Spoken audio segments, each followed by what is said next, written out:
What is up, my friends? Welcome back to Frog Boy X1 Gaming and Tech Reviews. I'm Andrew, and today you guys get to wake up with Froggy and talk about video games. Now, first of all, let me make sure that we have got good sound.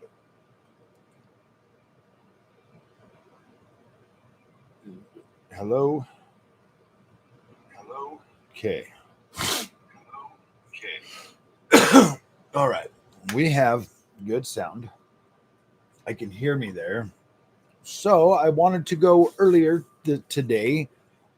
That way, after the live stream, then I can maybe turn on the 5090 today. I don't know. Indiana Jones has that RTX hair, so I probably should check it out. Like it's the first game to have RTX hair, but somebody was telling me yesterday after the stream that you can't even use it on the 40 series. Are you kidding me, man? What the hell is wrong with you, NVIDIA? You're trying to tell me a 4090 can't power through Indiana Jones with RTX hair? Now they're going to start locking features like, oh, dude, no way. No way. NVIDIA, man. How the hell do you guys keep putting up with this abuse from NVIDIA and being like, oh, it's fine. It's fine. I like NVIDIA. Oh my gosh, damn, dude. If AMD pulled some stuff like that, they would never. I mean, that would probably sink them. That would sink them. If they came out with like new ray tracing features and were like, yeah, dude, this is only going to work on our newest cards, I would be like, what the freak is going on? That's crazy. But yes, guys, welcome back to the show. Waking up with Froggy today on Saturday morning. It is true. I have not touched my 5090 in like 3 days. Dead Leaf, I would, but I'm streaming through YouTube. Every time I stream from, every time I stream through like OBS, um, it doesn't stay consistent. Like it starts getting choppy. So I started getting irritated with that. Um, it didn't work. It didn't work right. I'd always have problems with it. So, I mean, I guess I could stream from the PlayStation 5 Pro. Bored of the 5090? No, I'm not bored of it. I just haven't touched it, bro. It's not always about having max power, man. Like I turn on my 9070 XT and I'm like, oh, this is fine. You know what I mean? I just turn on the 9070 XT and I'm just usually satisfied with the overall experience on the 9070 XT. So I don't really think about turning on the 90 or the 5090. Plus the 5090 makes it hot. It's a heater. We're just barely finishing summer. I mean, like right now, it's technically. I mean, right now would probably be a good time because it's holy 86 degrees already.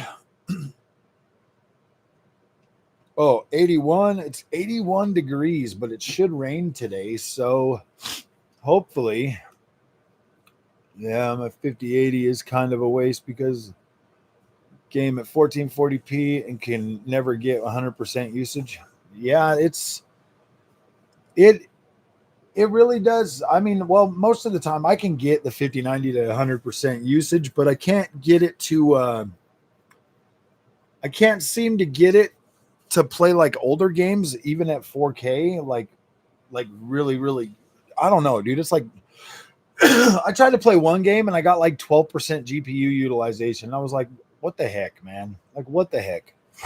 And then it just kind of starts to bottleneck you on a lot of games, especially like, I mean, raster performance, dude. We're literally, no, I'm not returning it. I'm keeping it. We're already at a point, raster performance wise, Cope section numero 3. Don't worry, we're going to do some. No, you get to a point where it's like, you're not with rasterized performance, like the 4090 or the 5090 is like already too strong for that.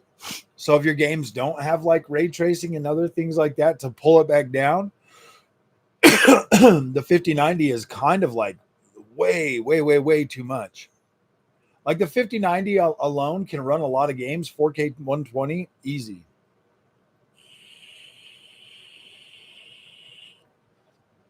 Welcome to Copeland. Welcome to Copeland. Oh, gosh.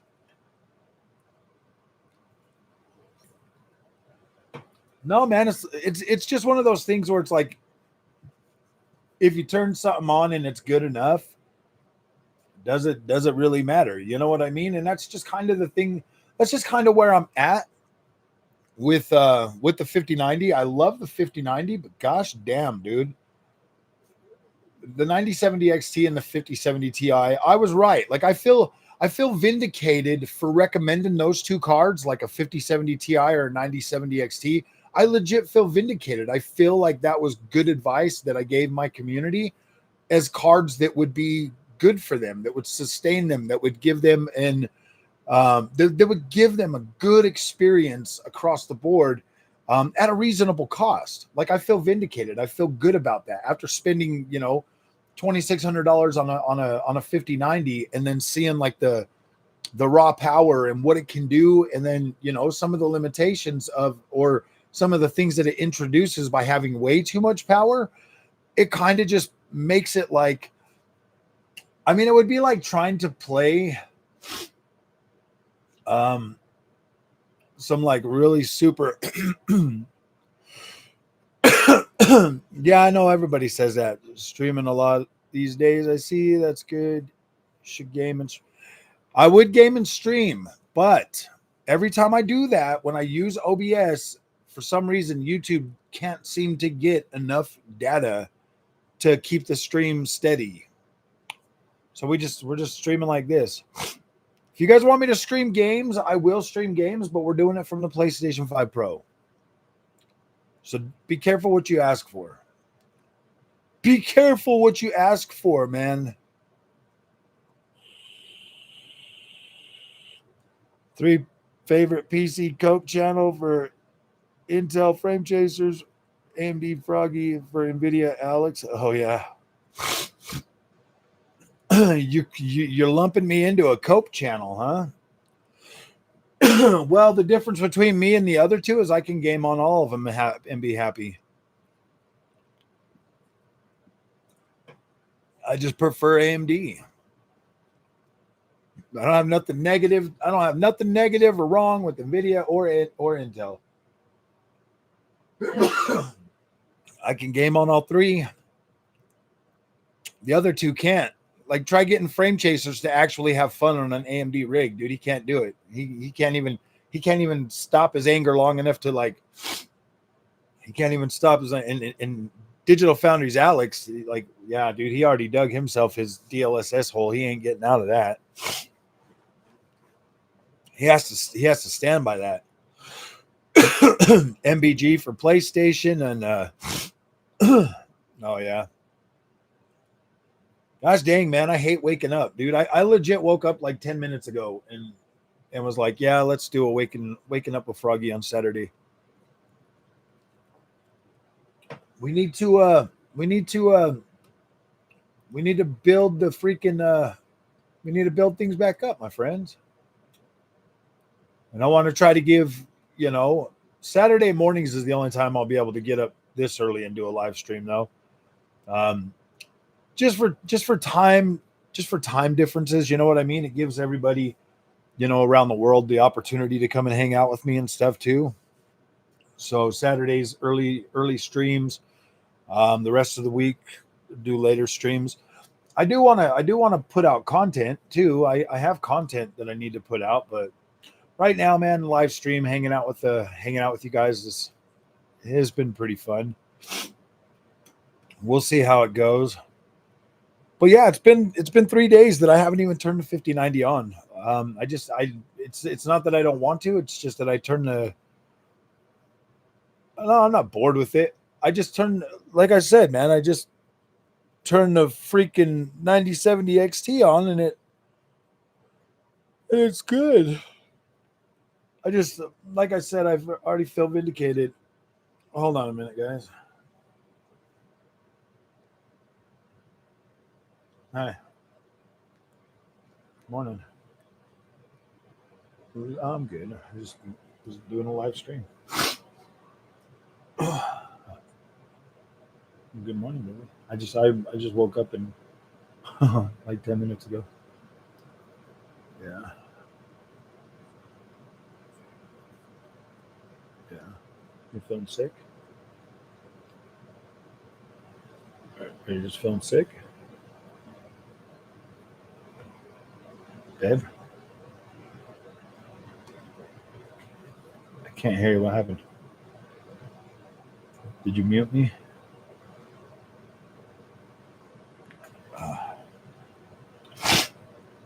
Well, maybe she will call back. Oh my gosh.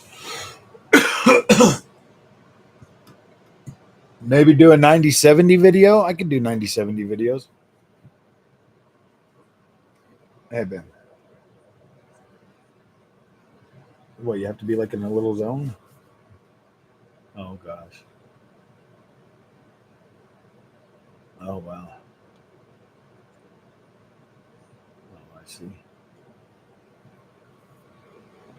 Love you.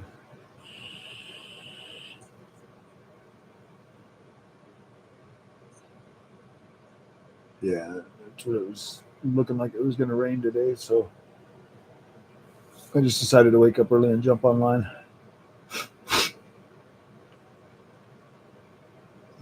That sucks, baby. Oh, yeah.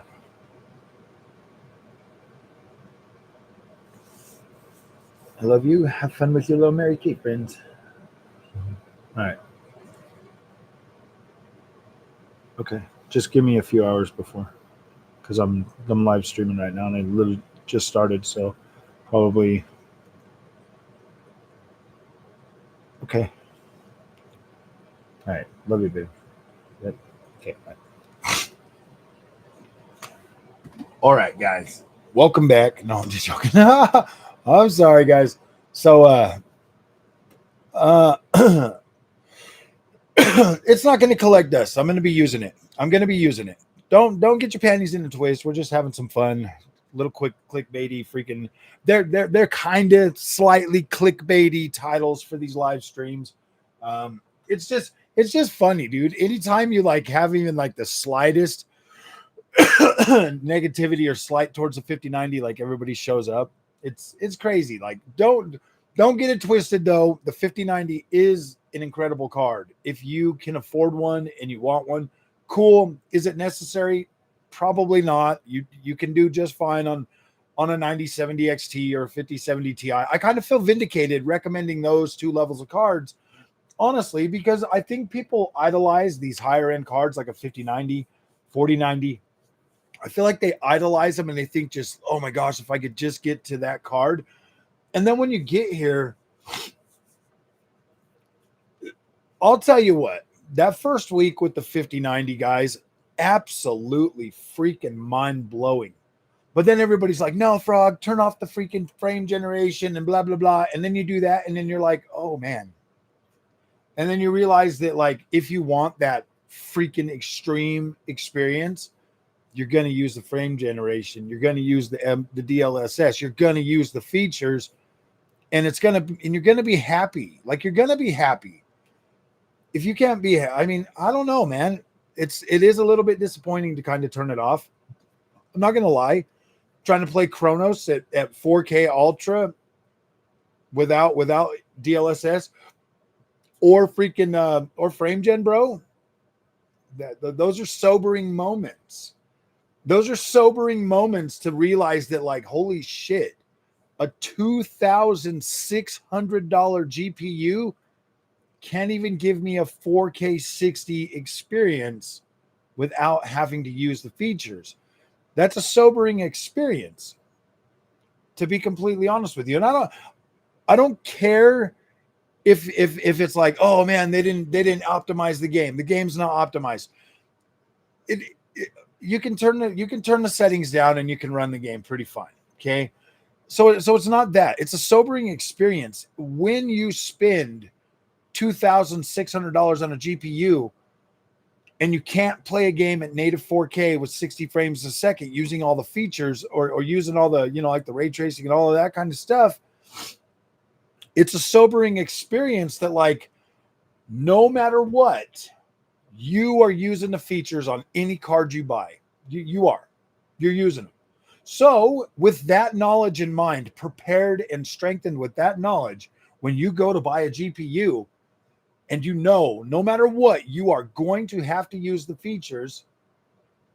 Does it make sense? Does it make sense in today's world with today's issues and with today's money? Does it make sense for you to idolize something that is not going to allow you to game at native or something? You know what I mean? You just got to have that. you gotta put that in your mindset so that, like, look, man, no matter what you do, you're using the features. So get what's best for you. Get where you can afford comfortably. Like, do not put yourself out to buy something that you're ultimately, going to have a great time with it. Like the 5090 is perfect and incredible if you're using the features. Like, it is mind-blowing. And I've said this multiple times. The 5090 is mind-blowing if you're going to use the features.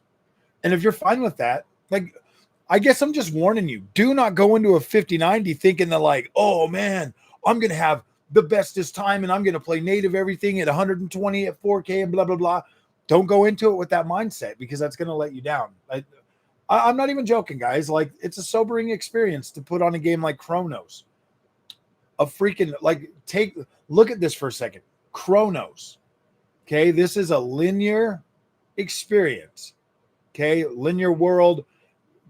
You're literally in a freaking a fish, like a fish tank. Can it run Chronos? Exactly.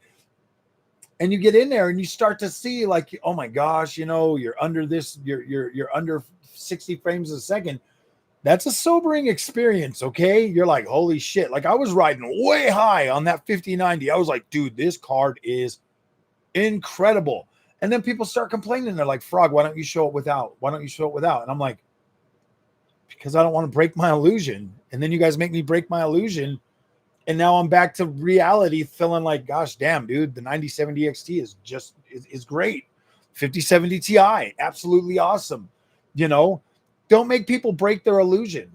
You make people break their illusion, and then all of a sudden you've got every single reason in the world to complain about GPUs, about games, about everything. I guarantee it, most gamers could probably get into the games and have fun, but then they watch a Digital Foundry or hear somebody talking about shimmering or some other bullshit. Now all of a sudden they're pissed off and upset that their game ain't perfect. And it's like, dude, I've been playing games for 40 years. I don't think I've ever played a perfect game that didn't have an issue. You know what I mean? Like, it's crazy to think that, like, for the longest time, all the way up till the PlayStation 4 and Xbox One generation, before I'd ever even heard of Digital Foundry, dude, I never had these problems. I never had these problems.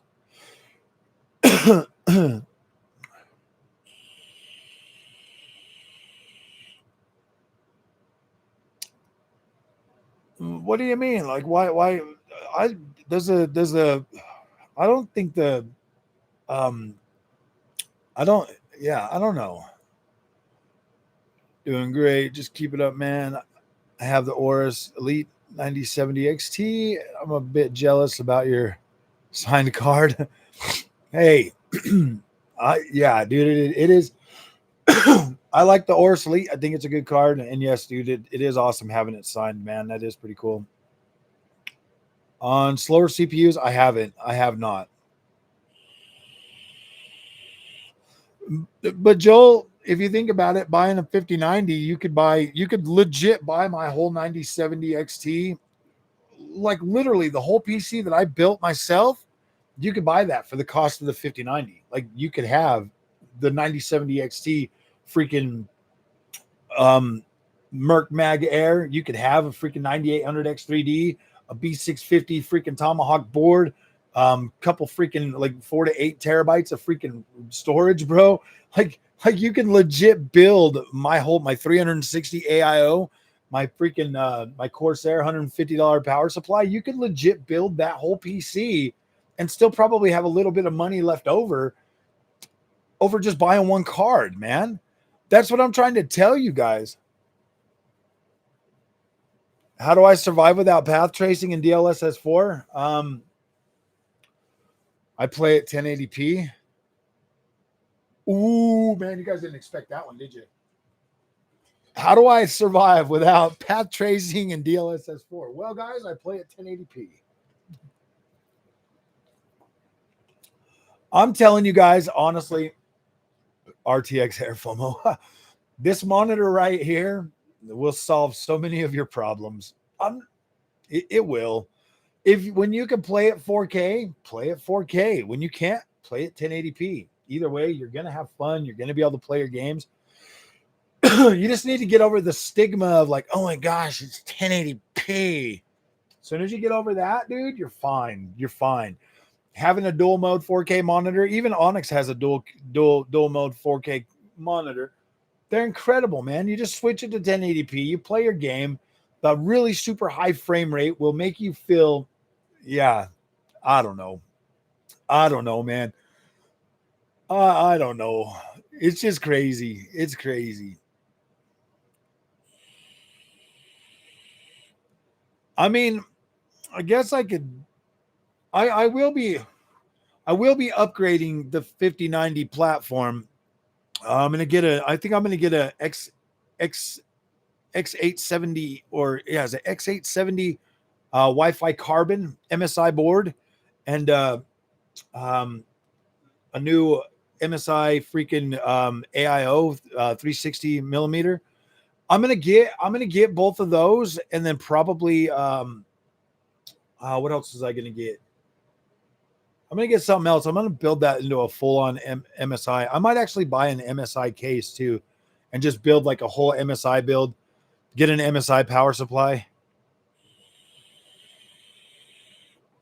No, they do have the one that's coming out from it's not Asus, it's gosh, who's making that? It starts with an A. They are bringing one out, Leonardo, that will be 1440p and 720p. But no, there's no, the 1440p and 4K doesn't you can't combine that. Like 14, like it has to be even. So like it has to be like 1080p is exactly 4 of 4K. So it'd have to be something that 1440p. No, not AOC. It's another one. Acer's doing one first. Acer's got a 1440p, 720p dual mode coming out. These dual mode monitors are absolutely fantastic. 720p, I guess GPUs like a 5050 would probably run really, really well. 720p still. Those monitors will make your older cards last even longer. I'm not even joking, bro. We have so many GPUs right now that are 10 that can absolutely blow the doors off of 1080p and not be super bottlenecked. That a monitor like this, a 4K dual mode, because we have cards, yeah, like a B580. We have cards right now that will legit play a significant amount of games at 4K. Anything from Xbox 360 generation, anything from the Xbox One generation. There's a lot of those games will play at 4K on a lot of these GPUs. So therefore, having a dual mode 4K monitor, you'll be able to play 4K when you can. But on your newer games that you can't do 4K, you drop to 1080p on an OLED monitor, and boom, like you're still good. Like you still get good image quality. So it's incredible. It's absolutely freaking incredible. Hey guys, hit that like button so that more people, so that this will pop into more people's feed. I'd greatly appreciate it if you would take that quick second to just hit that like button. We got 34 people in the chat. Let's see if we can get 34 likes on the screen. Let's see if we can keep growing that throughout the stream today. Please hit that like button.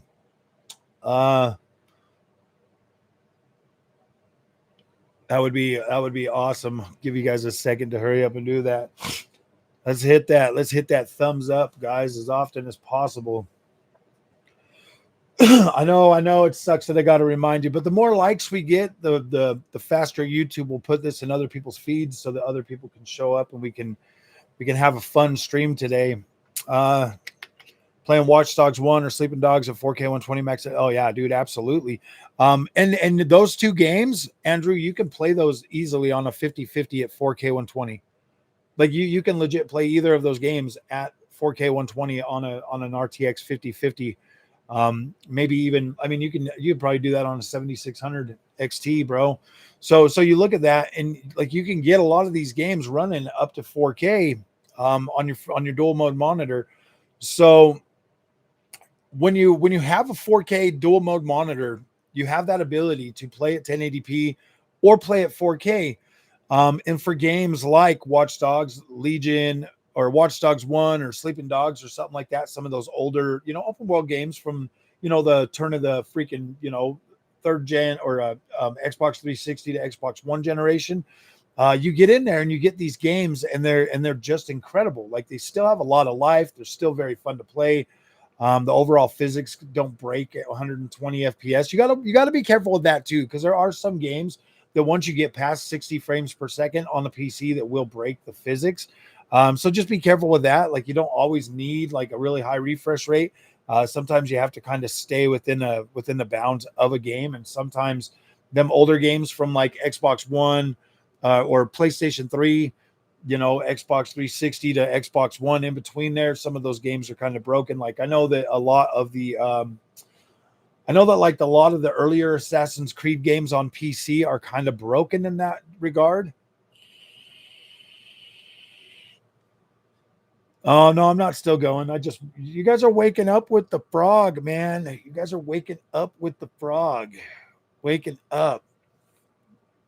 I have to set a timer for every 20 minutes to beg for likes. Yeah, dude, you save so much money on PC. You save so much money on PC because you get cheaper games. Steam sells all the time. You're able, if you really think about it, like if you do things in a way, like you can legit build now, you have so much. Do I think high refresh rate monitors, 540 hertz and 720 are actually worth it or just marketing? I think they're just marketing at this point. You legitimately have to use, I mean, how many games can you actually play at 540 hertz to 720 hertz? Like what, CSGO 2?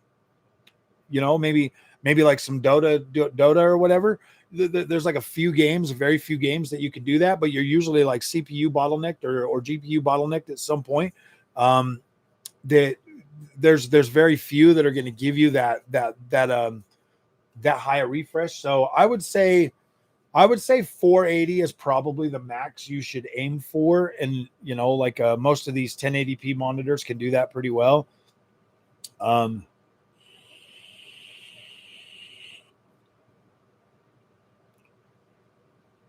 I do kind of think the higher up you go. Now if it was like 540 hertz at like 4K maybe, but I don't know. War Thunder. Okay, War Thunder. So there's few, but there's not a whole lot of games that easily will push you past. There's not a whole lot of games. Like I've found some that I can legit play like really high frame rates on like the 1080p mode.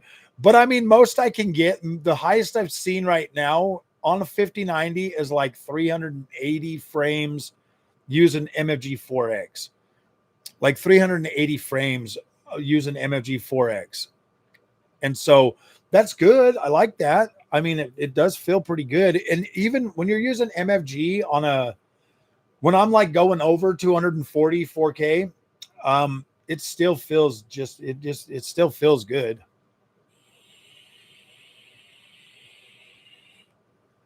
Good for the pros. Yeah, but I mean, what sacrifices do you think they're making to get there? You know what I mean? Like something like gosh, what did I have? Rainbow Six at like 500 frames a second. Rainbow Six at 1080p.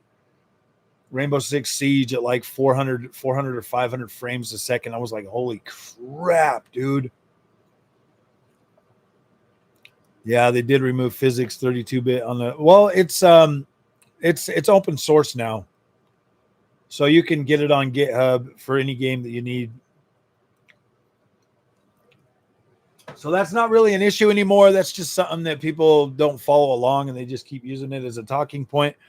NVIDIA made physics 32-bit freaking open source a while ago. Like right after everybody started bitching about it, NVIDIA was like, open source it, and they let the community have it. So now you can just go on GitHub or something like that, and I believe you can get it. I haven't tried. I don't really have any games that use the physics 32 that I need it for. So I don't, it doesn't really bother me. I mean, I guess if I had a game like that, I'd just play it on my AMD build or throw in my 4090. Early stream today. Finally was able to see you go live. Yeah, dude, I've been trying to do that. Benchmark Nerd. I've been trying to get, that's why we're streaming right now on Saturday.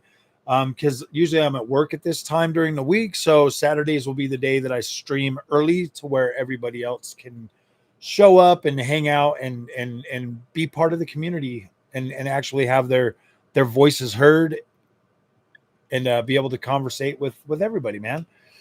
It's pretty cool. I want to try to do that for you guys. I think we're going to be doing a lot of live streaming. I do have some games that I do need to play and stuff. So I think Sunday is going to be a stream free day. I'm just going to be doing like my Saturday mornings. So the plan is Saturday mornings, I'll get up early. I'll live stream to you guys waking up with Froggy, and we'll talk for a few hours. We'll probably go like 4 hours on Saturdays or something, you know, probably a while. And then once we start to get to a point where I'm like, all right, I need to focus on like making content, then Saturday and Sunday, I'll just be playing games and making content and stuff. So it's if I can figure out a way to get OBS to work good and not freaking cut out, then we will Skull and Bones still holding strong. I believe it is. I do have it downloaded. We're getting here in a little while, Leonardo, we're actually getting the third person. We're actually getting land combat toward the end of the year, like pretty soon. Actually, it should be coming.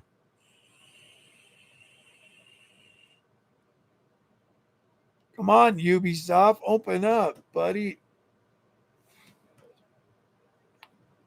We should be getting we should be getting like land combat. We should be able to, you know, explore and stuff too.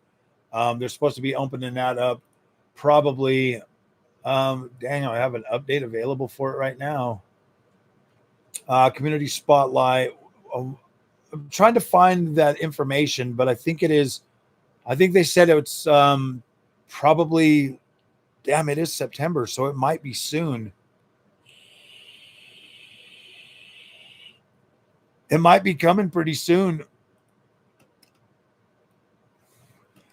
I'm going to leave this up on the screen right now because I'm going to, after the live stream, I'm going to actually check that out and kind of see when, because we should be getting that pretty freaking soon. I mean, they got a letter from the producer. Let's see what that says. Journey so far building YouTube together. Yeah, so year 2 since April, the launch of season 1. So it's supposed to come in like season 3. Building the new endgame experience. So they're still building out endgame. Skull and Bones. Faction Wars will be a large-scale community event. Our Faction Wars year 2. Year 2 seasons. Okay. We will be extending season 2 for a week and pausing work on other major key features announced and planned for year 2. We'll share an updated roadmap following. Okay, so it looks like we might be to give the team time needed to refocus on faction wars. So it looks like faction wars are going to be extending that out just a little bit more. So hopefully that comes out. Like that's what I've been waiting for. As soon as that hits Skull and Bones, I'm going to be jumping back into that and like really focusing down on that. Maybe play it for like a week or two and really see what I can do with that. But yeah, I played Elden Ring. I've got like 90 hours in Elden Ring and I still haven't beat it.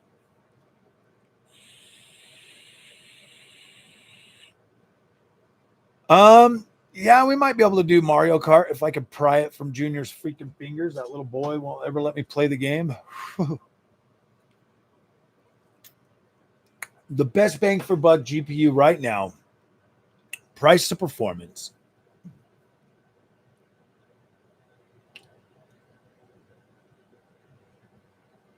The best bang for your buck GPU right now, 9060 XT, 16 gigabyte. For everybody, it's slightly cheaper than the 5060 Ti 16 gigabyte. I think that's a good, well-rounded card. When I did all my review on 9060 XT, I actually did it at 3440 by 1440p. I wanted to stress that card as much as possible to really gauge like this is something that I would want to play it on. If I was going to buy that card today for my setup, I want to play at 3440 by 1440p because ultra wide is the new, like my new thing. I love playing my open world games on ultra wide. So I was like, okay, it's got to work for that.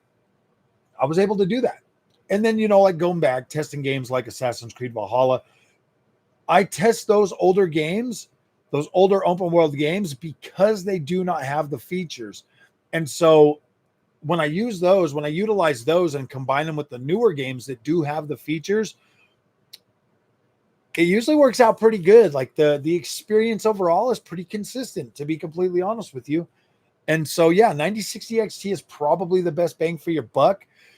5060 Ti is 16 gigabyte is also a fairly decent price card.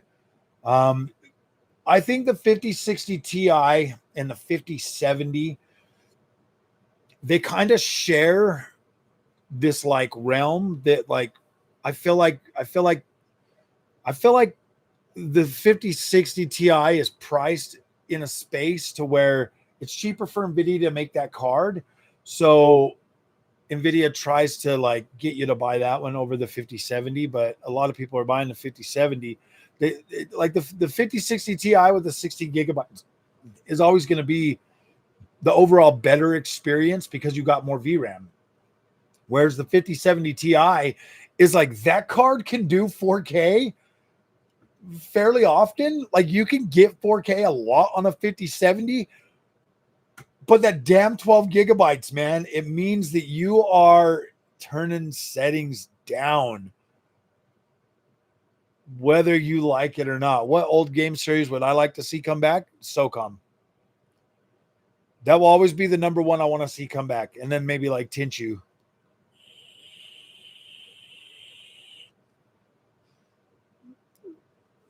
What's up, Bobby? Welcome, Bobby. Can you fly, Bobby? No, I'm just joking.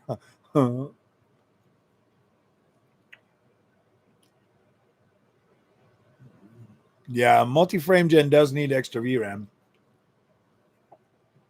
Well, yeah, dude, you're throwing more frames at it, so you're throwing more pixels at it. Whether you like it or not, frame generation is not smooth motion is smooth motion. That is fake frames.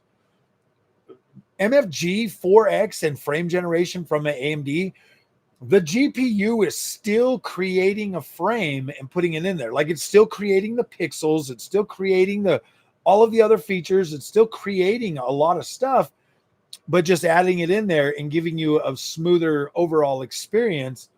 It is kind of frames, but it does add latency. But dude, I've legit played at 8K on the 5090 without using any of that and had like legitimately 80 milliseconds of freaking latency just playing at 8K. So there's something weird, and I'm not even joking. Like 80 frames at 8K on a 5090 on certain games literally feels worse than playing a game at 300 frames at 4K with MFG.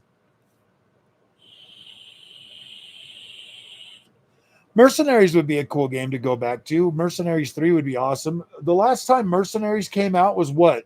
Xbox was the original Xbox, Mercenaries 2. I love that game, dude. I thought it was pretty cool. I never got into Mass Effect multiplayer.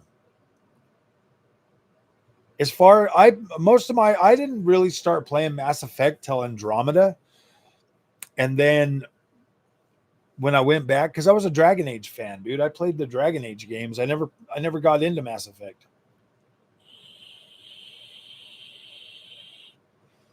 PS6 will be 8K 120, 8K upscaled with frame generation, maybe.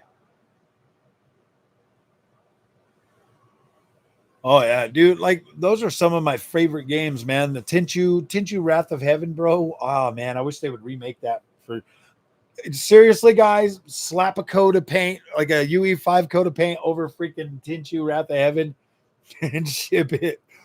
Oh gosh, dude, I would play that even with the clunky feeling controls. I mean, like update the physics and stuff. That game would be badass.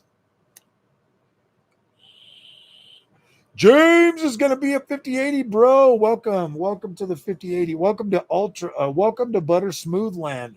Guys, if you just use frame generation with a controller, like, dude, Butter Smooth Land is so fun. And yes, you can get there on a 9070 XT. You can get there on a 5070 Ti. It's still fun. I promise you. Everybody hates it, but I don't know, man. Embrace that shit and have fun, dude. Gosh, I don't get it, man. I don't understand why everybody wants to just be negative about everything. Just embrace that shit and have fun, bro. Like you're only going to live once, and that is the future. Like what are you going to do about it? You going to buy old cards, bro? You going to buy old cards? Like what are you going to do about it? I don't get it.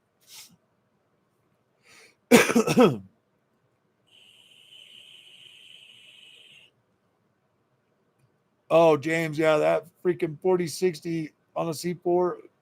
Yeah, the 5080 is going to blow it away, bro. Dude, that 5080 is going to blow your mind. That is a massive upgrade. You know, everybody always says that, but you know, honestly, if you really think about it, like the 4060 is actually a fairly decent card at 1080p. And there's a lot of games that you could easily play at 4K on that card.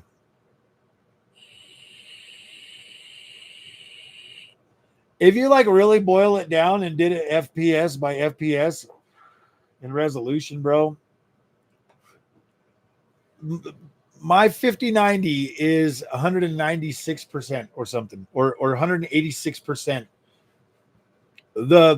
If you're using a 9070 XT at 100%, the 5090 is 186%. Okay, you're 86% better.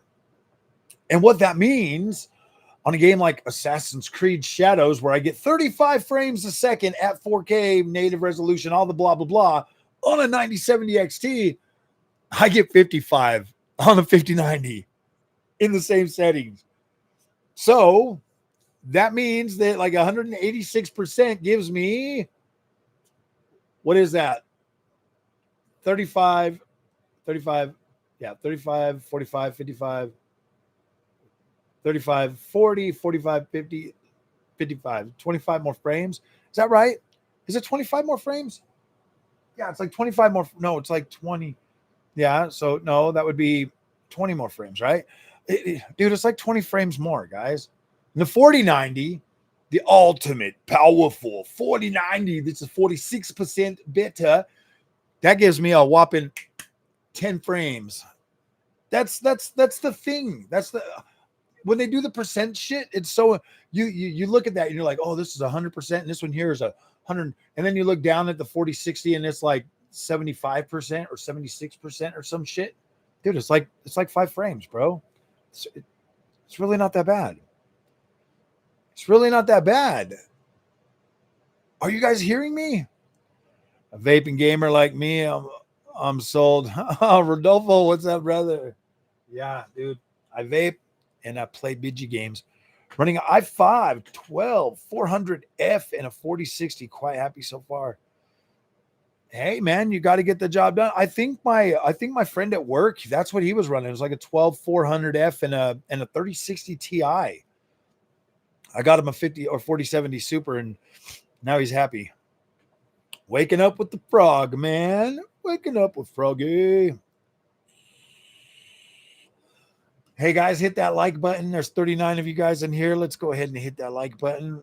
But I'm headed to Micro Center for an upgrade. Nice, bro. Nice. Currently running 3080 with 5900X. I had a 3080 10 gig, bro, with 5800X, and then I upgraded to 7900 XT that generation and then I got the 5900X, and now I am to 7800X 3D with a 5090 and 9800X 3D with a 9070 XT. What are you upgrading to today? I quit cigarette smoking the first week of January. Nice, bro. Nice. I quit smoking cigarettes in 2016 and started vaping then. I've been vaping ever since. Oh, you mean little camera. No, go back. 9800X 3D and a 5090. Oh, dude. Yeah. Welcome to Butter Smooth Land. Oh, brother. Welcome to Butter Smooth Land. Good morning, drunken gamer. How nice of you to show up today. I did end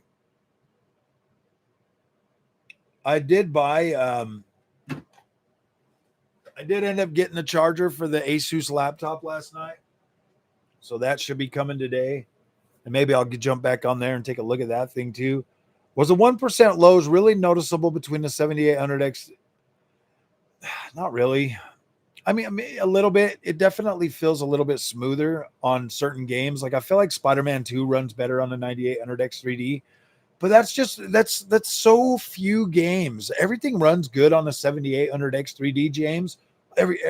Pretty much everything, except for a few games that run, obviously if they're CPU heavy, they still run good.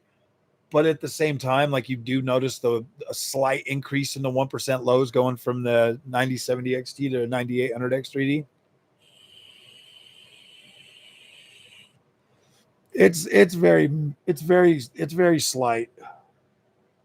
But obviously, like if you're playing at 1080p, you'll notice a bigger boost at 1080p than anything. 1440p, you get a sizable upgrade in FPS, whereas at 4K, you do experience better 1% lows. But if your game's already running pretty good, like you're not going to notice it. 2070 Super to an Ors Elite 9070 XT. Such a massive boost. Oh, yeah, dude. Yeah, you could probably run that. You could probably run that for a little while longer. I would probably wait until the end of AM5. At that point, if you're happy with your performance, Karsten, if you're happy with your performance now, wait till the end of AM5, then jump on to the best you can get AM5 as that platform will be mature. That's probably the best. That's probably like the best advice I could give platform wise is always get the end best, and that should last you a while, unless something like ridiculous comes out for like AM6, bro, and unless AM6 is just absolutely a massive platform change that is really going to supercharge gaming in the future, like super fast, PCIe that just is like all super interconnected or some shit. But trust and believe, if that happens, it's going to be expensive. It's going to be, I mean, there's those new, what is it, like CDIM and then DDIM or something now. They have the flat SSD, or not SSD, but the flat memory. I'm thinking we're going to get to a point where motherboards are going to come prepackaged with CPUs, because they're going to kind of be like APUs. I think that that's the future AMD is kind of pushing for. They're trying to push for more like a like an E like a like a higher quality like RAM for CPU, but I think they're gonna I wouldn't put it past them to try to spring NPU pre-built motherboards on people that are already pre-configured and all of that stuff and still have like a GPU slot for like your gaming. I could see that be in the future. I could see the traditional socket CPUs going by the wayside for more of a streamlined process that already has pre-configured memory for the motherboard, NPU, CPU, GPU, like whatever APU type deal already planted on the motherboard for the DIY market. I could see that becoming a thing in the very near future, just because I think it would be more efficient and they could do more with that, but it will raise the cost a little bit. You could expect to be paying, maybe $1,000 to $2,000 for your board / all your memory, everything already on there configured or whatever. I could see that being a thing. But then you're looking at, I don't know, man. Like I know it doesn't make sense, but I could see, or like a hybrid system coming out like that. You could be like, yeah, I'm just getting this one, and then yeah. So AM6 is going to be an interesting thing for us. I'm drinking a zero sugar Dr. Pepper. CO1 since launch, well over 5K hours and no burn. Oh yeah, dude. C5 is the C1. It's a OLED, bro. You got a white subpixel in there, so you shouldn't ever really get freaking burn in. No, the self-cleaning and stuff do prevent that, bro. Well, I guess it depends. If you're going with a QD OLEDs, be very careful with the ones you buy. Just get the best one you can, but you should be fine.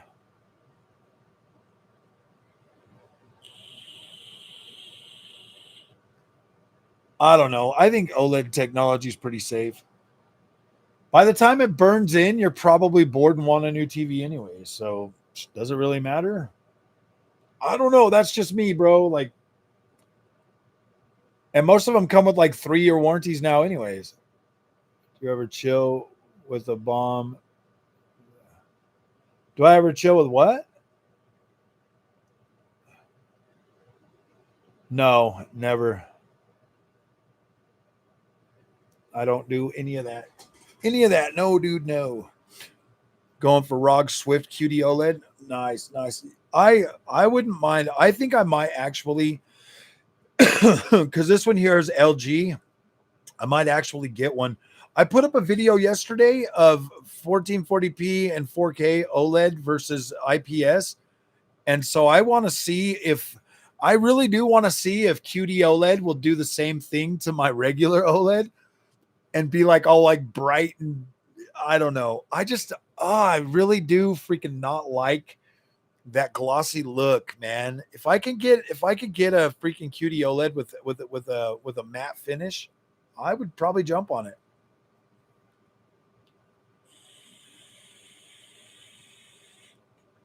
LG, what do you think of Magnus Xbox dual boot console? I think it'll be pretty cool.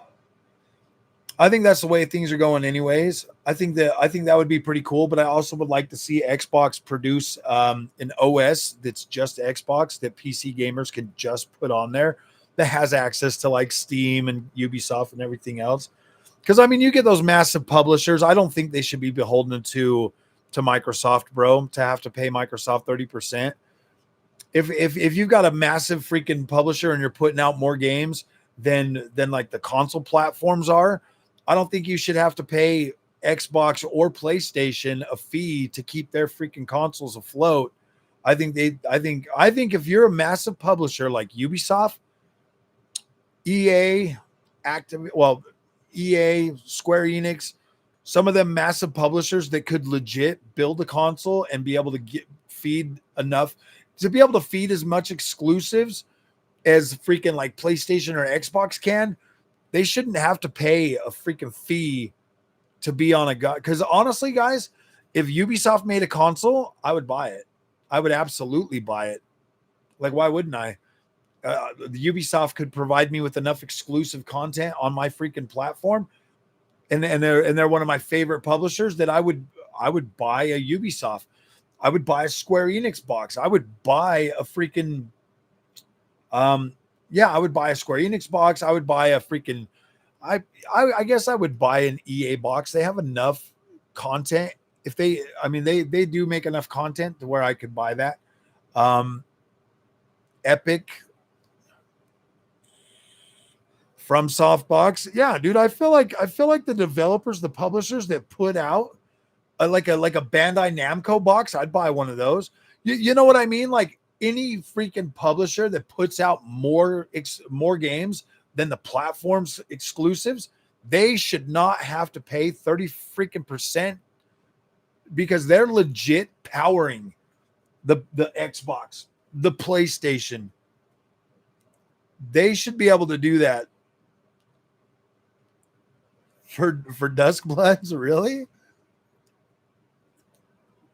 Nice. I mean, that is a From Software game, bro. That's kind of what I feel, man. Like I feel like the traditional console locked ecosystem shit is dead. And the faster Sony pulls away from it like Xbox did, the better off they're going to be, the more survivable PlayStation's going to be. Look, build your platform, PlayStation and Xbox.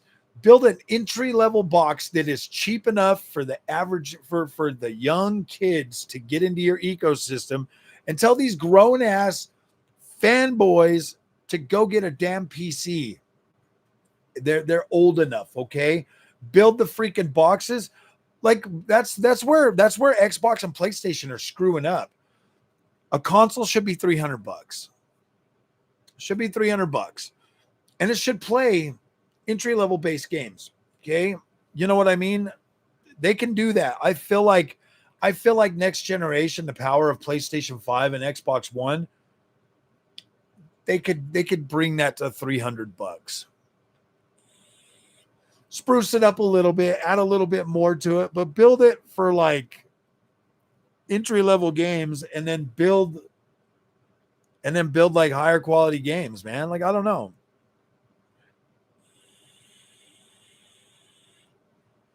Yeah, I haven't tried micro LED yet.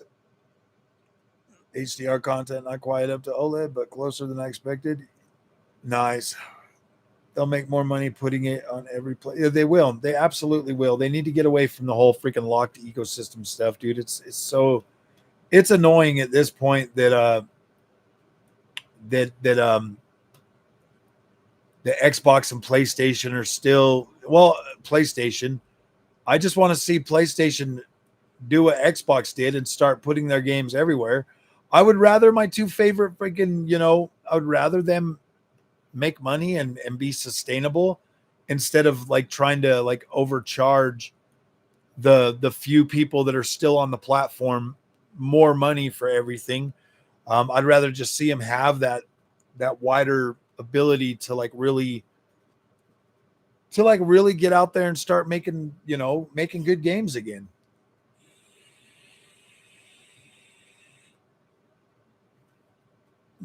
There's a ROG OLED matte finish.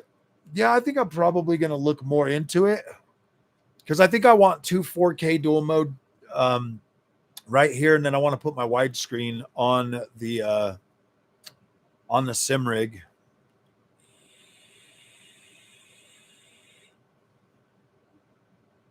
Exclusives. I know. I honestly think The Last of Us should go to Xbox, and I really do think they should put Halo freaking on it on PlayStation, bro. New Commodore products. I have not seen those. 5090, 5080, 9070 XT running 4K. I think all of them run 4K just fine, to be completely honest with you. I do kind of feel like 5090 is a little bit overkill. I love mine, and it's great for the games that like really absolutely use it and perform well. Like, it's great. But if you try to play something from like Xbox 360 generation, bro, your GPU's at like 30 or at like 25% GPU utilization. You're like maxed out at 8K and shit, bro. You know what I mean? Like, is it really? It's too much, man. Like the raw raster performance of 5090 is ridiculous, absolutely freaking ridiculous, and will run everything. And then you try to put it, and then yeah, I don't know. I think it's great. I absolutely love it. Oh yeah, Wukong, bro. I had that game running at like 300 FPS, bro. I finally beat what's her name? That freaking turtleback bitch. Whatever her name was, the lady that you fight on the turtle, man. I finally beat her. I beat her on the 5090. That was such a good win for this GPU. That was like in the starting days, bro. I was like, holy crap. I think that was the game that like legit sold me on the 5090. I was like, dude, this is so smooth with MFG 4X, bro. It was so smooth. I could see all of her moves like perfect as day. And I was like, holy shit, man. Holy crap. I beat her with MFG 4X enabled, dude. Oh my gosh. It only took 3 tries. Black Myth Wukong, bro, even on a 50-50 at low settings is still freaking fun. I almost beat her on the 50-50.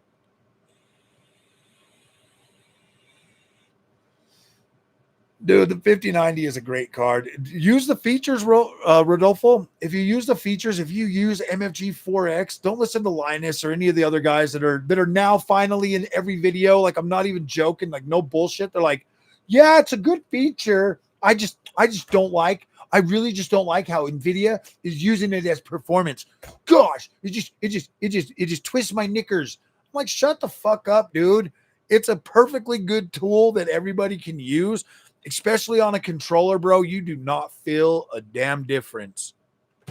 It's so annoying to watch that crap, and now they're all like, "It's a good feature." I just don't like how NVIDIA uses it as a performance. Like, shut the hell up already, dude. These guys will go out of their way to find any damn thing they can to nitpick about everything, and it's like they trash AMD all the time, and it's like, dude, I bought all the 7000 series cards, and they were just as good as the NVIDIA cards I bought. I couldn't tell a big enough difference because 3.5 DLSS wasn't like significantly better. Like they try to make you feel like, oh my gosh, you see that flickering shit over there? That flickering shit is a Digital Foundry problem. That's not a Froggy problem. Dude, they all pretty much are way too commercial, man. It's one of those things where it's like, if you're going to use the features, use them, have fun, dude, enjoy them. Why not? Why wouldn't you? You're spending that much. I'll tell you what, you jump on there with a controller. You jump on any game with a controller with MFG 4X and tell me it's shit, bro. I dare you. Tell me. I have RTX 4090. Do you recommend upgrading to 5090 or wait for 6090? Jade Laney. If you're willing to use the features like MFG 4X, yeah, it'll blow your freaking mind. If you're not going to use them, no, dude, it's not. Assassin's Creed Shadow gives me 45 frames on the 4090. Gives me 55 to 60 on a freaking 5090. When I use frame generation on 4090, I get 110. When I use frame generation on the 5090, I get 300 frames, and it is butter freaking smooth, and it feels incredible to play.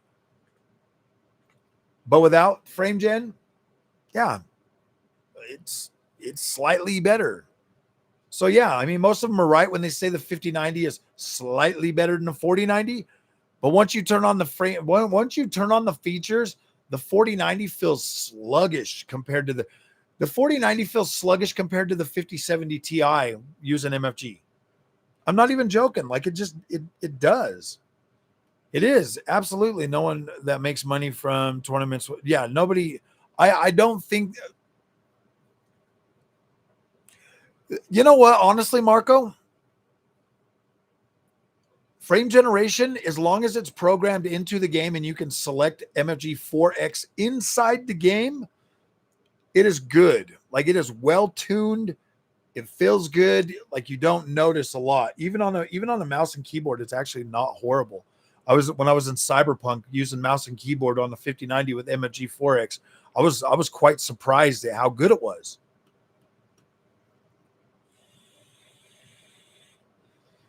If you turn on DLSS quality,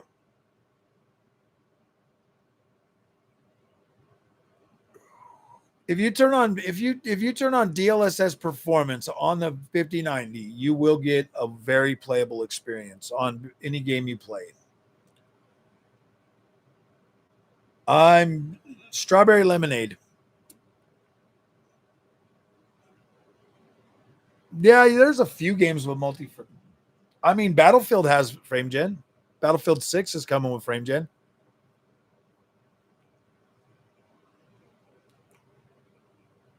Yeah, if you're willing to use frame gen, trust and believe MFG 4X is significantly better than smooth motion. I tried smooth motion on AC Shadows.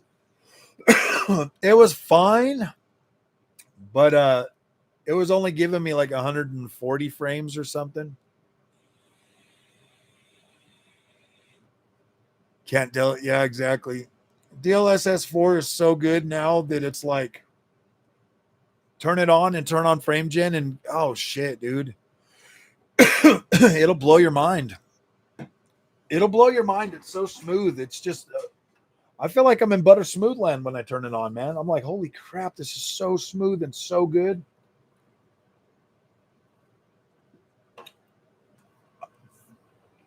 I like frame gen this generation. I like it a lot. I didn't care for it last generation because it kind of felt slow and clunky. This generation, it just feels smooth. Like you really do legit feel like you're getting more frames. Yeah, this is the LG 32-inch 4K dual mode 1080p. It does 240 and 4K, and it does 480 at 1080p. Best monitor I ever bought. Absolutely incredible. Like you can, dude, if you can't play a game at 4K, you drop it to 1080p, and boom, there you are. You're on your way.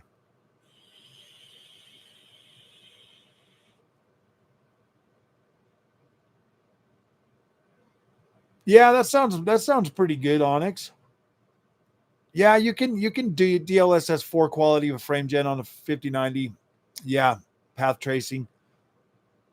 4090's good. Don't get me wrong. That's a good card and I do like it, but I when I turn on frame gen on it, that's what it kind of feels a little bit sluggish compared to like 5070 Ti. Um and honestly, it really just does come down to like the more performant transformer model on the 50 series cards. It is faster. Like it is faster. Like it feels faster. It feels more fluid. It feels more like the immersion level is so much higher using MFG 4X than it is using MF or frame gen on the 40 series cards. Like it just feels significantly better. Like it looks better. It feels better. It feels more optimized. It's a good feature to have.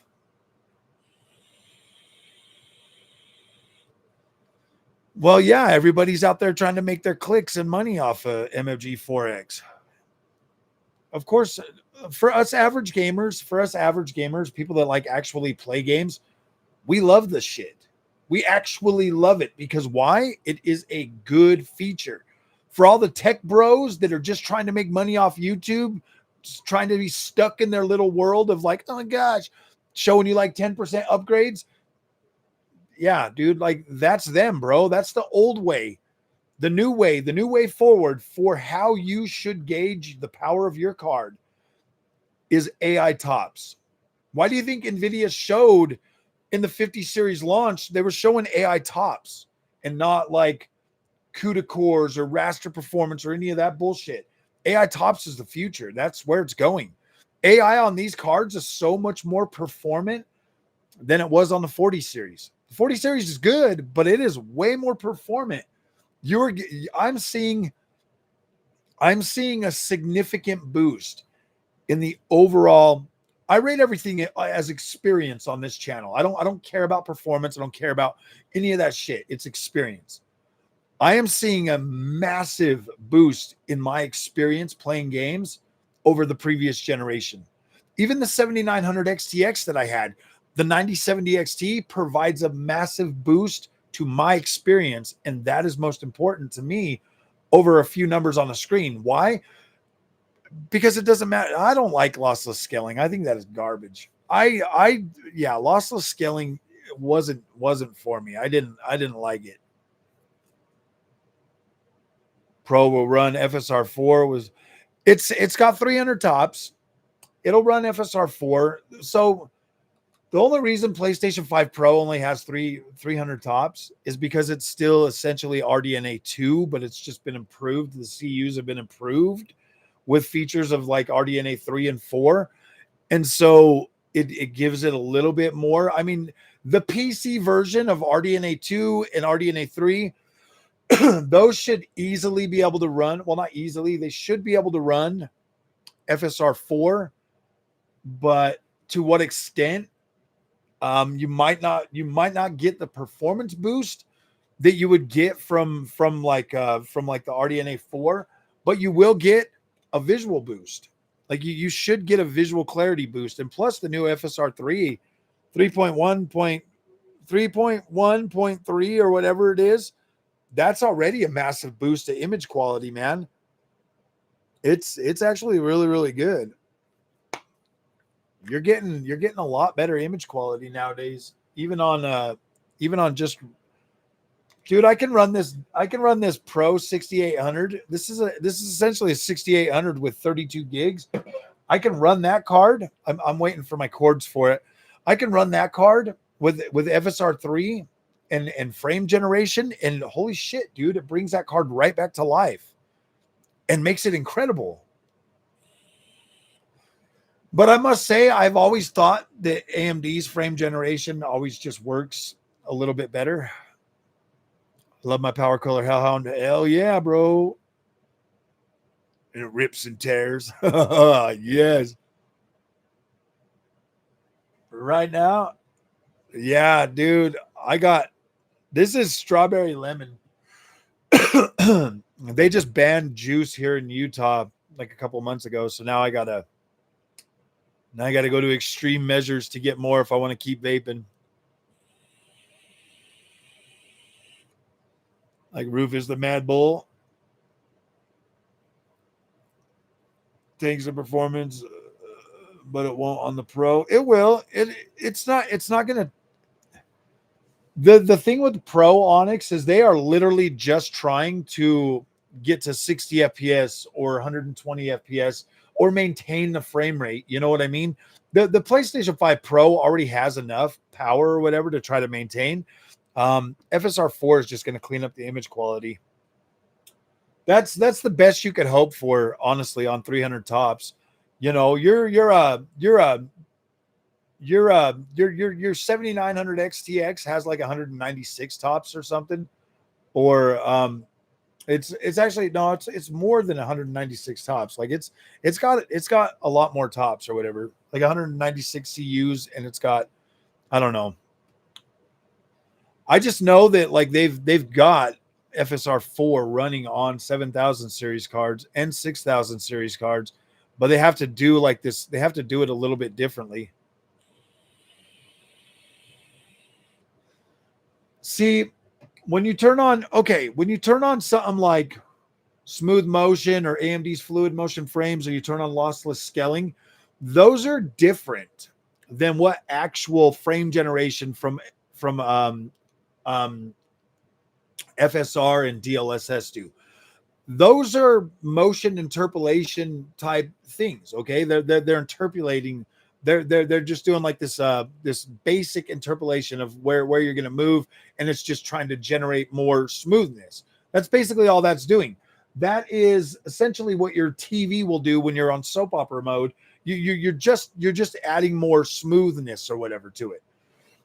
Frame generation is actually creating pixels, creating freaking, like, it's drawing in from the GPU. That's why if you're super CPU limited and you turn on frame generation, it takes a lot of the burden off the CPU, because now your actual GPU is creating more pixels, creating more frames. That's why you need more VRAM. That's why you need more freaking everything, because your GPU is actually creating real frames, but the AI is interpolated as being like what the next frame is going to look like. So your GPU is like creating boom, boom, boom, boom, boom, boom, boom, boom, boom, all these different frames on the interpolation of the motion vectors that are in the game, that like when you're moving and stuff, you're getting the motion vectors, all of that stuff. Like you're getting like a really highly defined, targeted frame. That's why it looks pretty damn good still. Like it still looks pretty good. The more AI tops that you get going forward, the better the AI is going to be able to interpolate that faster. Like your GPU is running like really, really fast to do that. And it is good. It is good. Like it's acceptable right now, and it does provide a better experience. But as you continue to grow, like the next generation of GPUs are going to have better, faster AI tops. They're going to be able to perform faster calculations that are going to be able to. So next generation MFG 4X is going to be indistinguishable from a native experience, and it's like the latency is going to come way down, but they're going to probably give you like 8X, and then that will be into like no man's land again, where it's like as good as MFG 4X now. Okay, but you know, like if you turn on MFG 2X on a 50 series card, it's indistinguishable. 3X is like borderline. 4X is like you might start getting a little bit of you might start getting a little bit of like artifacting and stuff like that, but the frames are so high that it doesn't matter, especially if you're immersed in the experience. But 2X is indistinguishable now. Like you can turn on 2X and it's indistinguishable. You don't got anything that you can see that's negative. Okay. 3X is borderline. And then 4X is where you start to kind of see a little bit of the artifacting and stuff, depending, you know, where you're at. If you're on quality MFG 4X, you're not going to see as much of the artifacting, but you get into like performance mode and then you start to see it a little bit, but it hasn't negatively affected my experience to a point where I'm like, oh my gosh, that's so ugly, I can't use it.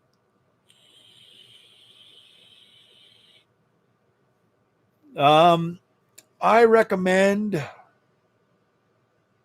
Razer or Boston gaming chairs. I like that Boston that I got. That was pretty good. And you can usually get Boston in all kinds of different colors and stuff for a gaming chair. I will say that the Razer chair is significantly more premium and way easier to put together. I actually played half the latest Doom using MFG 4X on a keyboard and mouse, and it was, yeah, exactly. That's what I'm talking about, bro. On certain games, MFG 4X just really works. A game like Doom, yeah, dude, you can play that even with a mouse and keyboard. And you have incredible features like motion blur. You can utilize motion blur with MFG, and it'll get rid of a lot of different things.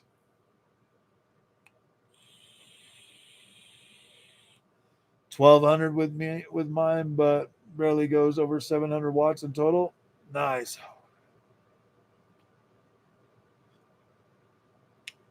In 8 tops, 123. I mean,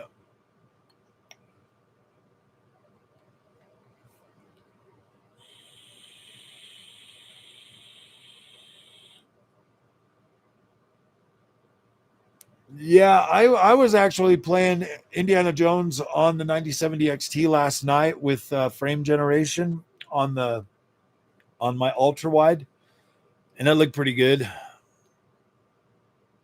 What is up? The Infinite GPU Frog King.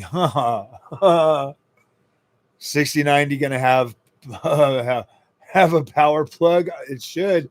They should just have that one freaking wired right into it. What's up, Nakian?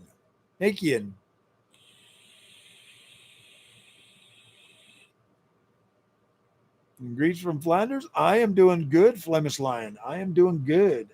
I am absolutely having a good morning. Waking up with you guys has been freaking awesome, man. We're actually doing pretty good on the stream. Lots of people showing up. Let's get them likes up to match. Yeah, guys, let's hurry up and hit the like button. If you haven't hit it already, please hit that so this stream will pop into more people's feeds this morning, so we can get some more people in here educated about the wondrous joy of frame generator. Frame gen is awesome, guys. It might not be it. I look at it this way. So Kronos, Kronos the new done. I started it on the 5090. For like a benchmark sake, I did it with I did it without using the upscaling or anything. Okay, it was a pretty shaky experience. I turn on frame generation and all this shit goes away, and it becomes a good experience. A lot easier to play, a lot smoother, especially for a game like that where you want to be able to take in like the visuals and you want to take in the atmosphere and stuff like that. Frame generation feels good. You have the ability to turn your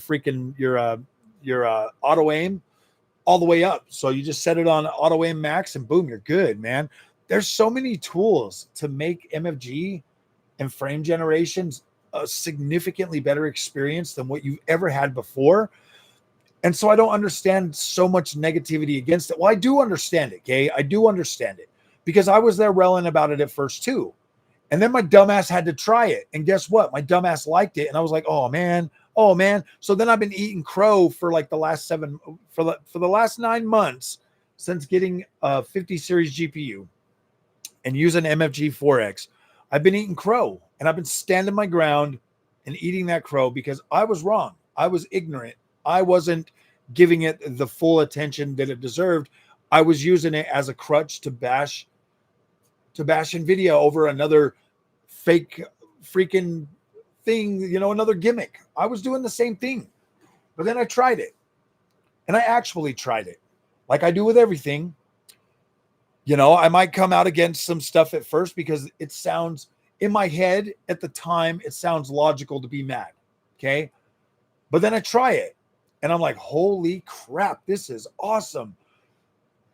And then I have to die on my heels. I die on a lot of hills. But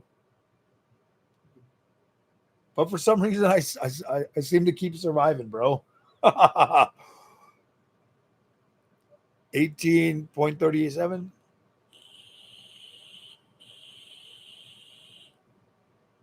RTX Air runs good with path tracing. I will try that. I am going to turn the 5090 on today. After the live stream, I am going to turn the 5090 on and try that.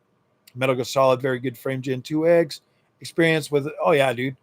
So yeah, you can turn on the new Metal Gear. At least with AMD, you can turn on AMD's fluid motion frames. You could turn on smooth motion and get 120. Yeah, that's exactly the poor mindset I had about it when I first started.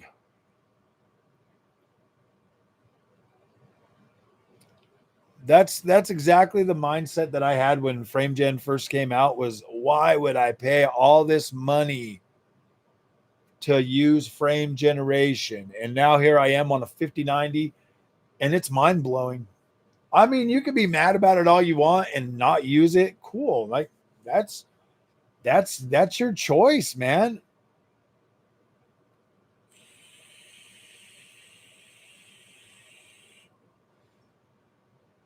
Do I think that you should use frame generation? Yeah, I do. I don't think Metal Gear Solid has. I don't think it has FSR4. Most games don't even come with FSR4 when they come out, bro. They do have FSR 3.1.3, but they don't have freaking MF. To my knowledge, AMD just finally barely got the SDK into developers' hands. So yeah, I do kind of get a little upset sometimes about it, but then when I play the game, even without it, I'm like, okay, like it doesn't matter. Like it's still good.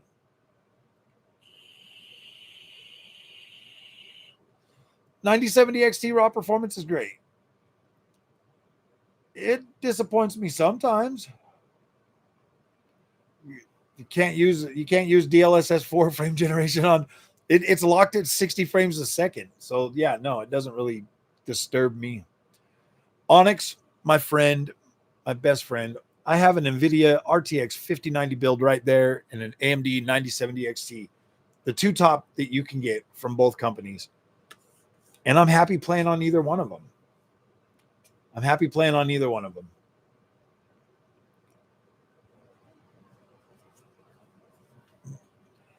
We don't even really know if the supermodels are around the corner. Okay, we've got leaks and rumors. I mean, it is probably true because NVIDIA and AMD obviously provide people with those leaks so that they can start stirring up the thing.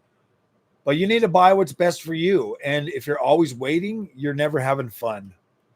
I would much rather, this is me. I would much rather buy what I need right now in the here and now so that I can enjoy my games right now, because the games are what matter. Hardware, okay, let me be as honest as I can. From the RTX 5050, okay, the RTX 5050 all the way through to the RTX 5090, I've been able to enjoy any game I've bought right now with any of these GPUs. You can wait till a Super Series comes out and keep playing games on whatever you're playing them on. If it's good for you now, then it should be fine. You probably don't even really need to upgrade. If you can play the games that you want to play right now on the hardware you have and it's fine, cool. If you are struggling to play whatever game that you are playing right now, upgrade to the best that you can get right now so that you can enjoy your game. It is not worth being upset at a game when you have the ability right now to fix that issue for yourself. Waiting and waiting and waiting and waiting and waiting and waiting and waiting is just gonna, yeah, like I do not subscribe to that way of thinking. So here's the thing though. Wait until the super cards come out. Wait. And then pay the ridiculous fucking upscaled price on those cards, or buy something that's going to play your games good right now. I don't know, man. I don't know. You guys weird me out sometimes. You're like, yeah, just wait for the super cards. So when they put 24 gigs on them and they charge you $2,000 for 5070 Ti, you should buy that then. Why? You can get a 5070 Ti right now with 16 gigabytes and play every damn game you want to play at reasonable settings. Why wait? I don't know, man. That's just crazy. You know for a fact if the 5070 Ti gets 24 gigabytes, if the 5080 gets 24 gigabytes, and the 5070 gets 18 gigabytes, you really think you're finding one of those cards at a reasonable price? Think about that for a minute. The Asus ROG Astral 5080 is $1,700 for a 5080, bro. 5080, $1,700. If that card has 24 gigabytes, that is going to be $2,500.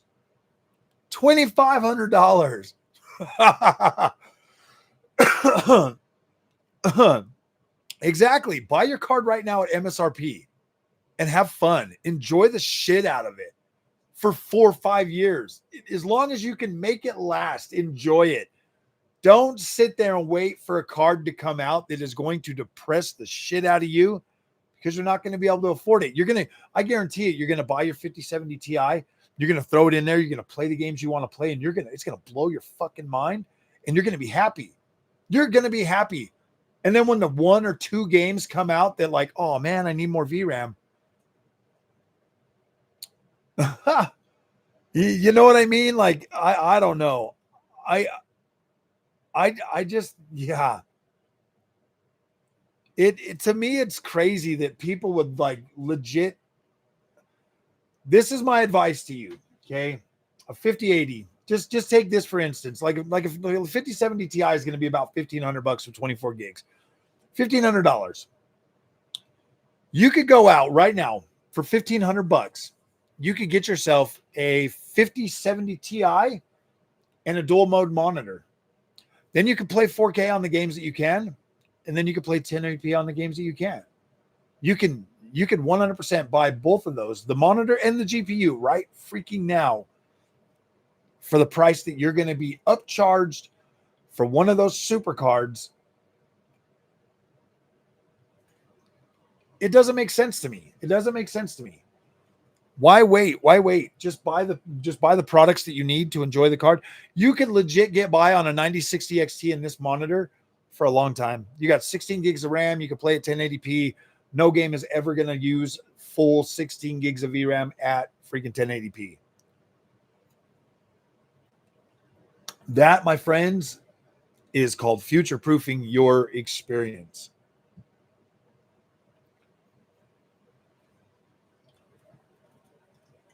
$4K is not the end-all be-all.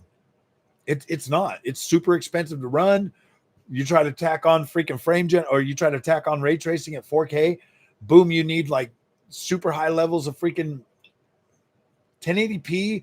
1080p on an OLED monitor with HDR looks absolutely incredible. Yeah, it's a little bit softer. You lose a little bit of clarity. If you're playing a single player game, it doesn't matter. Trust and believe, it doesn't matter. You'll have high enough frame rate that you will be happy. You'll be happy. And you know what? Frame generation works even faster at 1080p.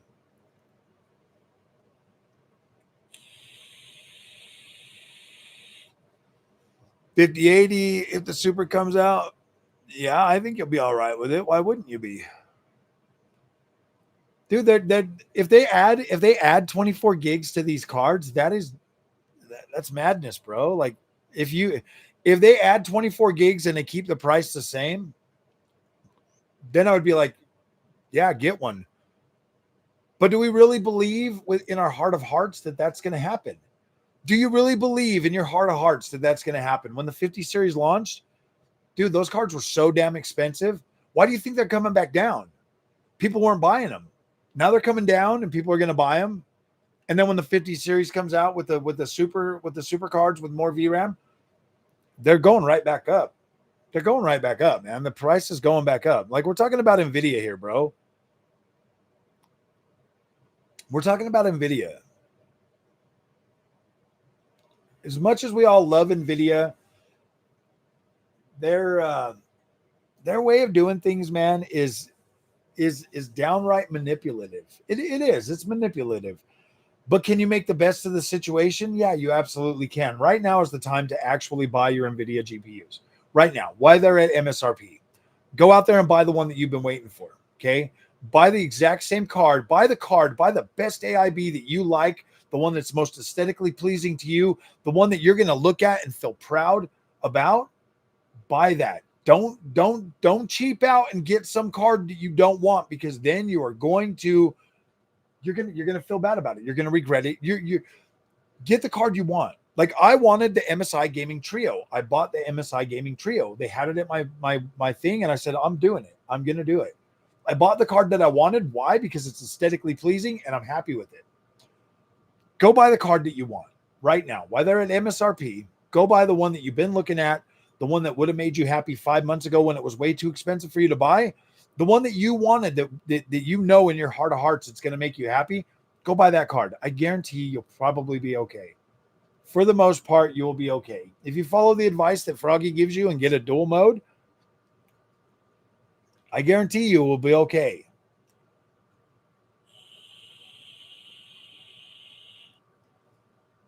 If they're taking them off the shelves, that's what I'm saying, guys. Get your cards.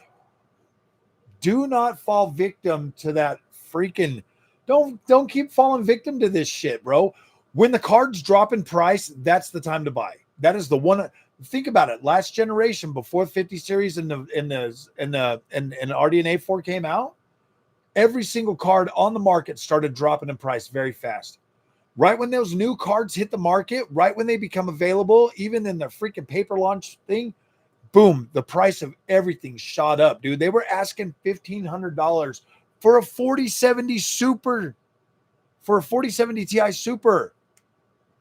The only way you could buy any GPU at a reasonable price in between that time was to buy a pre-built. I'm telling you guys, this is the game. This is the thing that I've caught on to. I noticed and recognized the pattern pretty quickly. The launch of new GPUs, everything goes up.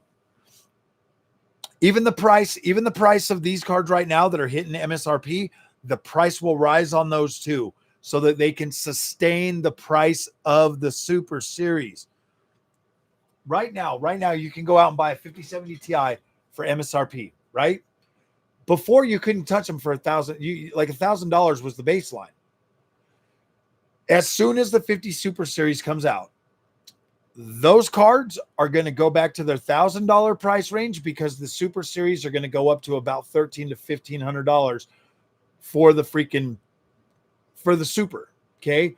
And that's just the way it's going to be. That's just the way it's going to be. They're going to try to justify that. So right now, why everything's MSRP, this is your chance, your opportunity to buy the cards. This is your opportunity. The next time that they'll come down, maybe will be probably like the first of the year in January. In January, you'll see the price come down as the stock for the Super cards starts to increase. But why the cards? When the cards first come out and the stock is very limited for the Super Series cards, the price of the other ones is going to go up. That's just how the PC market works, guys. Either learn the freaking game or pay the price. I'm a YouTuber. I have to pay the ridiculous price. But I'm good right now. I don't need a Super Series card. I got a 5090. Would I like to have a 24 gigabyte 5070 Ti to show off on the channel and hype you up and make you FOMO? Absolutely. Why wouldn't I? No, I'm just joking. No, I'm not joking. Maybe I am, maybe I'm not. But that's what I'm saying. Like right now, when the cards hit MSRP, that's the time to buy for NVIDIA. AMD is holding its prices very well because people are actually buying them. Why? Because they're actually pretty good. Star Wars Outlaws is a great game. I gave it an 8. That game is a solid 8. I should play through it again now that it's been fixed because I played through it day one when it first came out. I should play through it again now and actually see, the game. It was only about like 15 to 16 hours to beat it.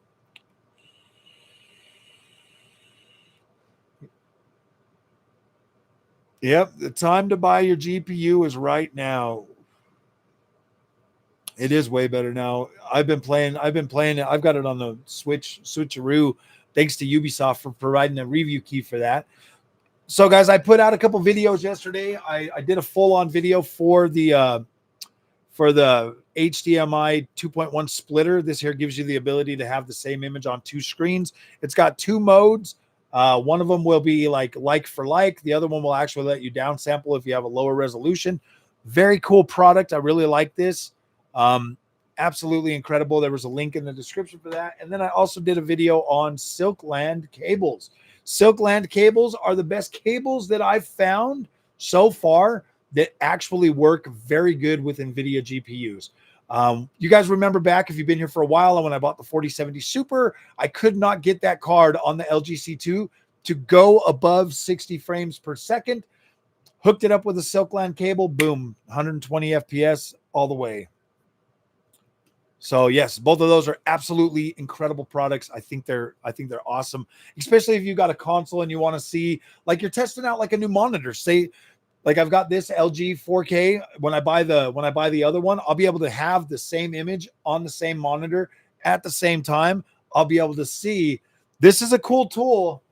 This is a cool tool for all of you guys that are like, okay, I want to buy, even if you only use it like every couple of years to test out the monitors that you buy to see which one really has the better experience. This is full pass-through, 4K, 240 hertz pass-through, HDR pass-through, everything. You will get like for like image quality. So when you're sitting there and you're looking at, like, you're trying to decide which monitor's better, you can have them both hooked up at the same time. And yeah, dude, awesome product. Definitely something to keep in your, like, keep on your shelf or keep with you, especially when like trying to buy that or buy new monitors, dude. You will absolutely love it.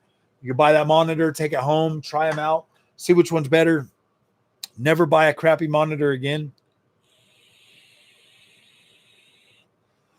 Yeah, dude, a 5070 Ti for $670. Which PSU do I recommend for a 5090 for future proofing? Right now, this is what I'm using, bro. I put all my love and faith and trust in a thermal take. Even after our good buddy Gamers Nexus said that, or did their little hit piece on thermal take.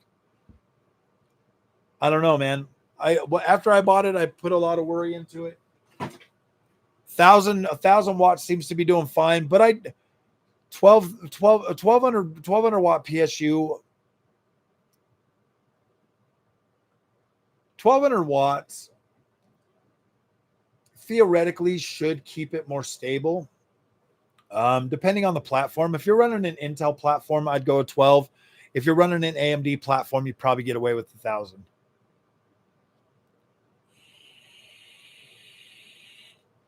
Thermal take. Yeah, dude.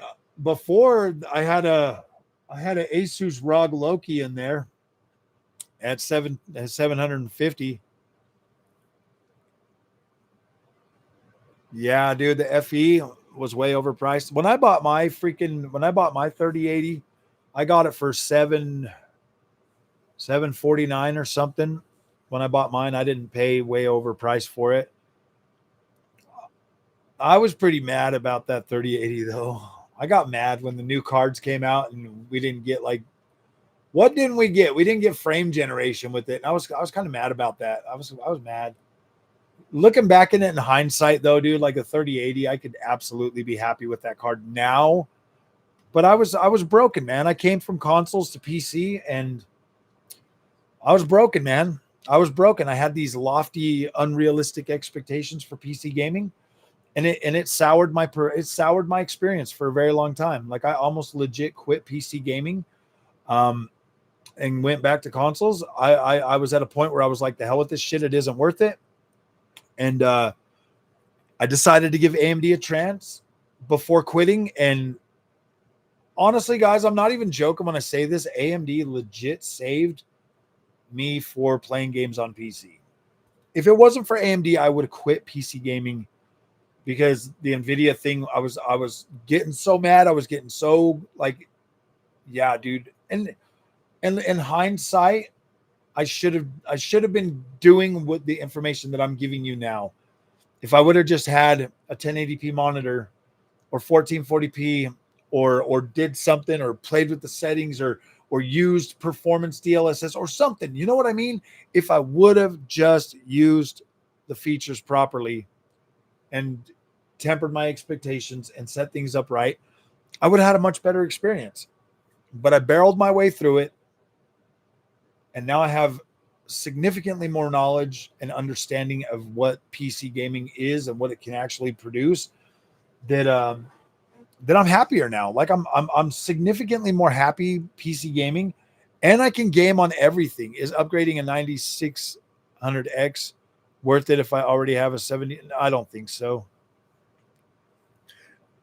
What wasn't that like only like a 5%?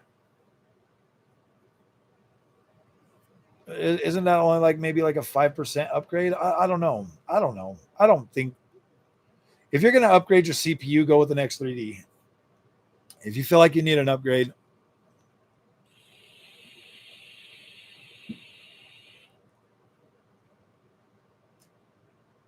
you found the upgrade awesome. I did too until I tried to play games at 4K on it. The new games up 4K. If you went from console right when the 3080 launched, the experience was probably better. An Acer Predator 4K 240 hertz laptop, 32-inch curved screen. Nice. Poor credit card is broken. My credit card hates me.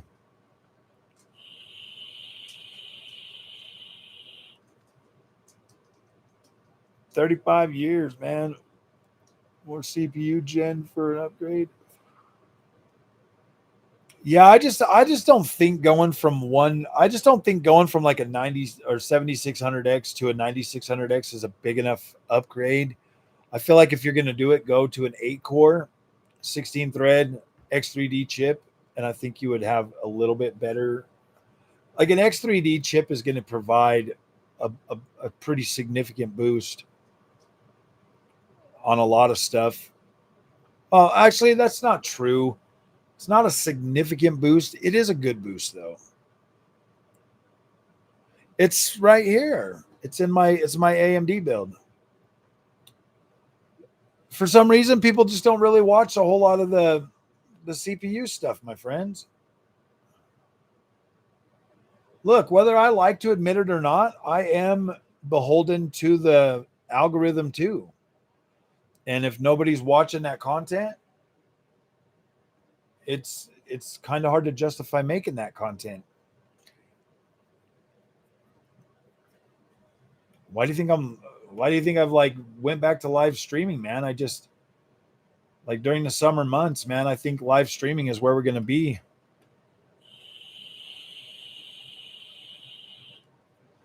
Do I run a UPS with your PC? I'm wondering if I should get one or not. What's a UPS?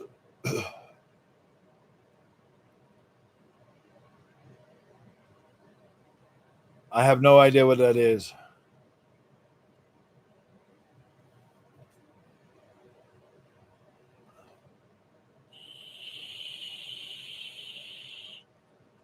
Saved up to $600. What upgrade would actually make me feel a big difference in performance?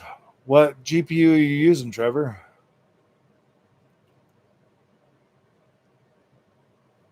I think, honestly, a 9800X3D would probably be a really good upgrade. Yeah, pair that with a 9800X3D, and I think you'll have pretty pretty stable build.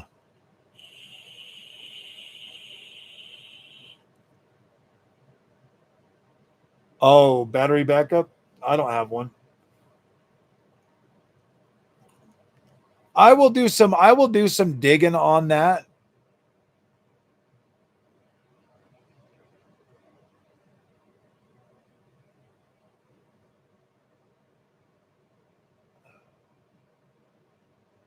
I will do some digging on that. I might grab one. Let me see what's a UPS. UPS.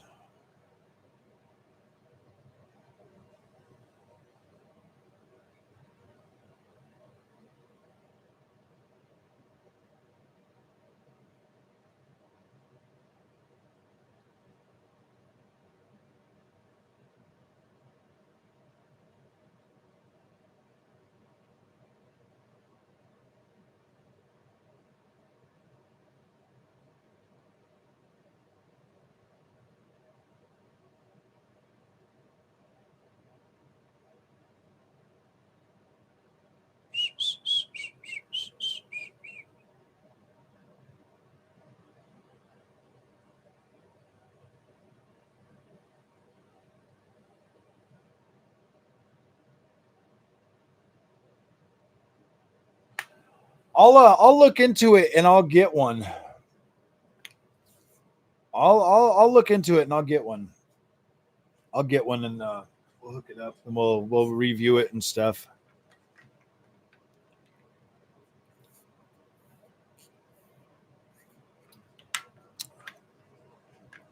During sales because people are researching which tech is best to get their deals. I kind of do too. You know what the funny thing is both my 9070 XT videos, review videos from the Elite and the Mag Air have gotten significantly more views than any of the NVIDIA cards that I've put out, guys. Like people are just tired of the shenanigans from NVIDIA and the price hikes and stuff like that. But gamers, you got to understand, with NVIDIA, you're competing with the AI bros, you're competing with the freaking you're competing with the crypto miners, you're competing with the workforce. Like you're competing with so many, like CUDA is so big and so massive that you're competing with everybody for compute, when with AMD's GPUs, like you're legit competing with other gamers that probably think AMD is trash. Like it's so much easier to get an AMD GPU than it is to get an NVIDIA one. Well, like right now, like it's easy to get an NVIDIA GPU, but yeah, dude, the competition is crazy.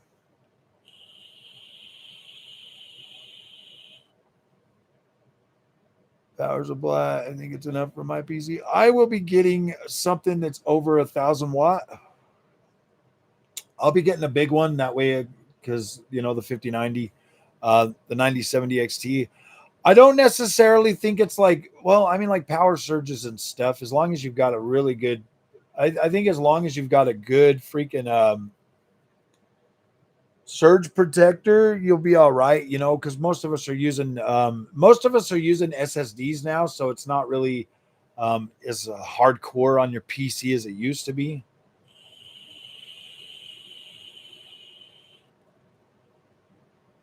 You test every product out for us. I love that, with your own money usually too. Yeah, I'll get one of them UPSs, uninterrupted power supply. 5090 is an absolute monster. It is a monster, especially if you use the MFG 4X, bro. Like, I will promote MFG 4X probably a lot just because I like it.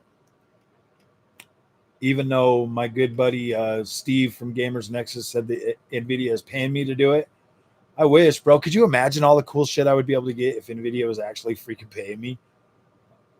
That'd be badass, bro. Then I could have my, the day I come home with an Astros with an Astral ROG Ally, Asus ROG Ally, or a ROG Astral in a full complete Asus build with like the top of the line everything, then you can question if I come home with all of it at the same time, then you can question if NVIDIA is paying me or not, because that's like $6,000, bro, to build out that PC that I would want. So if I come home with all of that at one time and we're like, yeah, we're putting this together, then you could be like, okay, maybe NVIDIA is paying this dude to like shill MFG 4X. Until that day, no, because it would take me at my current income level and the way I buy things, it would probably take me until the end of the year buying it piece by piece.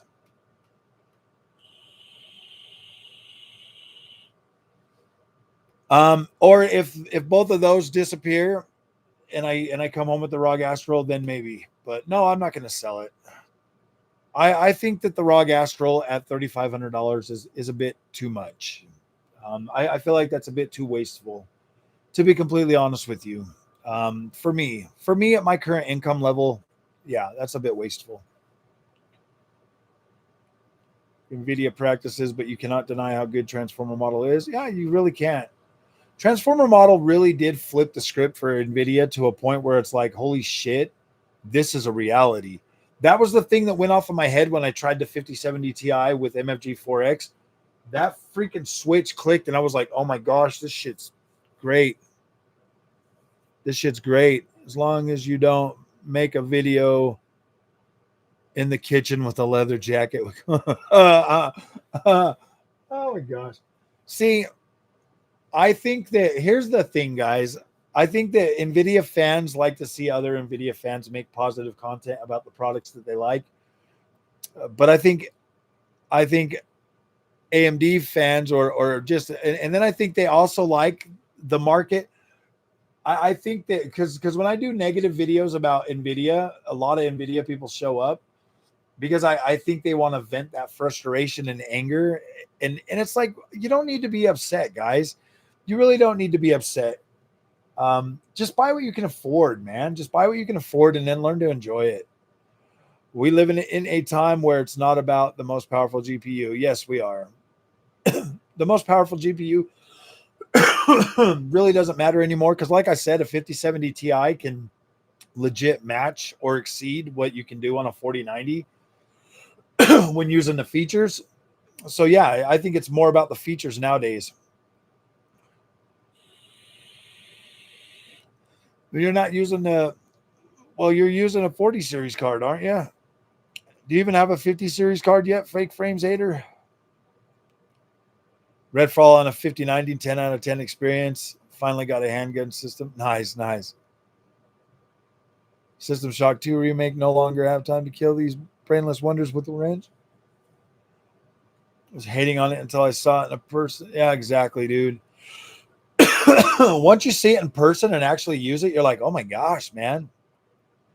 You actually start to think like, oh my gosh, this is actually a freaking pretty cool thing, man. I don't know if I'd buy a 45. The only way I would buy the 45-inch ultra wide is if I was 100% committed to hooking it to my sim rig only.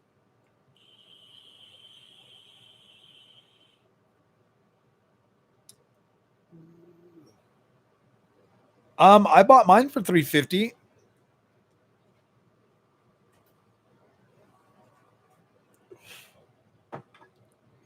I bought mine for $350, man. Actually, I bought mine for $299.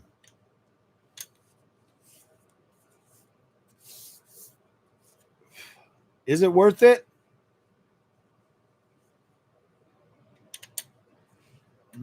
Still has that brand new leather smell.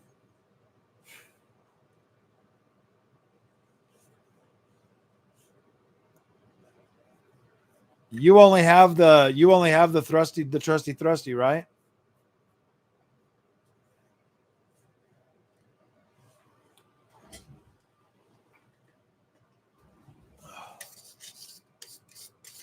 This thing.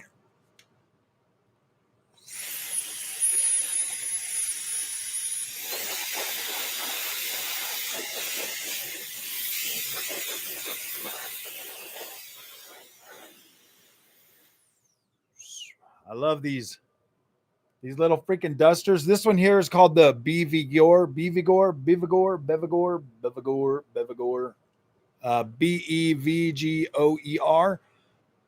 I love these things, man. They're absolutely incredible. It's even got a light on it. These are a must-have for cleaning out your PCs and stuff. I absolutely love them. Well, my friend,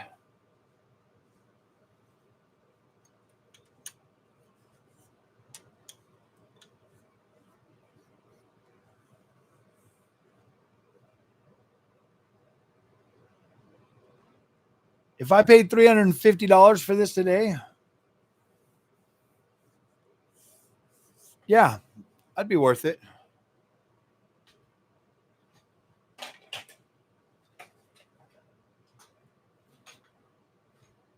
Yeah, it's worth it to me.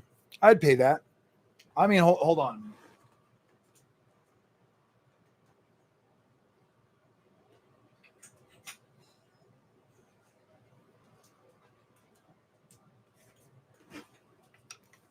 I paid $700 for this one.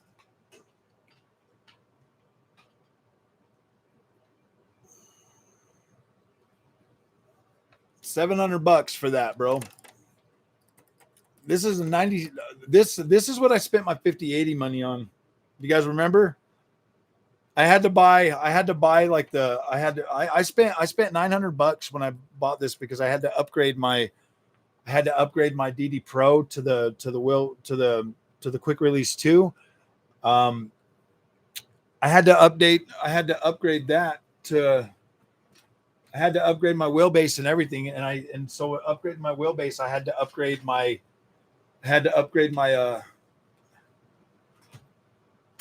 my R330 rim as well to the quick release 2. So yeah, that cost me about $900 to do that. I think that was like a $900 purchase right at the first of the year just to upgrade both of them. So $350 for this. Absolutely worth it. 320 millimeter extra wide rim. My R330 is 330 millimeters. Magnetic paddle shifters. And you can use this on the older style too. It comes with both of these. There's like 2 of them. You can interchange them. You can have the old style or you can have the new style. Yeah, absolutely worth it. Do I think Dill will hit the holidays medal? I don't think it'll go down too much. Maybe $299. The sooner you buy it, the sooner it starts paying itself off because you're going to have so much fun with this rim. It's good, solid construction.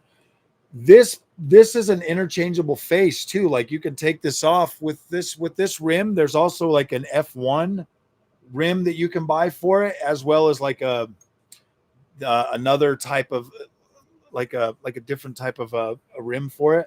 So there's like two other rims that you can buy for the Evo. I absolutely think it's worth it. I do. After spending so much on my fannies, on my Fanta boys. Yeah, dude. It's definitely worth it. No, I still got the 4090 sitting up there. It's an Asus Tough, bro. Like, I'm keeping it. It's the best 4090 you could buy.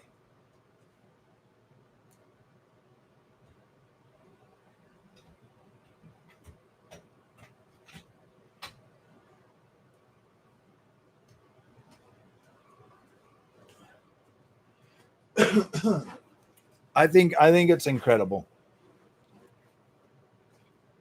Question Frog. I still have the 4070 Ti Super. How long do I have until I? You don't necessarily have to upgrade, bro.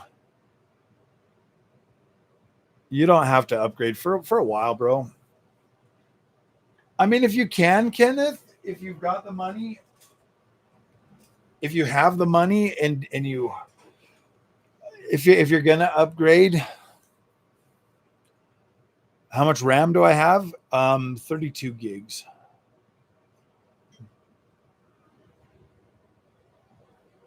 Yeah, YouTube limits the live streams to 1080p.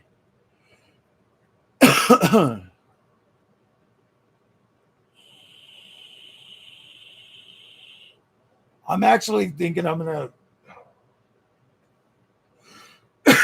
actually thinking if I keep live streaming, I'm gonna hook the ZVE 10 up and use that.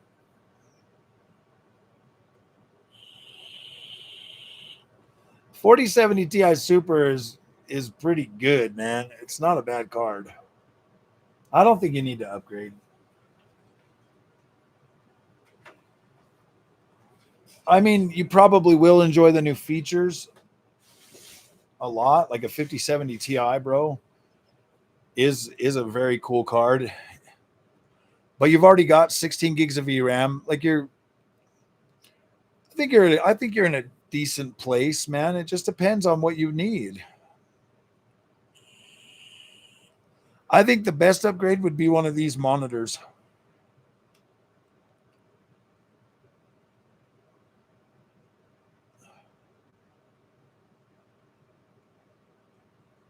A 9800X 3D and a 4070. Should you upgrade?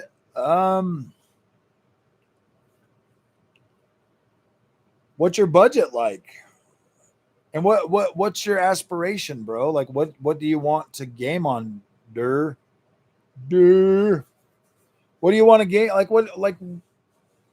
what games do you play? What do you it kind of matters like what games you play and stuff, bro. Like if you're playing like Call of Duty and so like esports games, I don't know.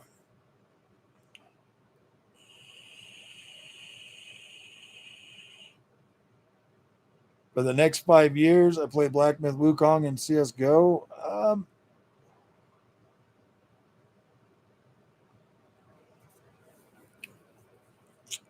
What's your budget like, man? If I were you and you have the money, I guess the farthest I would upgrade for myself with your setup,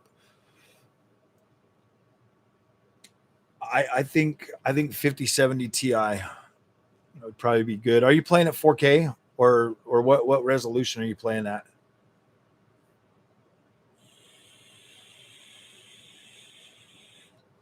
Because if you're playing Black Myth Wukong, then you're probably going to want to stay on NVIDIA, to be fair. It is an NVIDIA sponsored title, so it does have better features for NVIDIA. 5070 Ti is pretty good for Black Myth Wukong at 1440p.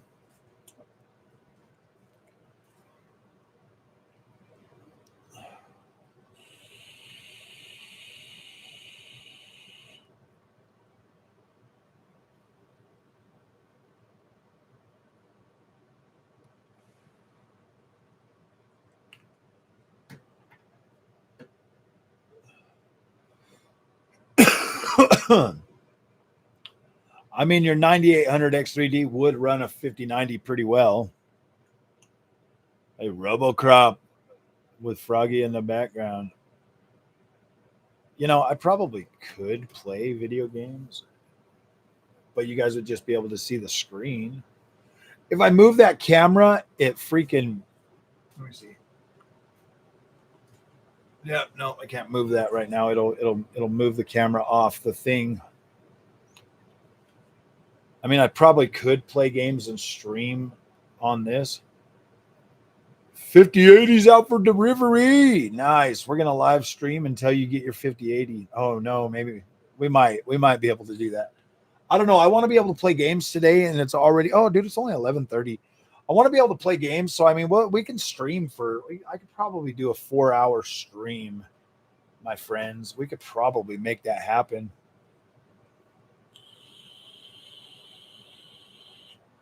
You guys would only be able to see that much of my screen, though. Are you okay with that? But I'm going to play at 1080p if I do. I'll play, but I'm going to play at 1080p. Let's see. No, I need you to stay widescreen, you little a-hole. You're not zooming in on me while we're playing a freaking video game. That Chronos game looks good on PC. Yeah, it does. Hey, you know what? That's a good idea. Let's see how that looks at 1080p. Oh, shoot, wrong button. Let's see how that looks at 1080p. 1080p, but I got to set this to this display. I'm going to use HDR. HDR. Okay, let me get the frame counter up.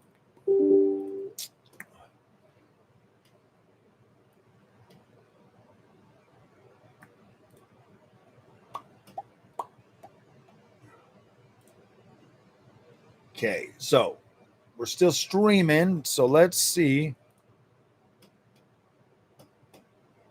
Library. Okay. I wonder if it's gonna stay good. I mean, we have a 98. I don't know if YouTube uses GPU or CPU for the thing, but that's what we would find out. It's still streaming, right?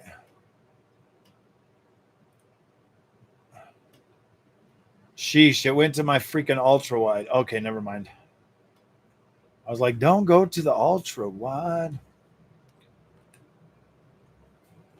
Frame rate counter.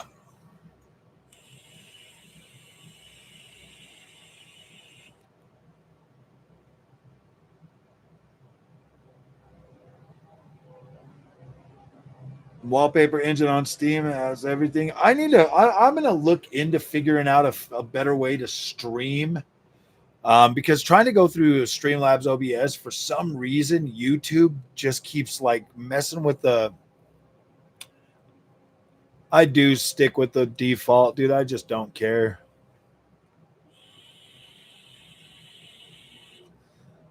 I don't really care about freaking wallpapers that often.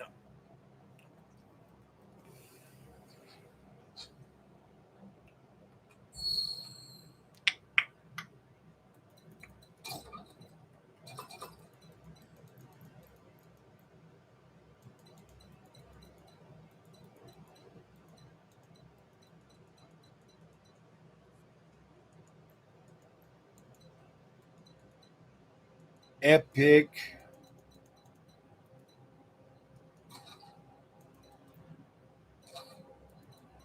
Let me see. Do I have frame generator on? I do.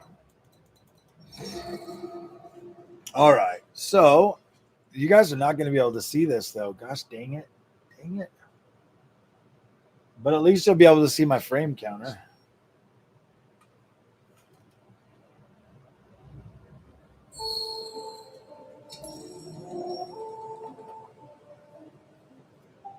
$250 frames.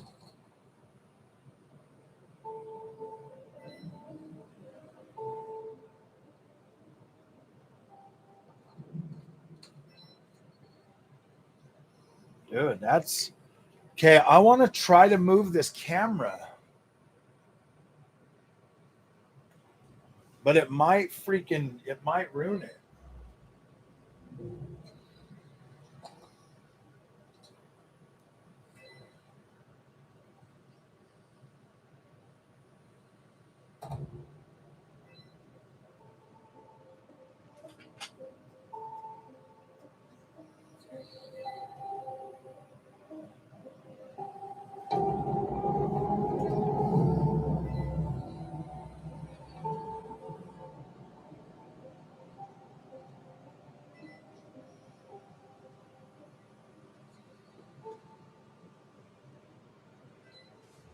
Got to bring my light post over here.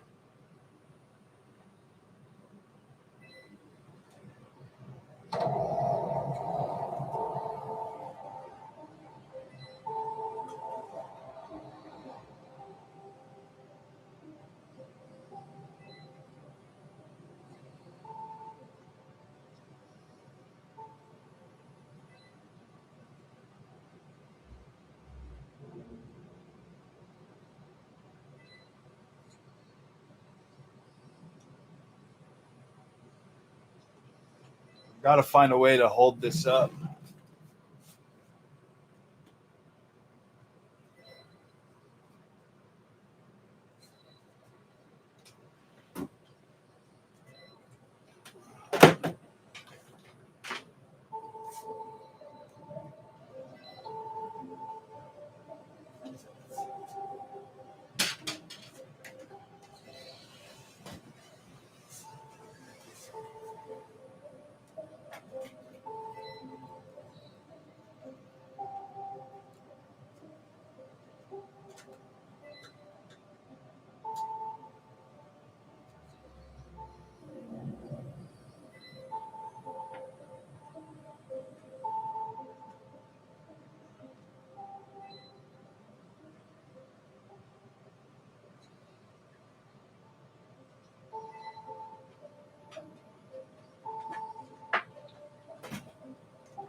Dang it.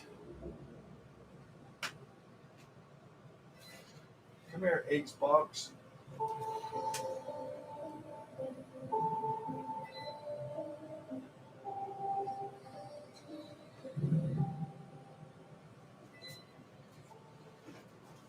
All right. Can you guys see that?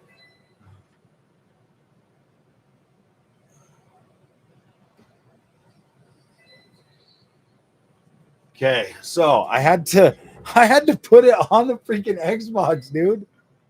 But I'm gonna turn that light back on.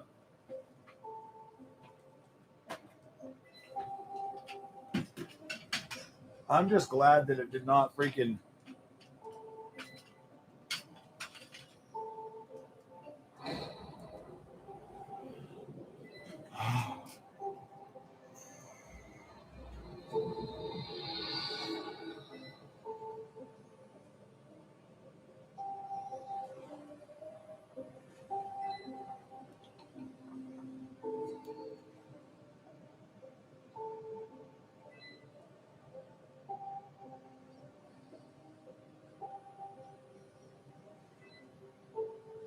No, it's too blurry.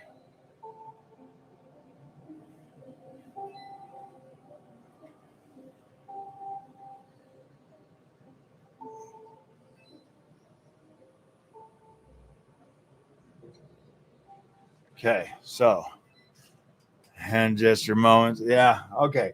So I think that's the best I'm going to be able to get.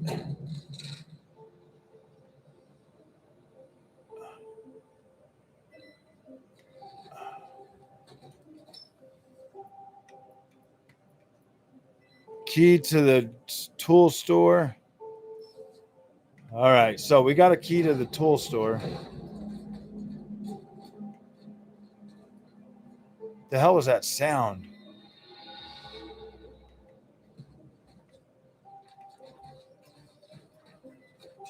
Let's see how much ammo I got.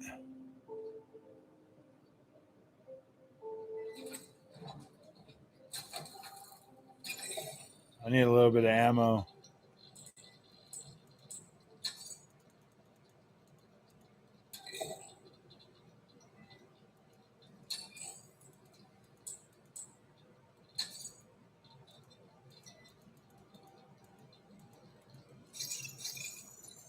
Okay, it looks like 6 is all I can buy.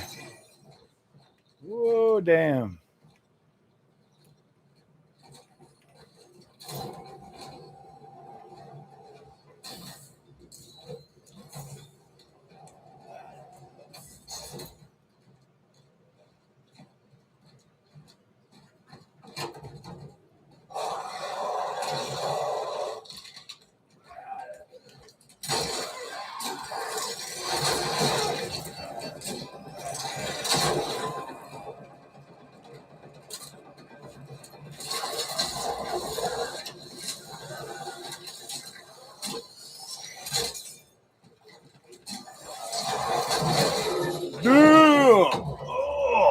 gosh, this game is freaking brutal, man. Holy crap. Damn, dude, this game is so freaking intensely brutal. Like it's hard, man. I'm not gonna lie.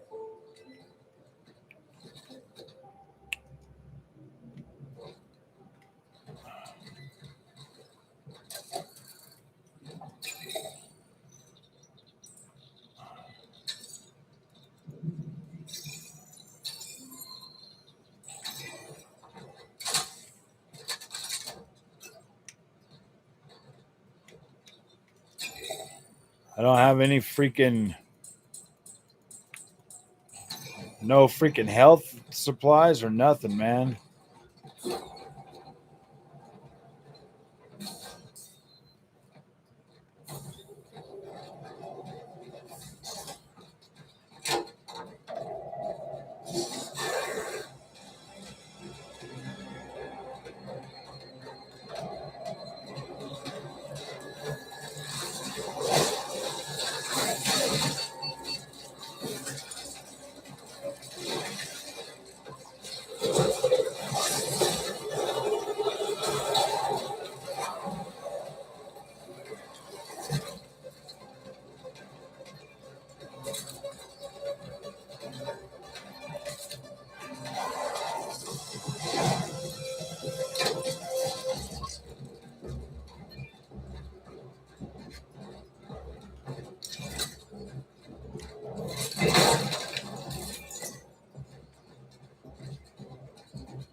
Damn, dude, this game is freaking.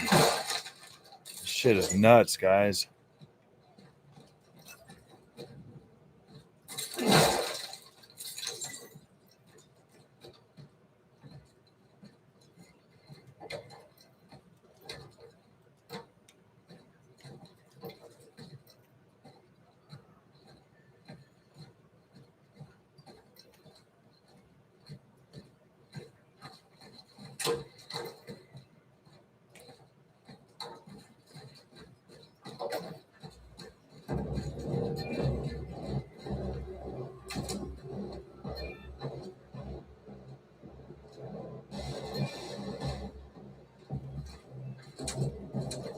Gosh, dude, that freaking music.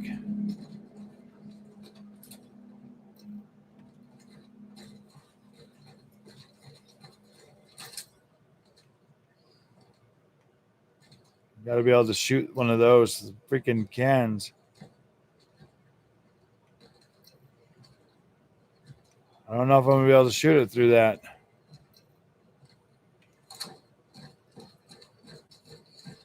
Oh, the window's broken. Ah.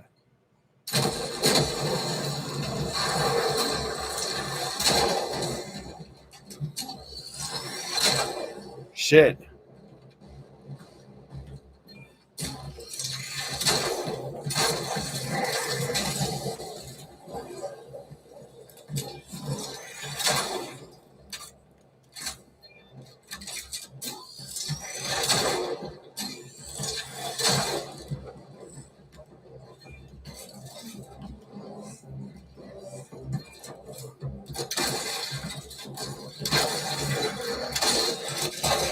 Oh, dude. Gosh, damn.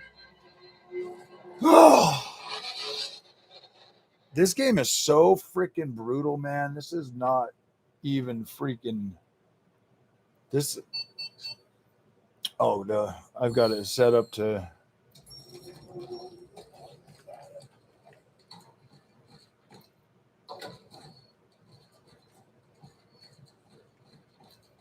Dude, I'm like already freaking dead, bro. Like, what am I supposed to do?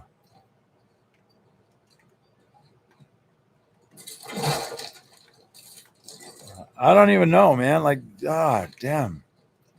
You saw how many of those things are outside.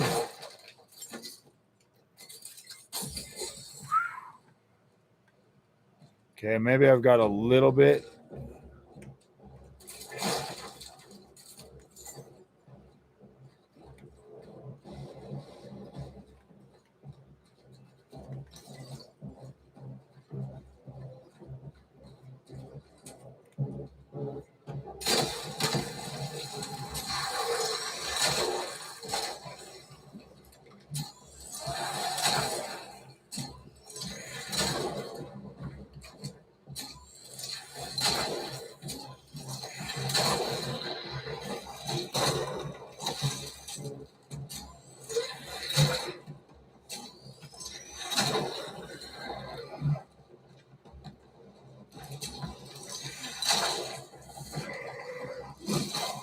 Gosh damn, run, girl.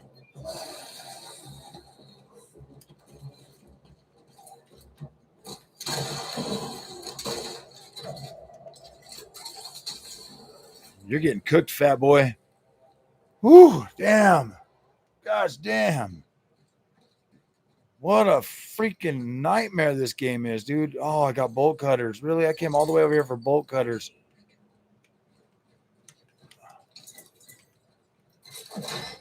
Gosh damn, please have a freaking heal thing. Can I even...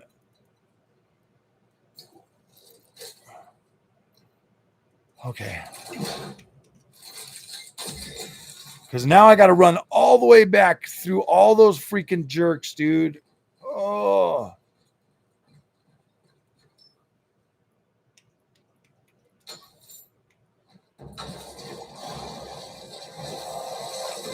Gosh damn it.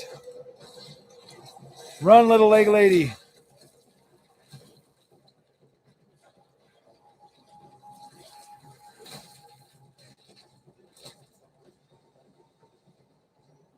Run those little tiny legs off.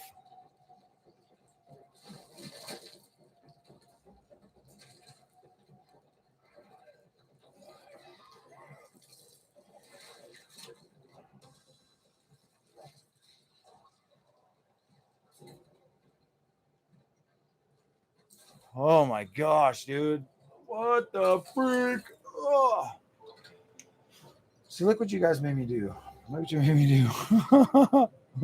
Oh my gosh, man.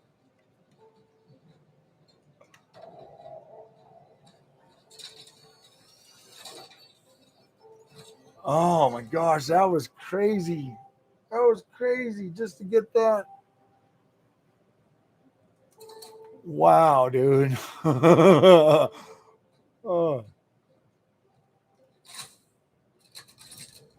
I have like no resources, man. Holy crap.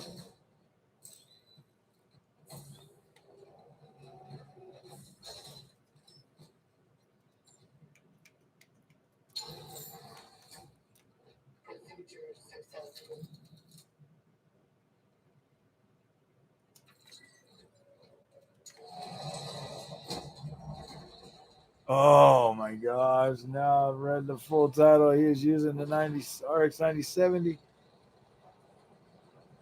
I'm playing this on I'm using the 9070 XT right now to play this game. Yeah, this is Chronos.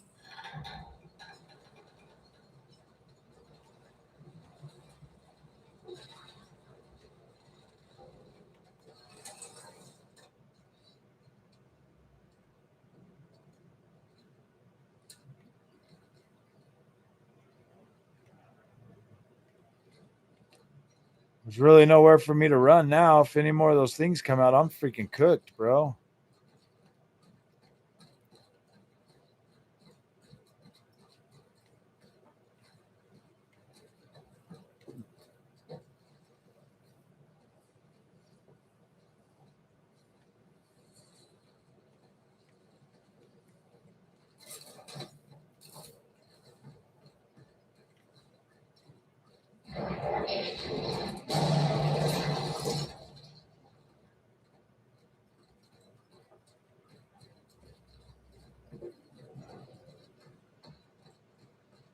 I'm absolutely freaking cooked, bro.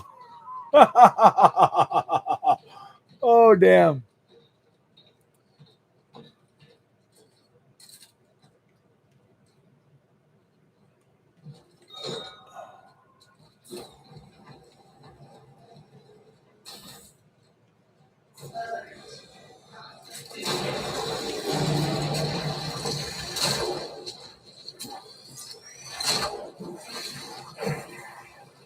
Gosh damn, dude.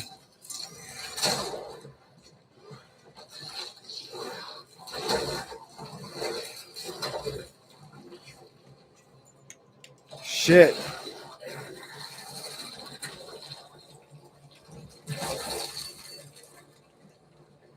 I'm dead.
Dude. Oh, man. Okay.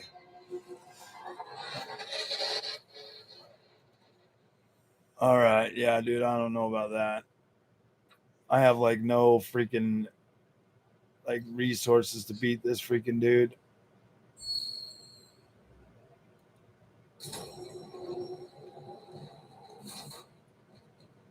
Yeah, I'm not going in there yet. Oh, damn.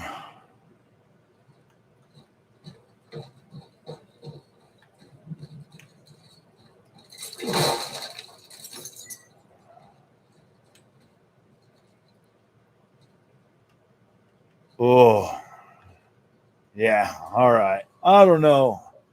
Dude, it seems like I started playing games and like everybody's leaving. So yeah, we're just gonna go back to our streaming because this is hard, bro. I have to play these kind of games in seclusion. Damn, that is a tough game, guys. That is one tough cookie. One tough cookie. Why did you do that? Oh, that's you kind of have to.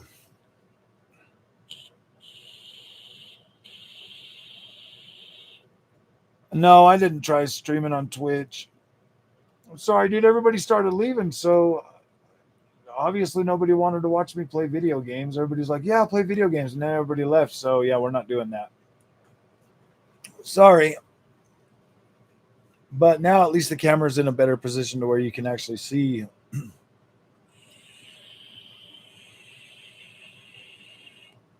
Yeah, dude, that sucks.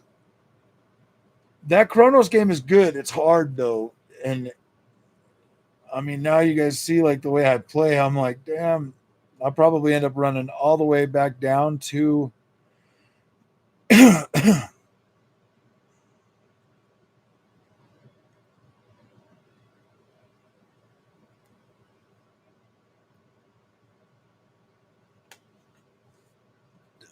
uh, you went with the 9950 X3D and a 5080 FE. Nice. Because I mostly game. Yeah, dude, if you're gaming at 1440p, you do not need a 4090 or 5090. You really don't, man. It's you'll probably end up bottlenecked a lot more. I'll do a bunch. I will do it eventually. Do a bunch of 1440p testing, but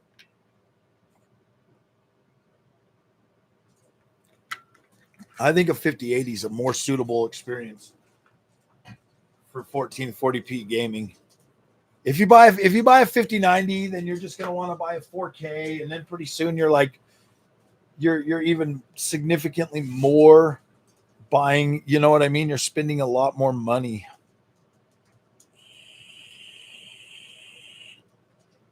Yeah, you're right. I wasn't even planning on streaming games. Like I get that. Everybody started leaving, so I'm like, okay, yeah, we'll just stop gaming.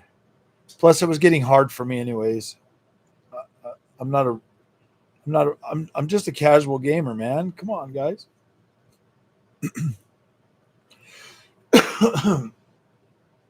You need to go outside. You need to go outside. Do you need to go outside? You need to go outside.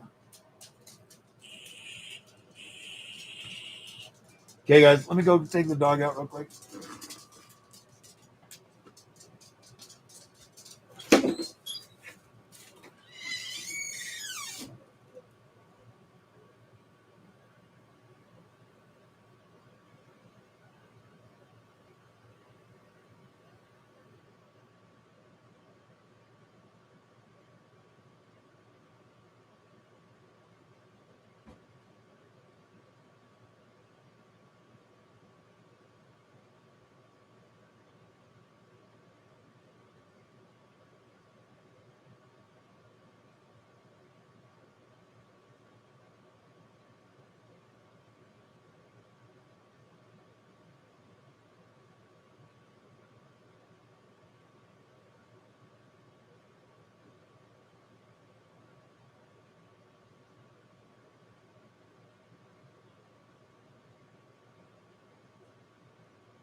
took that opportunity to make myself a cup of coffee.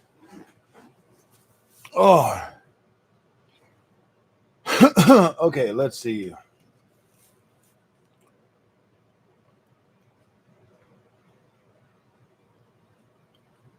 And you guys couldn't see the game at all? Like at all when I was playing?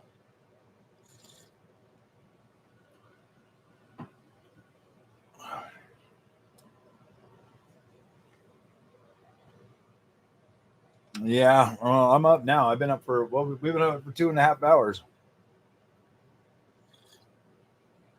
We've been up for 2.5 hours at this point, which is fine.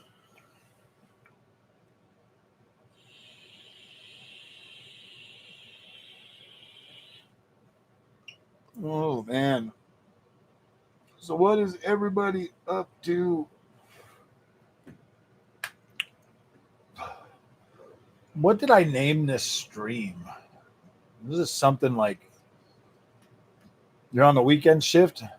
Ah, that sucks, man. I like to have my weekends off.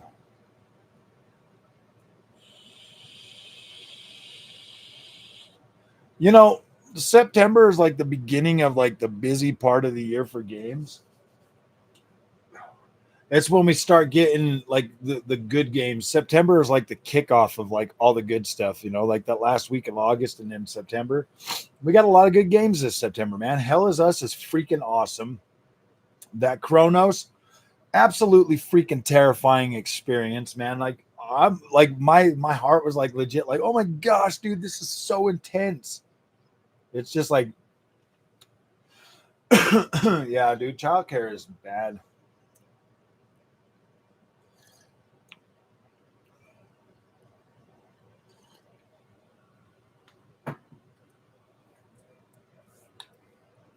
It's crazy. You know, like back in the day, like you used to just be able to pay somebody to freaking like a teenage girl around the neighborhood to watch your kids while you went to work and stuff. Nice, nice, dude. Yeah, I need to finish. I want to finish Hell is Us this weekend. But I want to play freaking Chronos, but gosh damn, dude. I need to stay in my lane, man.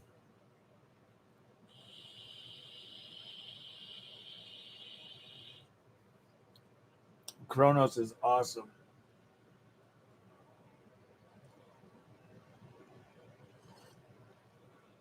Good morning, Bobby. Bob Joe. Good morning, Bob Joe. How are you doing this wonderful Saturday morning? Well, it's no longer morning for me. It's like 11:56. It's almost noon.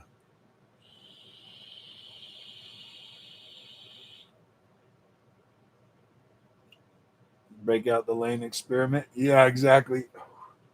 Gotta just stay in my lane, man.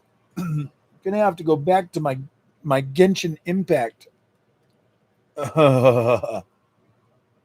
Went looting last night and got a few Air Jordans. Nice. Oh, dude, did you get me those Adidas I was asking for? LOL. Nice. I'll get you my address so you can ship me off. They're blue, right? They're blue like the shirt I was wearing.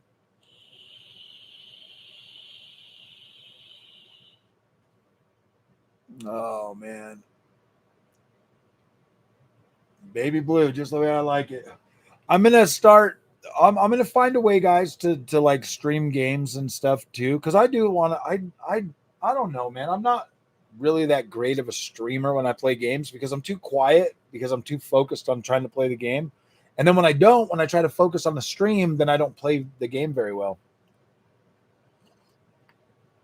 I mean, I guess I could throw on some Assassin's Creed Valhalla and run around the world and call that a live stream, I guess.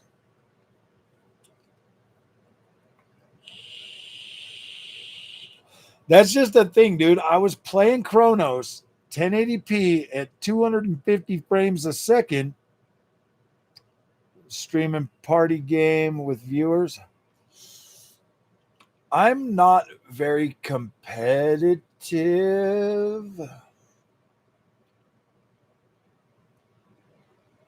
Kingdom Come Deliverance #2.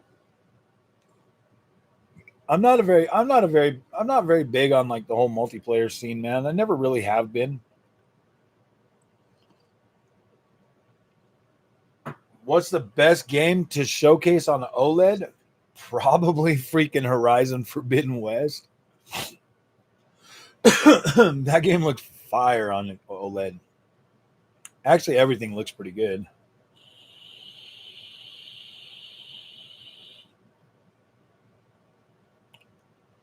Meld Studio, Horizon Forbidden West.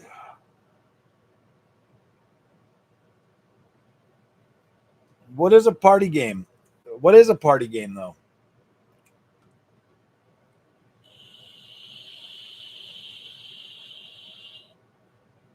Fortnite is a party game? I don't even think I have Fortnite downloaded, guys. I don't play Fortnite. That's like weird, man.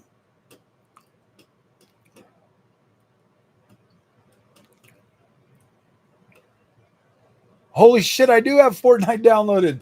LOL. Why would I have it downloaded on this machine, though? Is what I don't understand. Us old dudes remember Among Us, Mario Kart. Yeah, I guess I could do Mario Kart. I do have Mario Kart. I guess that would kind of be easy to stream because it's through a capture card.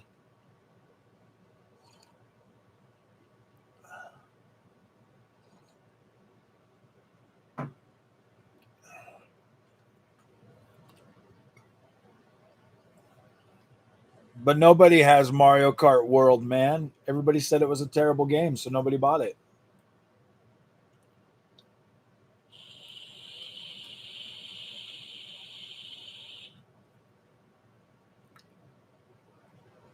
I wish that I could like stream games right into YouTube like this. I mean, I guess I can with the.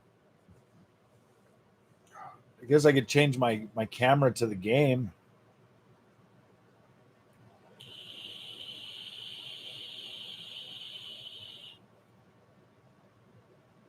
Till they see the frog stream it, then people will buy it. I know. I guess I could.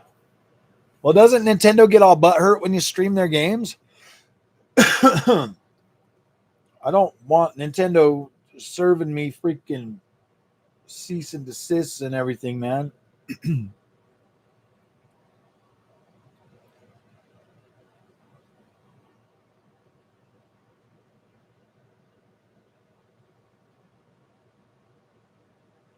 It's way better.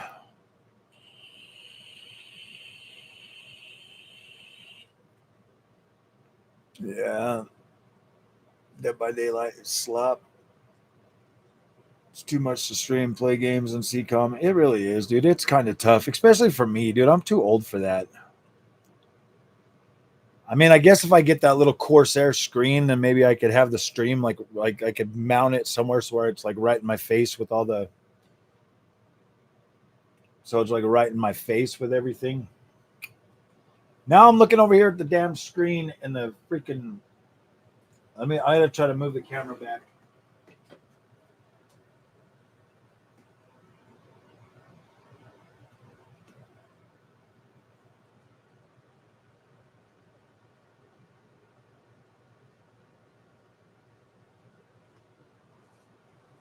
Okay, now I'm looking more right at you guys. Sorry, guys, I had to move the camera back. As much as I love it, like sitting right in my face. Gotta move my other table back.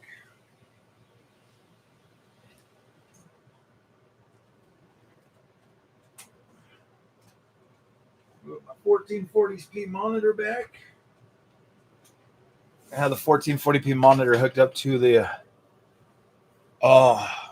freaking Xbox Series X. My wife was playing the other day. Horizon Forbidden West, the only world I 100%. Nice. Ready or Not, Killer Instinct, Street Fighter 6. I do have Street Fighter 6 on freaking Xbox.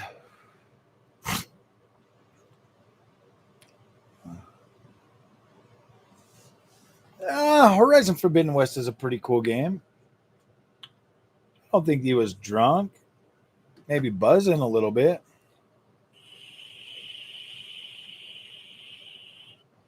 Holy shit, guys.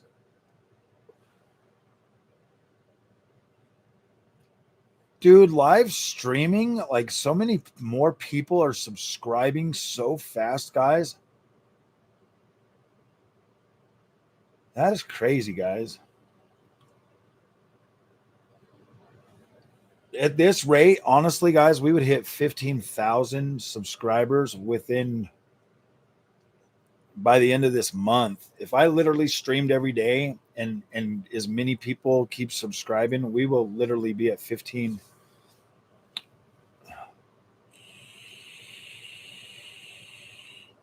I like the unnecessary filler. It's more about, for me, open world games is more about exploring the world and having fun.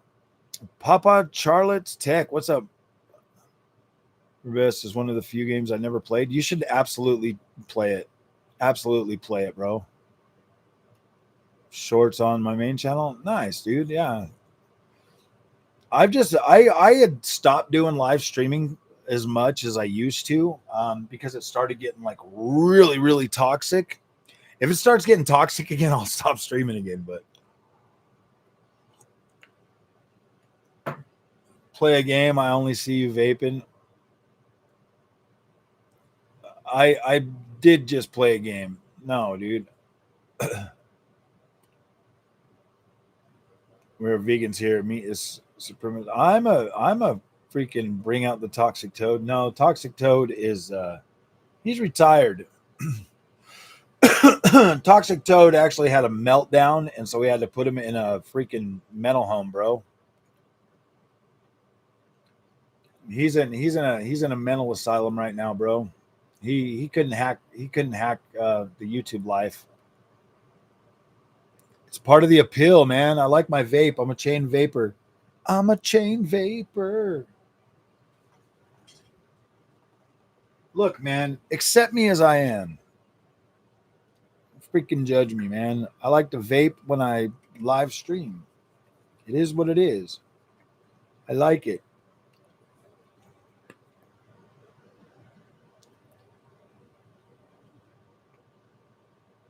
Now you got to watch me fill up my juice bottle.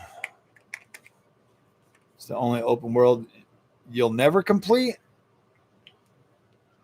I do the I don't know. I got addicted to open world games last generation. Like that was my out for some reason.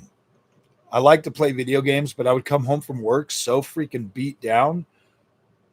Some days that's all I could do was just run around and explore an open world. It's all I could do. Well, I know I'm going back to I gotta upload some more 5090 content. There's some stuff that I want to check out. There's some video ideas that I got.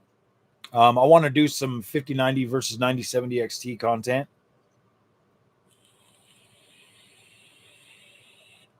Damn, that's good. I freaking wanted to play. I was really excited for Kingdom Come Deliverance 2 was my most anticipated game this year, to be completely honest with you. And when it came out and I jumped in there and I started getting back into the combat and stuff, I was like, gosh damn it, dude. I really wanted them to kind of streamline the combat a little bit to the point where it's like more approachable.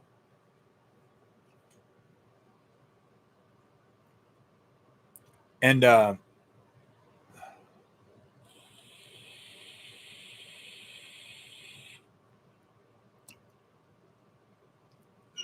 hey, did they put Game Pass or something on freaking Xbox or PlayStation? No, nobody's blowing up on freaking Twitter about it.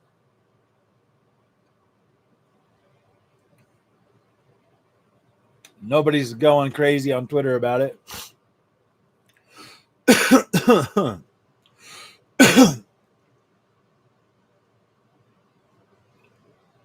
I think everybody's getting Battlefield 6. I mean, I'm pretty sold on it for the most part because it has a campaign.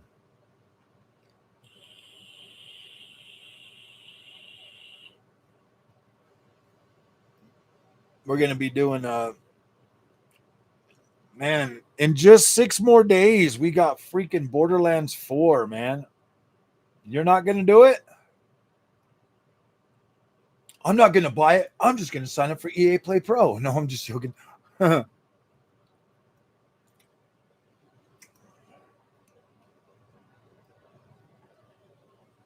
No, they brought Battlefield back to at least pretty good. I don't know. If it doesn't have any massive maps, that's going to be a big letdown. I got really used to those. Battlefield cost 10 buckaroos. Channel will blow up if you're the one of the first to live stream GTA 6. How would I be one of the first to live stream GTA 6? That game is probably going to, yeah, dude. I'm not big enough for them to even send me a review key for that one, an early code or anything like that. I'd have to have early key, and I'd have to be able to start streaming the moment it goes live, like the embargo ends. And unfortunately, they won't need to provide lots and lots of keys for that. B580 on Wednesday, and it's supposed to come with Battlefield 6. Nice. Yeah, you get it free. I got Borderlands 4 free with my my 5090.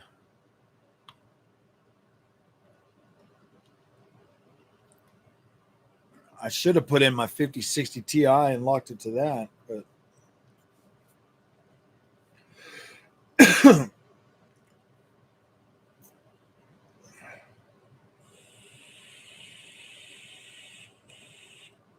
tell him I'm the Froggy boy. I'm Froggy. Let me have code for game. Froggy want, Froggy like. Ooh, damn.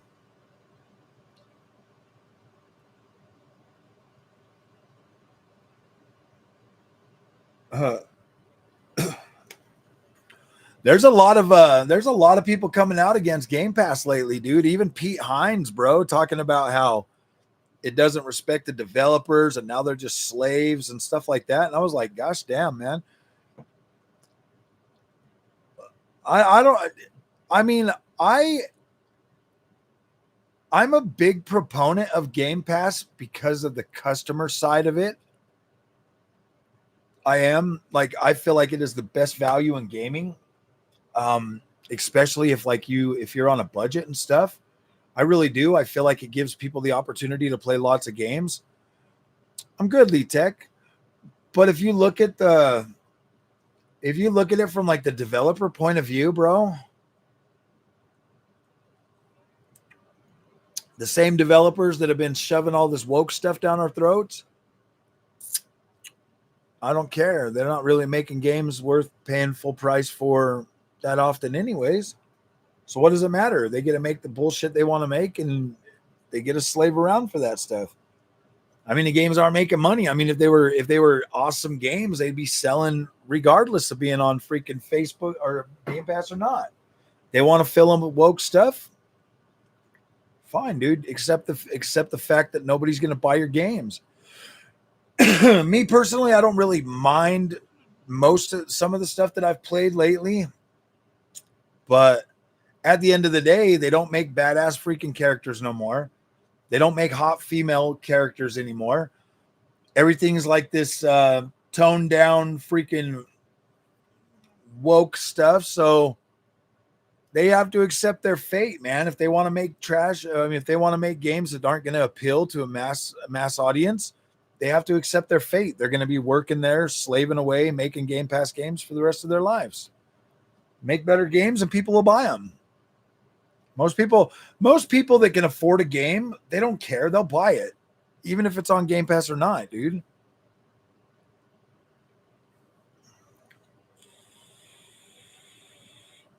Master Strike and Kingdom Come Deliverance 2 as early as possible, and it made my playthrough much easier.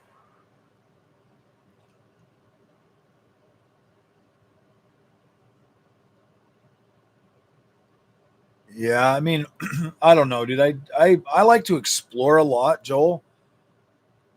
And so I start exploring, and oh yeah, for Game Pass for the consumer, absolutely incredible. I recommend it all the time. You know, it's buy it, dude. It's the best game. It's the best value for gaming on the market today. Game Pass for developers, should you even really give a shit? I mean, yeah, dude, I want them to be able to make money and be successful, but think about it. For the last 10 years, they've essentially been just feeding us whatever they want to feed us and completely ignoring the fan base and keep cranking out crap after crap after crap that everybody they keep putting out these games that are pretty decent. They're at least average. They're fun to play, whatever. But I mean, all the appeal that would make them great games, they strip out. They strip all that shit out. They put in their little ideology or whatever. And then they expect people to buy them like they used to buy games. And people are like, no, dude, we're not buying that shit. And then they get mad and they blame Game Pass for everything. And it's like, no, dude, it's not Game Pass. If you made good games, I guarantee it, if you put something like, if you put something on Game Pass that's absolutely an incredible, like put it this way, if you put GTA 6 on Game Pass, yeah, a lot of people are going to buy Game Pass to play it, but a significant amount of people are still going to pay full price for that game. You know what I mean? Like either way, like it would be good enough to make significantly more money than it costs to make that game, even if it was on Game Pass. But these developers want to feed you crap, and now they want to cry. It's like, no, dude, your guys' games are legit perfect for Game Pass. They're perfect for Game Pass. You make what you want to make. People play them and decide if they like them or not. But yeah, you're making a freaking Game Pass game. If your game is woke or in time or in with the times or blah blah blah whatever, your shit's Game Pass. It's a Game Pass game. Don't be surprised if it doesn't do well. Be thankful Microsoft is willing to pay you a salary to put that shit on Game Pass. Be thankful. Instead of being a bitch about it, be thankful that you're actually getting the opportunity for people to play your game. Because nobody's going to buy that shit. Nobody wants to buy it. Nobody, I mean, if your game is easy for other YouTubers to come out and just straight crap on and make it so nobody buys that game, yeah, your shit deserves to be in Game Pass. And you should be happy that you're making the money that you're making.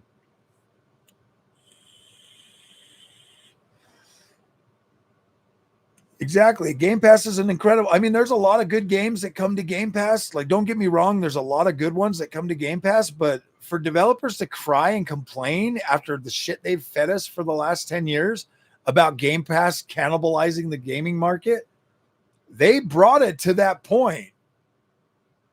I mean, look at Dragon Age Veilguard, okay? I personally had no problem playing through that game. It was fun, like it was fun. But that game should have been on Game Pass day one.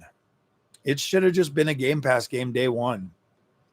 Like they decided to kill that game, throwing in their ideology in there, throwing in stuff they knew was going to be controversial with gamers. That game should have been a Game Pass and PlayStation Plus game day one, but they chose to try to sell it for full price and then ended up putting it on Game Pass and freaking PlayStation Plus anyway. So yeah, it should have just been there in the first place.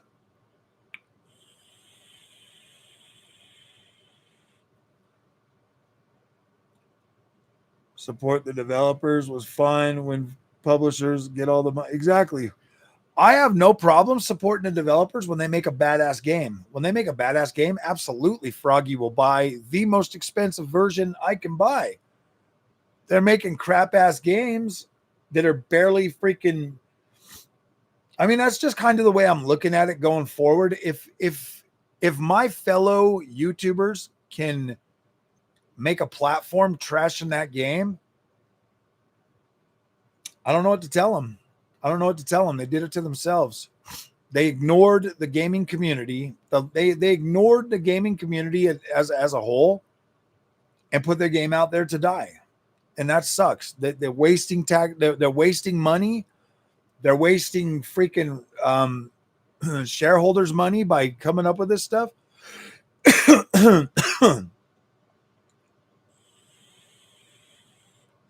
I guarantee you guys, I say this a lot. I guarantee you that Grand Theft Auto 6 would sell very well at $200 if this is theoretical. They would sell that game pretty well at $200. But then there's games, dude, that like, yeah, dude, it's like, what the hell are they doing, bro?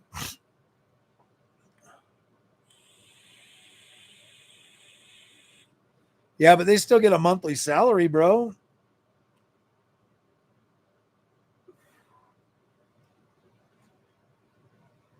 The shareholders, believe it or not, these days CEOs don't always make the decisions. Big shareholders with the largest stakes in game companies often call the shots. How's it going, Cameron? Cameron, what's up, buddy? Yeah, I don't know, man. Like Game Pass to me is the best value in games. But at the same time, if you look across the spectrum of games that have come to Game Pass, I mean, you got games like Hellblade 2 that's like 6 hours. Okay, you guys made the game you wanted to make. Don't be mad if nobody buys it. You made it. Game Pass paid your salary. Cool. Whatever. Do not be mad. Don't get on. Don't be like Pete Hines and come out and be like, yeah, Game Pass is just making us slaves. Bro, look at Starfield. Look at the games that you guys have put out. And then ask yourself, like, okay, did we make a truly generation defining game that we could be proud of? Dude, if you're complaining about Game Pass cannibalizing sales, it's not Game Pass. It's the game. It's the game. Game Pass is cool, but I'm not talking about Game Pass being bad. Game Pass is freaking phenomenal. It is the best value in gaming, hands down. What I'm talking about is the Sean Layden's and the Pete Hines and all the other executives that are saying that Game Pass is essentially making developers slaves and not good for the industry as a whole. Well, let's rewind this a little bit. If you look at gaming as a whole right now and what developers have been trying to cram down gamers' throats, Game Pass is a tremendous value for them because people might actually play their games because they're essentially free on the service.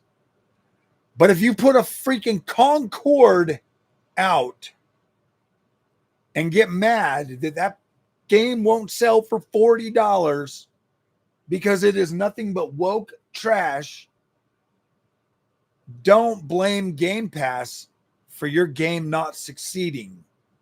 It's not a Game Pass problem that's making games fail because nobody's buying games. The games that are coming out are, dude, if my fellow freaking YouTubers can get on YouTube and make thousands of dollars trashing your game and feel justified about that, standing on their freaking their perch, you made the wrong game. You didn't listen to the gamers. You put your stuff in there. Do not be mad at Game Pass because your game is failing. And then don't put your game on Game Pass a year later trying to beg gamers to play it when you tried to sell it to them for full price and then you throw it on Game Pass.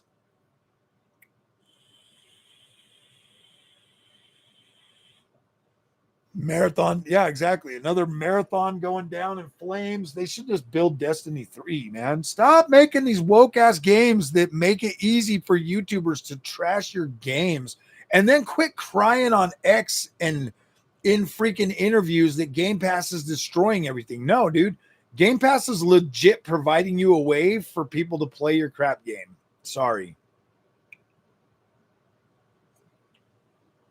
There are a lot of bad games out there. Take freaking Metal Eden, for instance, a $30 game, absolutely freaking fire. And it runs incredibly well, and it's $30, dude. Holy crap. Go figure. They made a cool game with a hot female character. Holy shit. Imagine that. Go figure. It's just so dumb, dude. Like, if you're gonna put a female in your game, she has to be hot. She has to be hot. She can't be freaking semi-hot. She has to be pretty hot, you know. If you want the cells from the female boss, and she can't be a boss bitch. She has to be a hot chick, bro. Like, she has to. And it's not me being mean. That's what freaking gooners want, bro. That's what they want. Give them what they want, bro. Keep her clothes on her, of course, but give them what they want. What's up, ex-baby hen? There are so many. Yeah, there are. Yeah, there really are a lot of bad games out. I'm not going to say bad games. I don't think, because I played a lot of these games, dude. I played Dragon Age, Veilguard. It was fun. I actually liked the combat and the world and everything like that. Pretty cool. Some of the characters are cool too. It didn't feel super woke, but obviously they fed that. They put that shit in there, put their little freaking weird speak and stuff in there. And yeah, dude, it was laughable and cringe. Okay. But at the end of the day, there were parts of Dragon Age at Veilguard that I really liked. I really liked that. I liked the game overall. I liked the aesthetic of it. I liked what Dragon Age had to offer, as a fun game to play. Like, it was fun. But you alienated a significant portion of the Dragon Age player base. Did you really think they were going to support your game? And now you killed Dragon Age. Dragon Age is dead. I don't think Dragon Age survives the fallout from Dragon Age Veilguard unless they legit rebuild freaking Origins and make it badass. But all the good guys, all the freaking guys that made Dragon Age are gone, dude.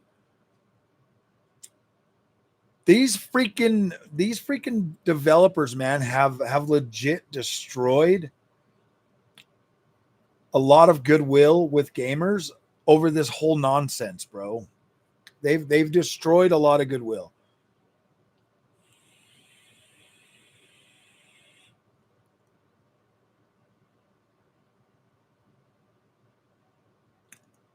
They just have to make better characters, man. Aloy, I like Aloy. Aloy is like, she's pretty enough to be like, I mean, she's not ugly. She's not ugly. And I mean, like, I don't know. I like Aloy.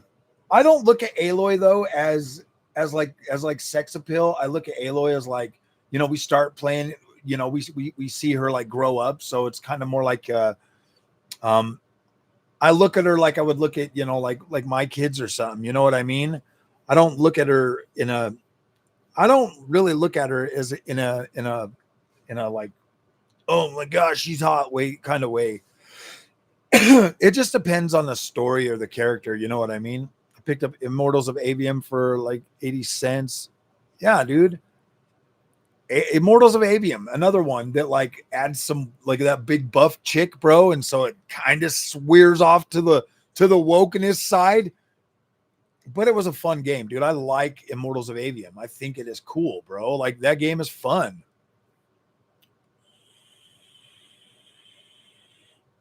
Exactly. They add this shit and it ruins it. Like, a lot of people went after gosh, what was that game? I gotta pull up Steam real quick and look so I can get the name of it right. They went after, where the hell is it?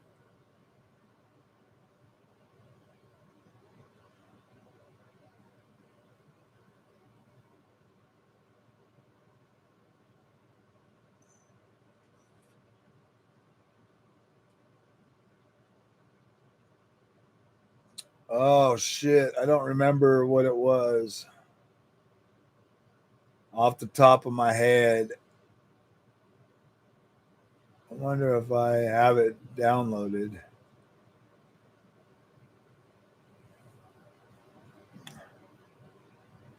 They went after that one and they were like, oh, this game is so woke and blah, blah, blah. And then I played it and I was like, I didn't really see a whole lot of woke in it aside from it having like a female character. The female character was hot. I mean, she played in freaking The Witcher, bro, as Yennefer, man. I'm like, she was hot. But like the game surrounding it, because it was a AA game, man. It was priced as a AA game. So people like went after it like hardcore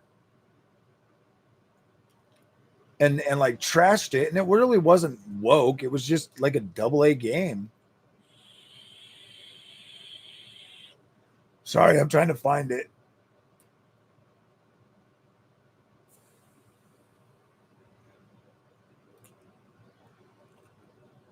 Probably be easier to find it this way.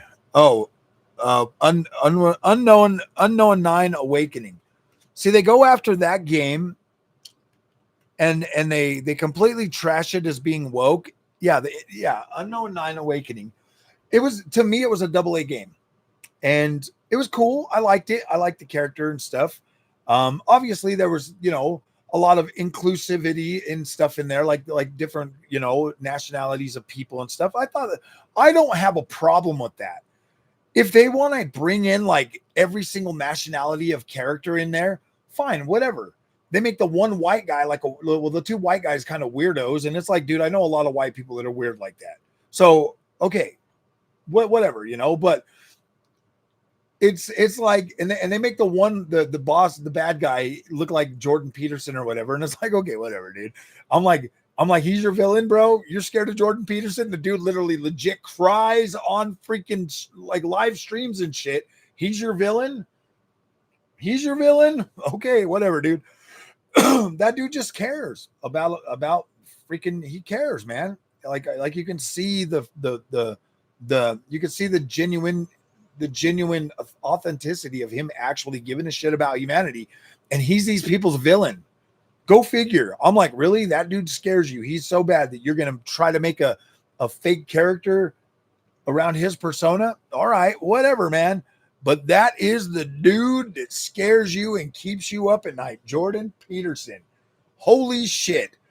And so I look at that and I'm playing Unknown 9 Awakening and I'm like, all right. I mean, to me, it just seemed like I'm like, this game was actually pretty fun, dude. Like the story and everything is like pretty cool. You get into it. And I'm like, all right, cool. And then they go after Forspoken. Why did they go after Forspoken? Seriously. Like, what was so woke about Forspoken? Frey, her character, I like her. I like Frey. Like when I played through that whole game and I played through it and I got to know her, I like her. Okay. I like her. She's not that freaking, I don't know. Like I like her. She's cool, man. I like Frey. Forspoken, the movement in that game, the combat system in that game, the world exploration in that game, could it have been better? Absolutely. Absolutely. But holy shit, man. That was a cool, fun game. I love Forspoken. It's still literally downloaded on my thing today. Abby from The Last of Us 2. The funny thing is Abby turned out to be like one of my favorite characters of The Last of Us 2. I liked Abby. I was heartbroken about Joel, but then after you play through all of The Last of Us 2, like the shit he did was legit justified for him to die in a world like that. Yeah, dude, he made his choice. She served revenge. Okay, like I get it. It makes sense. And then Ellie, Ellie's, yeah, dude, I don't know, dude. I kind of, unpopular thought, I'm kind of glad they got rid of Joel and had Abby and Ellie as the two main characters, to be completely honest with you. I think that is what really made The Last of Us Part 2 really good, because if you go back to the first Last of Us, you have Sarah dying in the beginning of the game, bro, like getting shot. And then you have Joel and he's just like, oh my gosh, dude, he was a construction worker. He was a father. He loved his daughter. And now he's a freaking straight up freaking heartless killing hustler that will do anything he can to survive in a world where everybody's like that. So yeah, and then he meets Ellie and he's like, oh gosh, I love her. She's like my daughter. So he tries to save her and he kills somebody else. And you know what I mean? Like his selfishness brought that upon him. Like I get where freaking where Neil Druckmann and everybody was going with The Last of Us. And it worked. It worked. You know, but at the end of the day, should they have done that? I don't know. It gave them an easy opening for people to bash that game. I freaking love The Last of Us Part 2. I thought it was good. I liked. Well, we're all, you know what? It's a good thing we're all able to make up our own damn minds. And me, I liked it. I thought it was good. I freaking love Forspoken. I mean, there's a lot of these woke games that have come out that are like, yeah, they're not the shit we're used to playing. They were still fun. Dude, people like cream their jeans over anime shit, bro. I love Forspoken. Forspoken was an absolute banger, man. Like people out there freaking gooning over freaking anime shit, bro, and they're gonna be like, "Oh yeah, dude, Jeff, yeah, absolutely buy Forspoken. Play through that game. It is freaking phenomenal, man. The movement and everything in that game so badass. The story on it, the story on it kind of feels a little bit. It's a little bit hard to follow the story of it, but I thought it was good, man. I thought it was good. It did feel a little bit rushed. I wish they would have kept going and made a second game. I wish that people wouldn't have trashed it so much because Frey is a pretty cool character. I like that game, man. Like I stand by the shit that I like, bro. I'm not gonna pre-order Ghost of Yote. I'll just buy it the day it comes out. It's an open world game, dude. I give every open world game an option, the ability to impress the frog. I'm not exactly excited about the main protagonist being a female, but I mean, I love Assassin's Creed Shadows, and Nawe is one of my favorite freaking assassins to this day, dude. I freaking love her. She's great.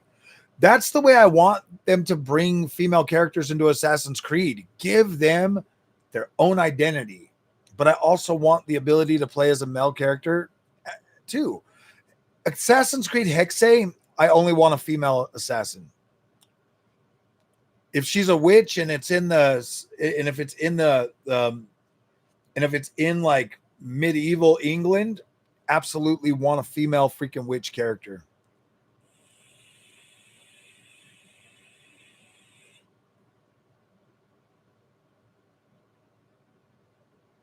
Breaking YouTube with the live streams. Oh, I know, man. Like it is pretty good. Like we're doing pretty good on the lives. I think that's what YouTube's honestly after doing like this, after doing like the streams like this, I think that's what YouTube is trying to push, bro. Personally hated Metal Gear Solid Snake Eater remake. I found the combat felt like it literally it feels I quit playing it because I was like, gosh damn. Like you run through an area and then it does like I was like, hell no, man. $70 for this shit. Dude, I am kind of a little bit I mean it looks fantastic. It looks fantastic, but gosh damn, bro. That old ass shit. They need to remake if they're gonna remake games, remake the games, bro. But how do you do that? How do you do something like Metal Gear Solid, bro? You need Hideo Kojima to do that. You do. Exactly, bro. Dragon Age Veilguard was a great freaking game, gameplay wise, world building wise. Some of the characters were freaking, dude. I freaking love Ballara, dude. Ballara is freaking awesome, man. I love her freaking, I love her attitude, man. She's just so cool. You know, I do like people like that. You know what I mean? It's like I like that. I like that freaking. I like some of it. Okay, a lot of people just jump right straight to like evil woke, but some of it I actually enjoy. Okay, some of it I actually enjoy. The whole freaking Tosh thing or whatever, that shit was stupid and uncalled for in that game. It was just uncalled for. Nobody needed to know. Wouldn't it have been? I think it would be better to just be able to do that stuff. Is like let the people have an imagination. Let them have an imagination. Don't say yes or no either way, because then it doesn't alienate anybody. And sure as shit, don't put freaking pronouns in the freaking character selection, dude. Holy crap.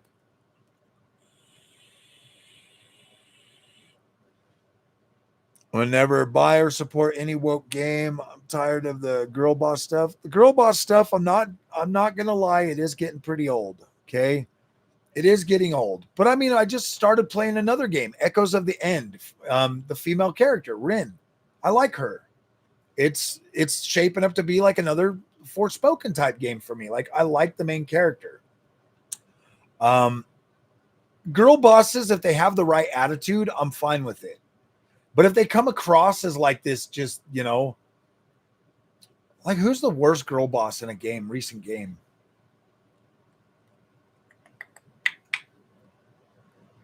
I mean, me personally, I like to play as like a brute, like a Viking type, or like a barbarian type class, and I like a lot of medieval type games. Anything with like swords and stuff, I like that stuff. Or like as a Knights Templar or a knight or something like that. I like to role play that type of a character. And so when they put out games that are in medieval times and they bring in like a female character, it's like, oh, okay, you know what I mean? It's like, I don't know. Stellar Blade. Whew, boy. I'm not sold on Stellar Blade. I think that one there is maybe like a little bit too over the top for me. I don't really care to play as like a I don't know. I mean, I see, here's the thing though. Like, I played through freaking Nier Automata as B2, and I was like, yeah, dude, this is hot, bro. You know what I mean? Like, B2, holy shit. But Eve from Stellar Blade, I'm like, I don't know, man. I don't know how to feel about that.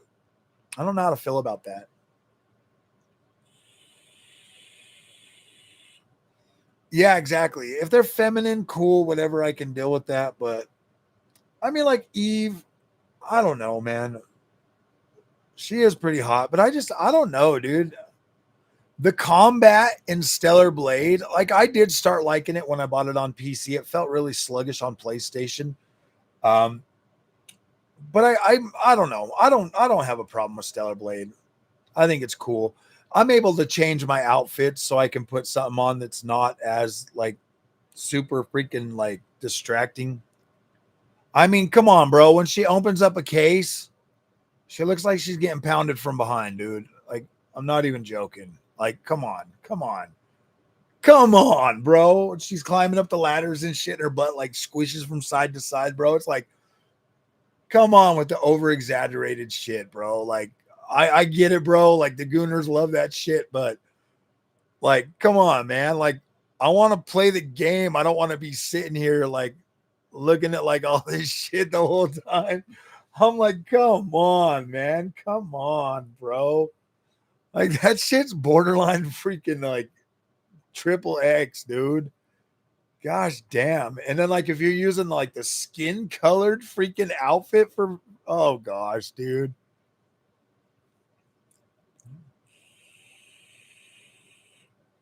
Motherfuckers got like 5,000 hours in freaking. I bet there's dudes out there that legit got 5,000 hours in freaking Stellar Blade, and they ain't even freaking finished the first stage, bro. They ain't even got through the first stage, man. They ain't even moved off the beach, for fuck's sakes.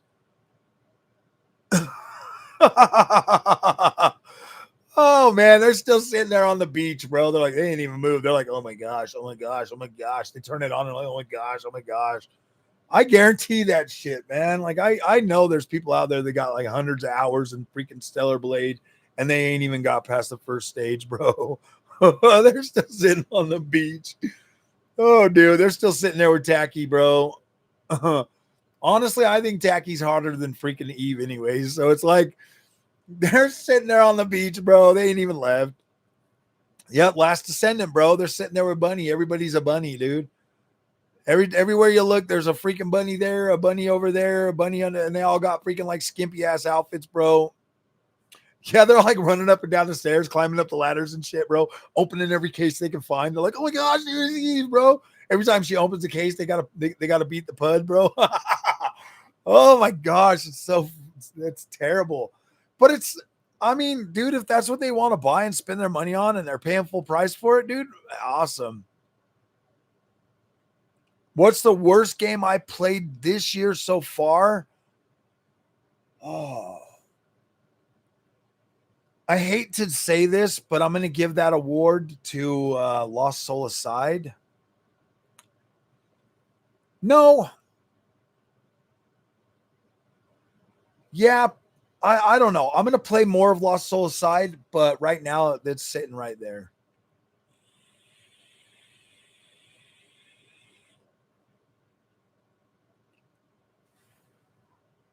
I know, dude. If as soon as Death Stranding 2 hits PC, I'm buying that, and I am going to play through that on the 5090, bro, and the 9070 XT. I might actually, dude, I legit might do a full playthrough on both of them. Whether you should return the 5090 and stuff, I was surprised you haven't sold the 4090. Why would I sell the 4090? I was thinking about it. Like I'd considered like maybe taking the 5090 back and just putting the 4090 back in for a while. But no, we're just gonna keep it.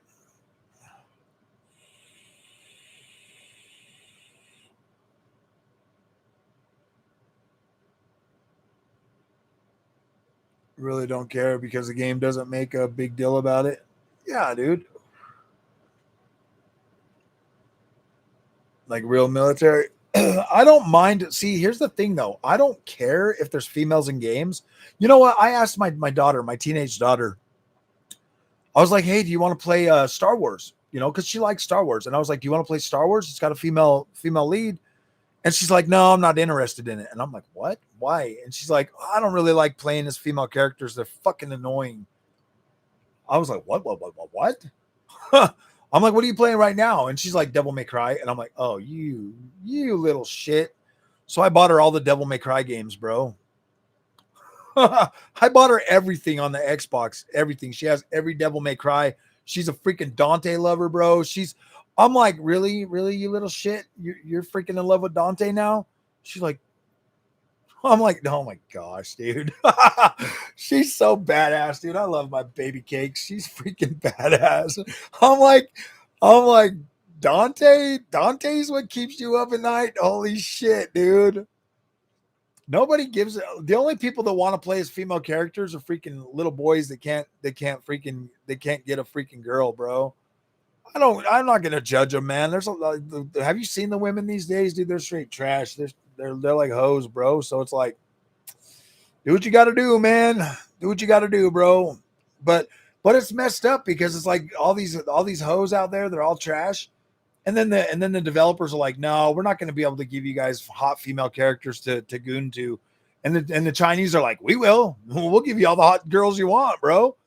Let's bring out everything, man. So Western developers are going to kill themselves with all this woke stuff, and the Chinese are going to come in and give you like this skimpiest girls. Yeah, dude, they know what you want to buy. They're not dumb. They're not dumb, dude. Western freaking thinking kills everything, man. Just because they're dumb. They think that people want this shit, and it's like, at first I was like, because I mean I'm a Christian, man. I go to church. I'm not the perfect Christian, but I do feel like women characters don't need to be as exaggerated. But at the same time, man, I don't know, dude. I don't know how to solve the problem. My AI girlfriend has drastically improved my life. Well, I know I talk to Bixby every morning. It's not as bad as people are saying. The good looking female characters are coming back, so people need to chill out. I know. Natural selection will take its course. Oh, exactly, dude. My name is Christian. Oh. Well, Christian, easy times create exactly, dude. Easy times create weak men that freaking I'm a feminist. Like, no, you're just a bitch, dude. You're not a feminist. You're a bitch, bro. You're probably one of them passive aggressive bros that straight stalks that girl that keeps telling you no. And now you're like, yeah, I support women's rights and shit. I'm like, dude, you ain't never going to get pussy like that. You're going to be a pussy whip, non pussy getting motherfucker for the rest of your life. You keep acting like that. You really think women want a bitch, bro? No, dude. They don't want to. Sheesh. Even gay dudes are attracted to freaking straight freaking alpha males, bro. You know what I mean? Like, ain't nobody attracted to a beta. Like, why would anybody want a beta? Like, shit, dude. Something happens, that dude's straight hiding behind the woman, bro. Nobody wants a beta.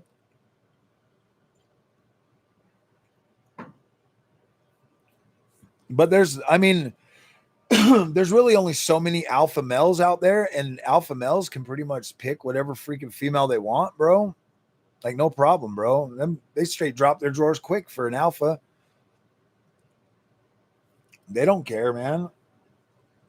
Sigmas are all right, you know. I mean, a Sigma is like, yeah, dude, you want Sigma guys are probably like, you know, they're okay with their wife doing what, like, making money and shit like that. They don't really have like insecurities and shit like that. Like an alpha male would probably have insecurities that the girl was making more money, or he'd just be taking advantage of her or something. Do I prefer non-flavored vapes, or do you? I like the flavored fruit vapes, man. 4 times and had many women. I have, yeah, 8 kids, exactly, bro. I mean, dude, I've had so many girlfriends in my life, and I've been married 3 times, bro. And girls want an alpha, bro. You gotta be a man. You gotta go over there and talk to them and shit. You can't like, yeah, dude. You want a girlfriend, bro? You gotta hit them over the head with a club and drag them back to your cave, bro. That is the only thing they respond to. No, I'm just joking. Damn. Freaking take what's yours, man. Take what's yours. Do not, yeah, dude. If you want a girl and she likes you, bro, I'm not saying go out there and be all creepy and shit and just start freaking throwing them in your little white van that says free candy and shit. But no, man, you gotta be strong. You gotta show. You can't go out there and find your girl and then expect her to be okay with you sitting there hanging out with your friends all the time and playing your video games and going to a bar and shit without them, bro. They're gonna leave you pretty quick.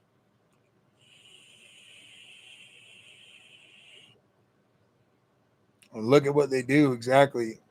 They want money and a big down. Uh, yeah, if you're a simp, she will take everything from you and give you nothing. She's a Spartan, bro. You got to look at women like that, bro. They are Spartans. If you're a simp, they will take everything from you and give you nothing. Nothing, man. They will take all your money. They will take your pride. They will take everything from you. I stay away from girls that are like that, bro. If they look like, first of all, stay away from the ones that everyone wants and the ones that are super flirty. Those will never work out for you, man. Them chicks are always on the hunt. Find one that likes you, man. You can tell if she likes you by the way she looks at you, bro. Like, you can tell. You can see it right in their eyes, man. Then don't betray that. If you get that, don't betray that. Once they lose respect for you, it's all over, man. Once a girl loses respect for you, it's all over. I got to get this camera to like refocus.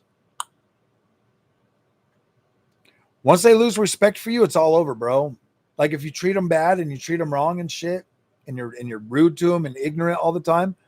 I mean, a little bit is fine, you know, like, stand your ground. Don't let them walk all over you, but don't back them into a corner, because then it's all over for you, especially if you love them, bro. Yeah. Don't be a simp. Simping is gimping, bro. You'll get taken care of. Hey, Brooke, how you doing? 175K. Ouch. Never marry through the state. I know, huh?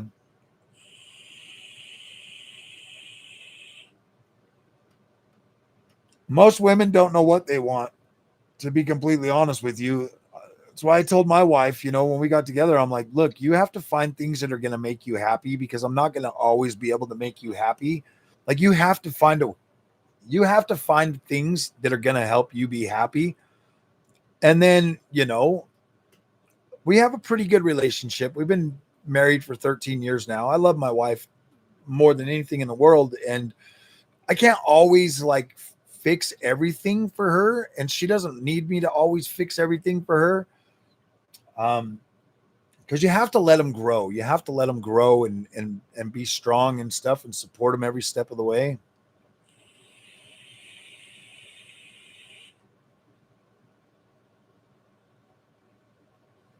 Yeah, exactly. My wife, my wife wants more than anything to just spend time with me most of the time. You know what I mean? She likes to talk. My wife likes to talk, and I love that. I listen to her and stuff. um, yeah, you just have to build like a pretty good relationship. You have to date each other. You have to keep doing that. You have to keep going out and having fun. For 9 years now, she's an asshole, but I love her. Yeah, I mean, they get kind of like women are interesting, man. Like, my wife will get queenie sometimes, bro, and she'll start getting all mad and like frustrated and start acting all queenie, and I'll be like, quit acting queenie. And she gets mad at me for saying that.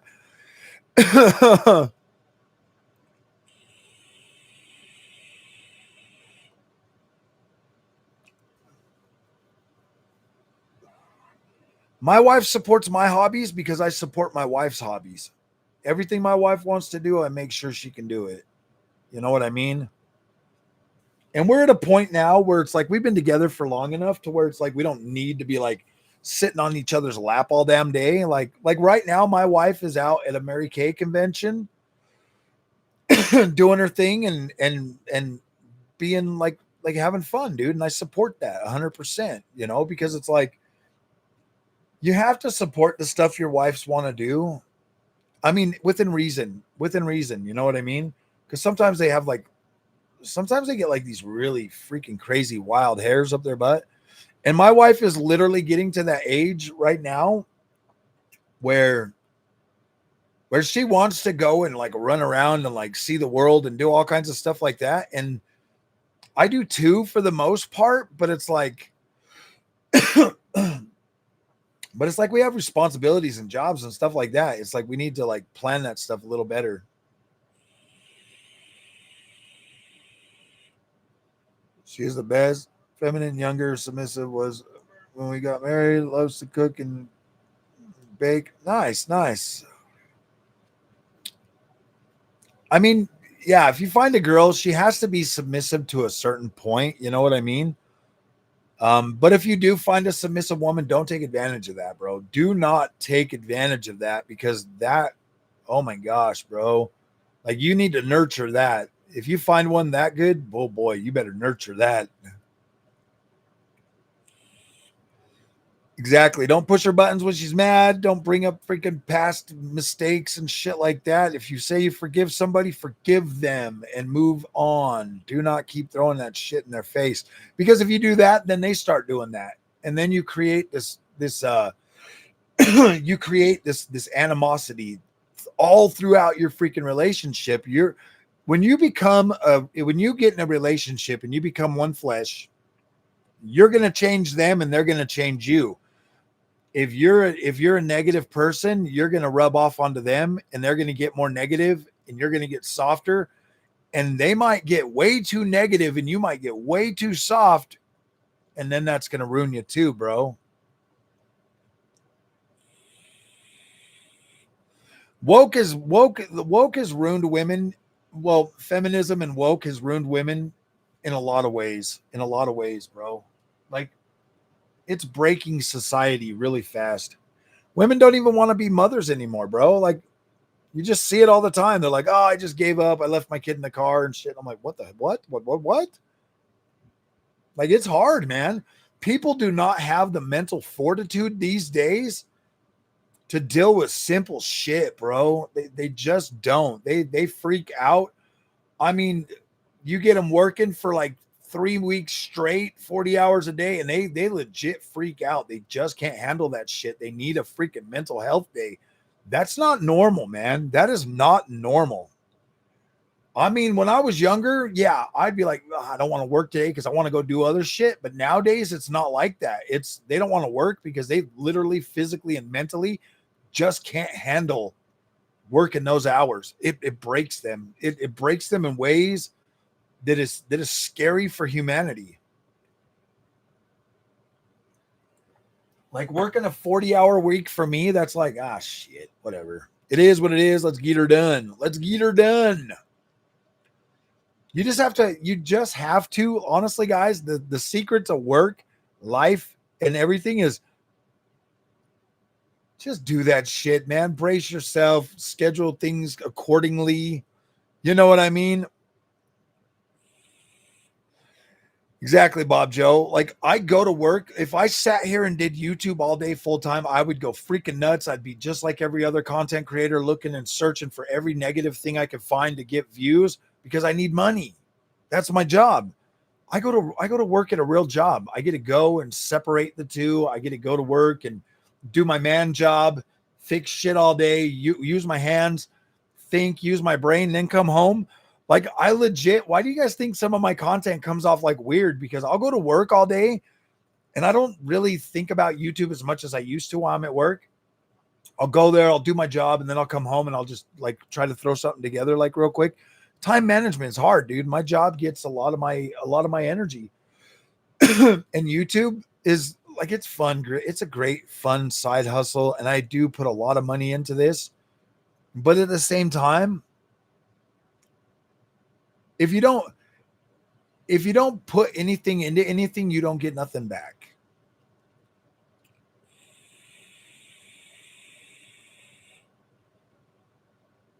To make that money, huh? Oh, where you just get her done.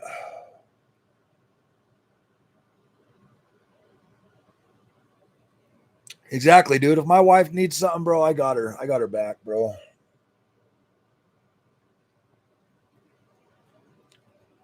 If it wasn't for my wife, I don't think I'd be living the life I'm living right now. And so, yeah, dude, I owe her a great debt because she has made me such a better man than she'll ever know.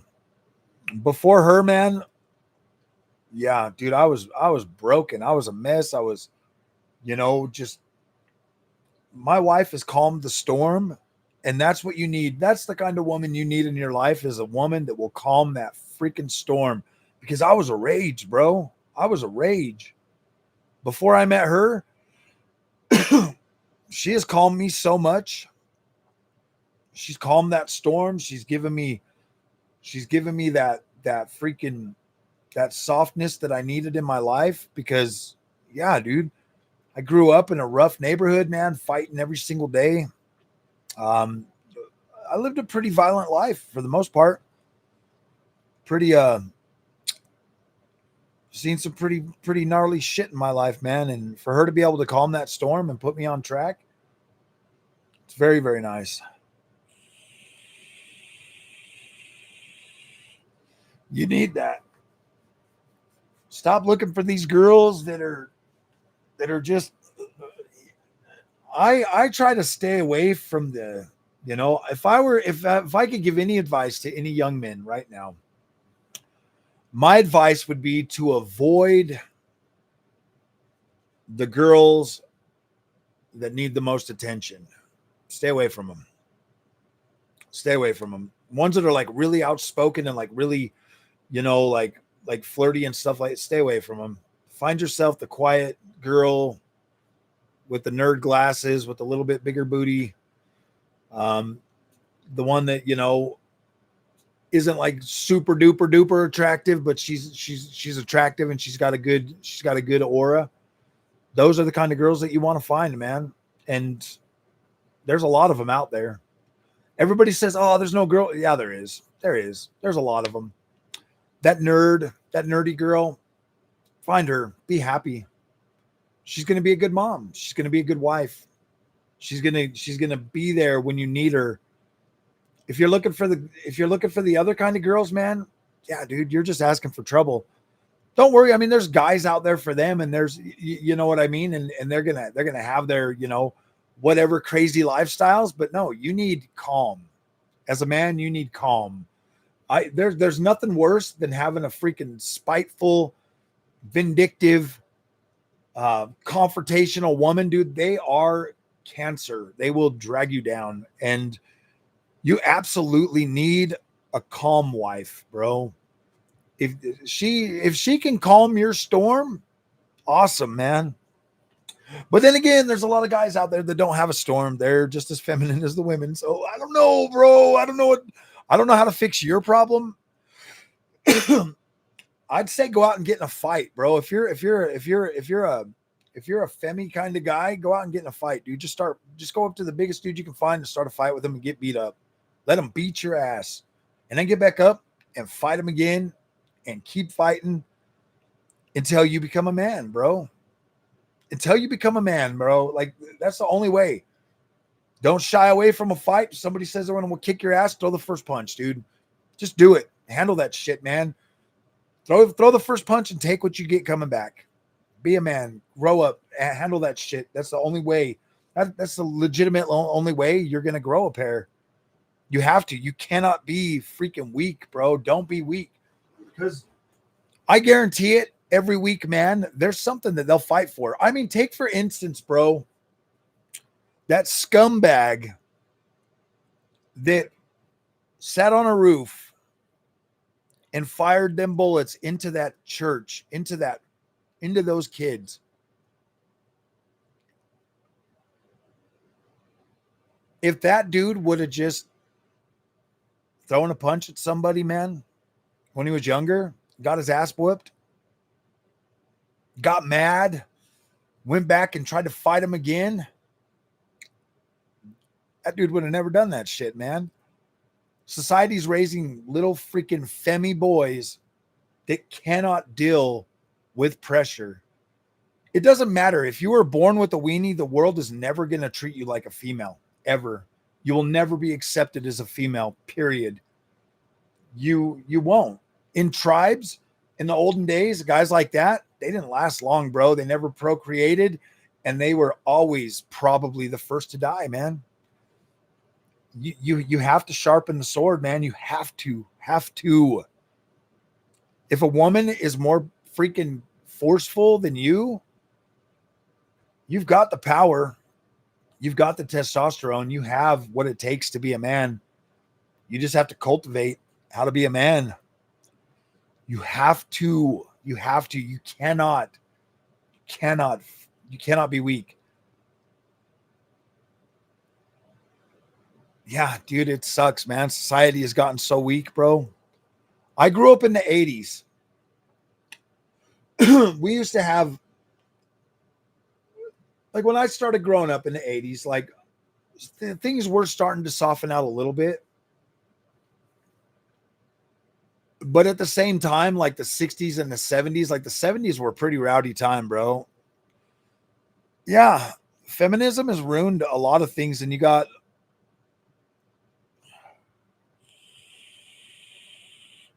Need for Speed Most Wanted. Nice. Yeah, I don't know, man. It's just the world has gotten weaker. It really has, man. Like, especially like Western, dude. You got guys out there. I don't know, man. I don't know. Like, if I keep going, it's just gonna get like more political, because you kind of have to, at this point in the conversation, you kind of have to bring politics into it. Because yeah, you kind of have to.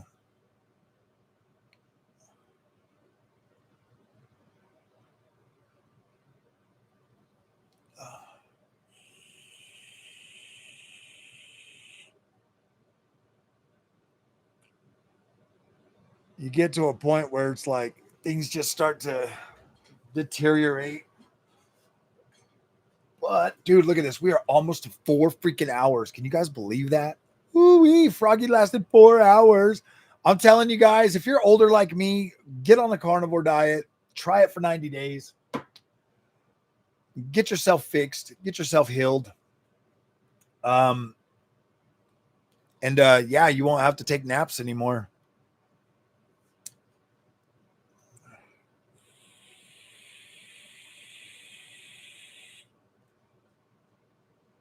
Underestimated how much she could hurt me.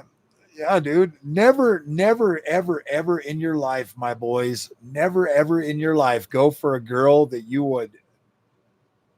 If you feel like you would legit do anything for them when you first meet them, absolutely stay the hell away from that shit, bro. If you even get like the inkling that like, oh my gosh, I would sell my soul and walk away. That shit's going to drain you fast. I'm not ever going to do Linux gaming. I'm sorry. Well, not anytime soon. I have zero interest in Linux. Zero interest in Linux. I see no need for it, man. I really don't see any need for it. Windows is perfectly fine for me. Every program I need and use is on freaking Windows. I just don't see any need for it. Quantum. It's not that I really don't. 2 minutes max.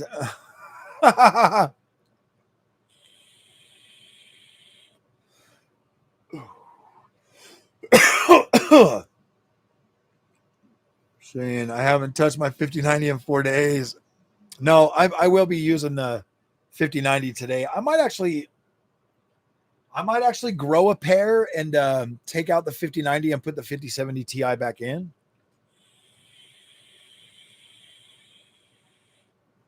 Then you really get down the rabbit hole, and then yeah, exactly, dude.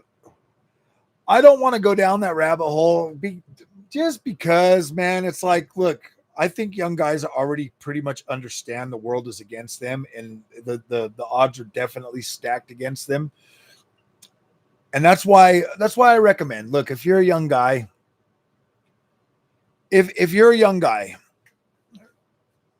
probably avoid going into like a tech job right now. Go out and get a man job. Okay. Go be a plumber. Go be a pipe fitter. Go be a welder. Go be a mechanic. Go be a freaking construction worker. Go get into a trade. Start learning how to master that trade. Okay. Stop worrying about freaking all the shit. You know, there's plenty of women out there that need the freaking jobs. That like, quit taking the female jobs and start taking a man job. Women can do retail. Women can do freaking basically all of that stuff. Go do something that there are so many good jobs out there that absolutely will pay you significantly more money, and they're not really that much harder, bro. Like, seriously, go get a man job. Get up and go to work every day. Go work in the freaking, go clean sewers. Go truck haul. Go do something that's not dealing with retail. Go do something that's not retail facing. Okay. Go do something that you don't have to deal with customers. Exactly, bro. I mean, I love having a man job, bro. Like the thought of working in like retail, or like, yeah, bro. I can't do it, man. I can't do it. Like, I'm so accustomed to like the shop life now, dude. I love fixing shit. When my company's like, dude, I need this fixed. I love that thrill, bro, of like, okay, yeah, I got you, bro. I got you. You ain't got to call.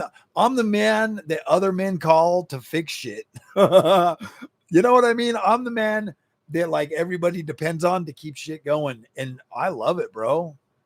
I love it. Could you imagine being like, oh man, no, I got to call a professional to fix that for me. And I was like, no, dude, I'm that dude, man. I'm the freaking wall, bro. It's like something goes wrong, I'm the freaking one they call. I love that. I absolutely love that. Like, I'm so integral to the operation, man, that it's like, you know, Yeah. Trades will never go away. We need people out there fixing airplanes, bro. Seriously, you know how much that shit pays? Do you understand how much that shit pays? And if you are good at your trade, that's what you should be focused on, is like, how the hell do I get so the funny thing is the better you are at your trade, the easier your trade is going to be. It's easier if you get good and you learn, especially like all of the older guys that are really, really good and have that work ethic, they're retiring. You need to get out there and start learning as much as possible from these guys before that knowledge is gone. You need a mentor. You need a man, an older, like you need to learn, man. You have to get out there. Stop worrying about this computer shit, bro. Like, yeah, it would be fun to work in the tech industry, but guess what? AI can do all that shit way easier and way faster and way cheaper than you can. And it doesn't need days off. It doesn't need mental health days. It doesn't, dude, being a man working in an office, that shit will kill you. That shit will kill you. Like you're not cut out for that. You're not built for that shit, bro. Most of you guys aren't. Most of you guys would be much better with a pitchfork shoveling hay, bro. Picking freaking trust and believe with all the freaking job openings, recent job openings due to ICE. Get out there and get one of them jobs, man. I'm telling you, you will love yourself more because you will put in a hard day's work and you'll come home and you'll know what it feels like to be a man. You'll understand immediately and you'll love it, bro. You might hate it for the first few blisters and shit, but I guarantee it, after that, you're going to love it. You're going to feel so good. You're going to love it.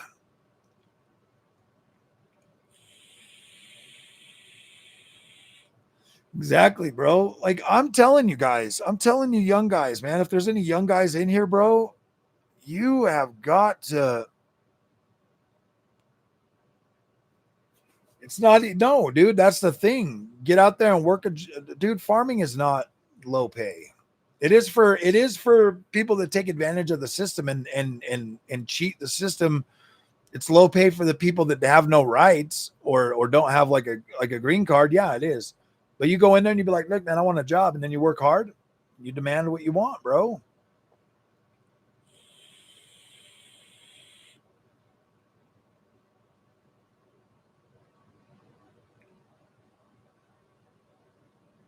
Starting wages immigrants have is $15 an hour. Yeah. So you need to tell them you'll do it for 20.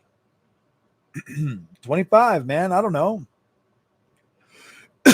Honestly, GV, you got to think of that like a farmhand. Isn't that if we go back in time and we look at that, wasn't that kind of stuff done by the farmers' kids, the younger kids, man? You know, think of that kind of job as is accustomed to like the 16-year-old, like a 16-year-old, bro. You go in there and you get that job as a 16-year-old. You work it for a few years till you're like 18, 19, and then you go off to the military. You know what I mean? Like you get where I'm coming from. It's like, look, sitting out in the field picking fruit is a 16-year-old job, bro. Like that's your first job. As a man, that should be your first job. Not working at freaking McDonald's, not working at freaking Burger King. Should be working at the damn freaking out there, learning some skills. Picking, yeah, your bottom. That's the bottom wage, okay? Because that's pretty easy shit. You just pick freaking berries. You're expending manual labor. Driving the tractors, I guarantee they get more money to drive the tractors or do some of the other more. The higher up you go, like farming starts at planting seeds, obviously irrigate, doing all that stuff. Okay. There's a lot that goes into that job. And there are parts that you actually are required to have trade knowledge. If you go out there and you pull weeds, okay, yeah, you're getting minimum wage. You go out there and you pick fruit, yeah, you're getting minimum wage. Any of that kind of shit. Okay. That's like your entry level position, bro. It doesn't require a whole hell of a lot of training. Anybody can basically do that shit, man.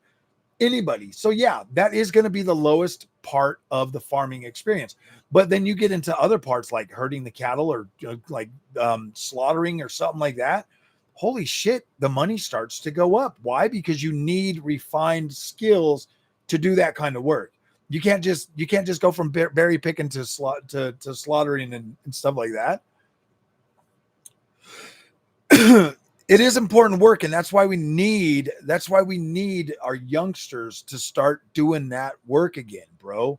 We need our lazy 16-year-olds that are sitting in their room playing their video games to go and pick that freaking berry, to pull them oranges off a tree, to do something important with their lives that's going to start putting them on a track to gaining the necessary skills to do that man work. You start picking berries, you move up to driving the tractor, then you move into like the butcher, then you move into like hauling. There's a lot that goes into running a farm, bro. A lot.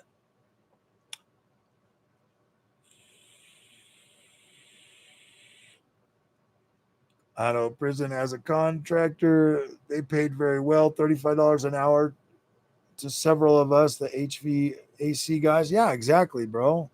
You make good money. The more, the better your skills. Like seriously, you become a master in a trade. You can legit tell people, I'll do it for this. You think these tech nerds can change tires, bro? Like, no, they're literally at the freaking mercy of the mechanic, bro. They got this expensive $50,000 freaking car that they don't even know how to fix. And you have you got to pay somebody to fix it. I'm union.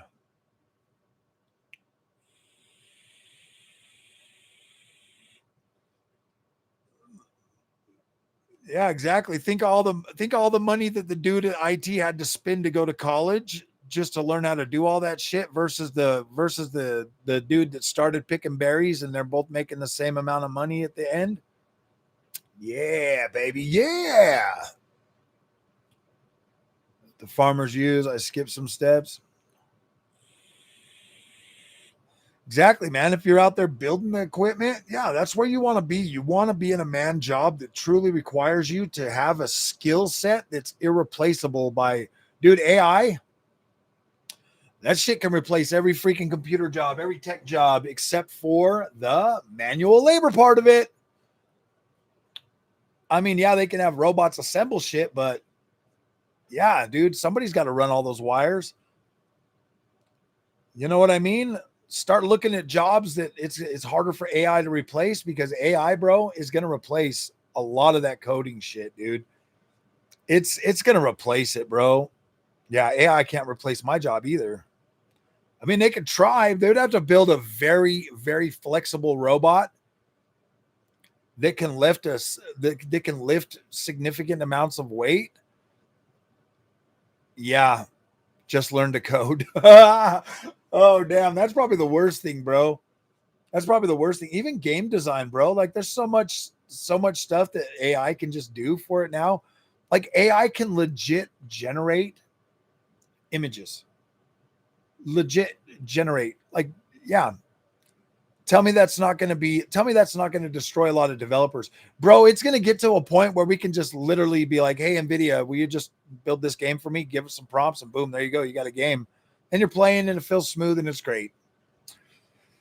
Blue collar workers to learn to code. Now look at them. Yeah, exactly, bro. What's going on, serial killer? What's up, man? Yeah, we're talking about everything fun. That's the thing, man.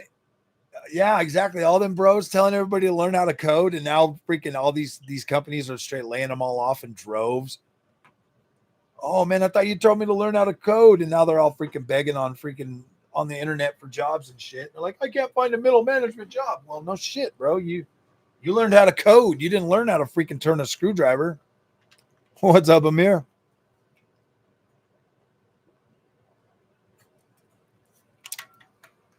AI might be good at helping you. The only thing that AI is going to do for somebody like me is it's going to help me diagnose shit, maybe. You know what I mean? It will help me with the knowledge out there, like all the cumulative knowledge about things.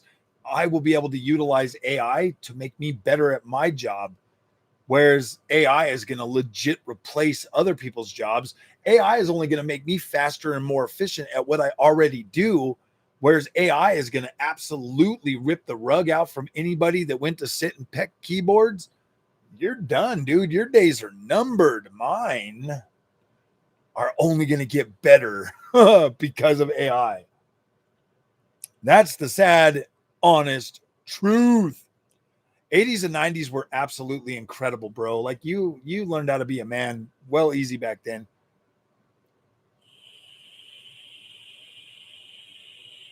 Exactly, huh? I'm a nurse, my guy, and this baby new grads are smart but dumb at the same time. Oh yeah, you're dude. They are, yeah. See, that's the thing. I think the education system needs to be more. I think it needs to stop being so general. We've got AI now. We've got AI that's smarter than any human on the planet. We no longer need to learn and store as much knowledge in our heads.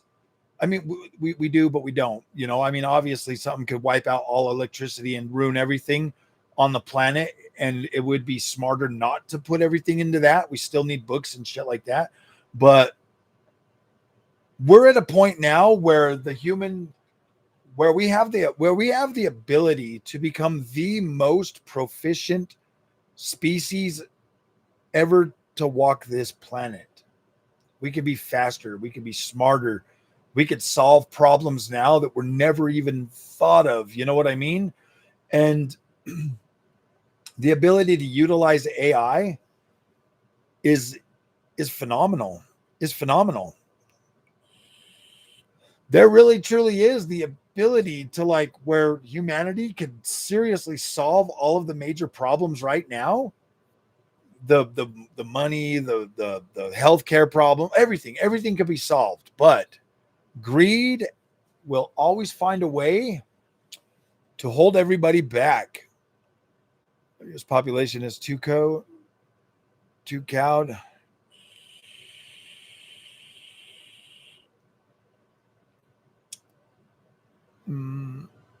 I don't think it has. I don't think it has anything to do about revolting, Silver Fox. Nobody needs to revolt. Everybody just needs to stop letting people freaking lead them astray, bro.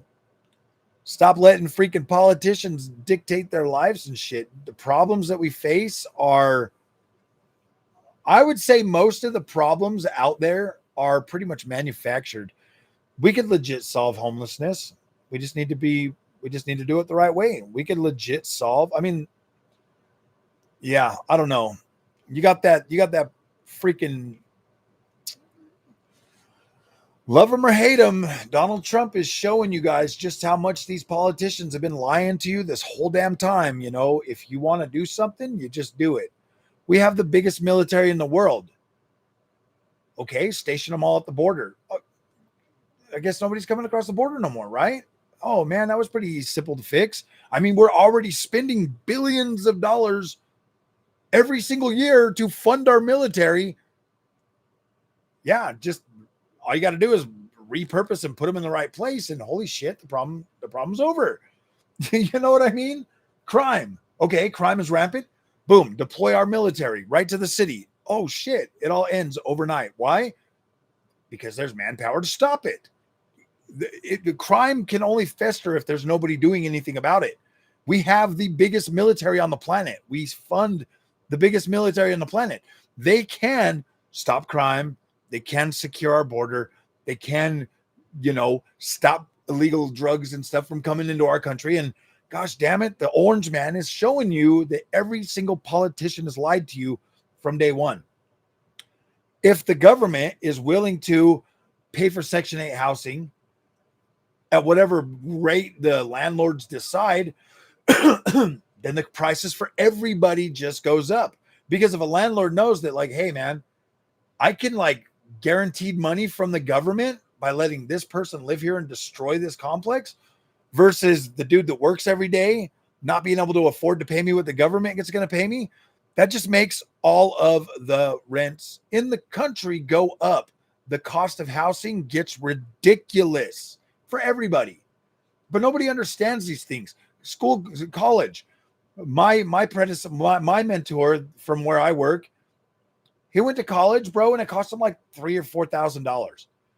I went to college and it cost me $40,000. That's 400 freaking % more than what he paid. Do you understand that? Like the government, the only difference is the government started giving people the ability to get to get loans no matter what. To get loans no matter what. You didn't have to have anything. You could legit get a loan. They gave them out. Boom. Now look at colleges are charging people 400% more money to go to college. And what are they teaching people in college now? Absolutely nothing. Housing prices are high because the government's there. College prices are high because the government guarantees fundage. Hospitals, healthcare, Medicaid, Medicare, free freaking healthcare. Holy shit, man. Do you realize how much more these hospitals are just like, yeah, give me that money. Oh, they double charge you. If you went and asked for the cash price to get stitches, it's like $100 and something bucks. If you use the insurance, it's like $3,000, bro. You know what I mean?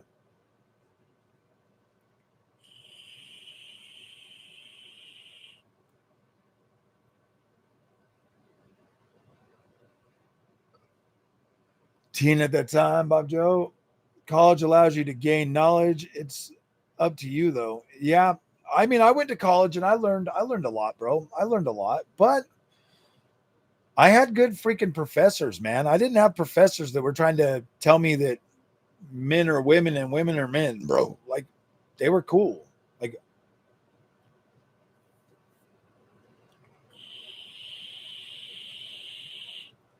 so much disposable income goes to insurance, who then fight you both. Yeah, exactly, bro. It's insurance is such a scam. It's not even funny, bro. Like they legit do everything they can to get out of like trying to pay for that.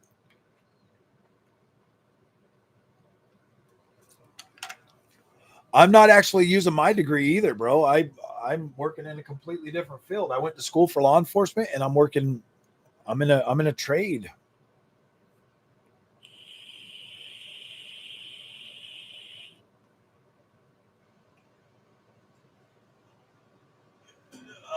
A lot of jobs are going to be replaced. A lot of them coding jobs are going to be replaced. I am in the pipe trades, but I actually sub trade to a mechanic, to maintenance, to building things. Pipe fitting. I'm in the pipe fitters and plumbers union. One of my favorite PS2 games, I would say there's a lot, dude. I had a lot of PS2 games that I really liked. One of my favorite though would probably be like Tenchu Wrath of Heaven, um, all the Devil May Cry games, Resident Evil like Code Veronica.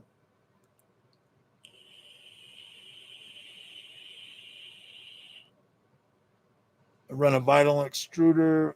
I'm in a machine operator. Nice. Hell yeah, bro. Hell yeah. Gran Turismo. Yeah, dude. I'm a journeyman metal trade, but I do the maintenance now because I was actually good at fixing stuff. So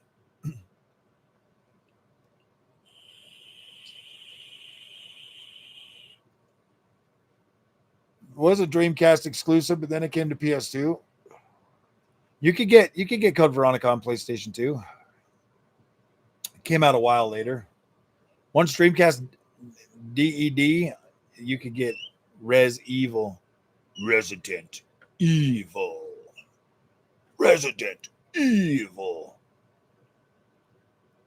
Dude, it's only 1:00. We've already been here for 4 hours. 4 hours. No, I didn't really play NBA Street. I don't care for sports games. Hopefully we do get a Resident Evil Code Veronica remake. That is one that I really, really, really want to play again. I have a hard time going back and playing like the older versions of it.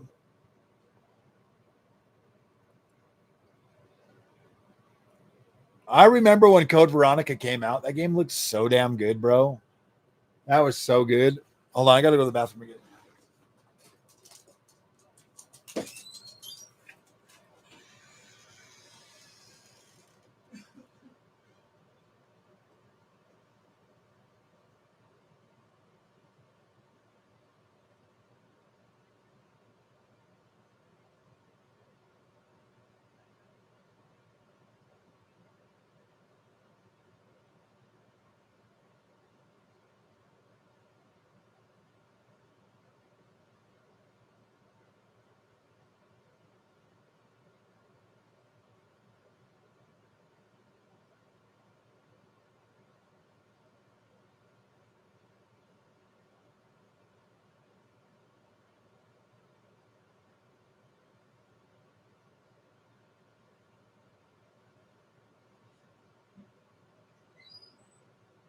No, I'm not going outside. I wonder if I can change the name of this stream because we've kind of got off and we're like not getting as many people coming in. So I'm gonna edit it. Waking up with Froggy.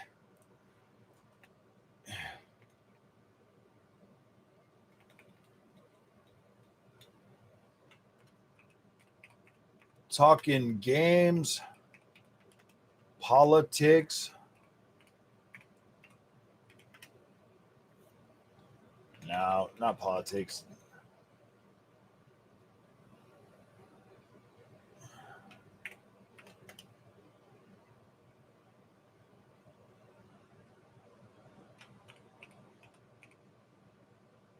PC tech.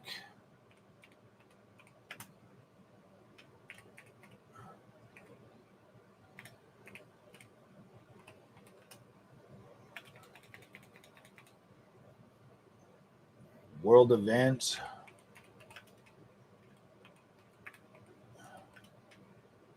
And more.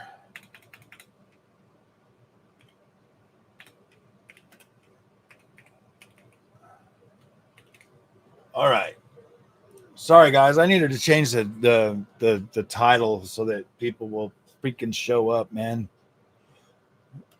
Because if we're gonna keep streaming, might as well change the name up a little bit.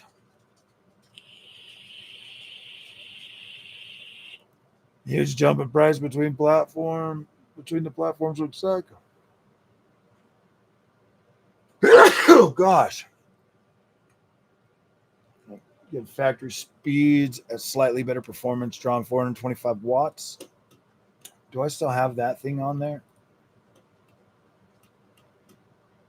Tim, what voltage you? Thank you, Kenneth. I appreciate that, buddy. Yeah, we just had to change it. I mean, I guess I should have kept politics in there. I don't know. Can we name it Ask Me Anything Froggy?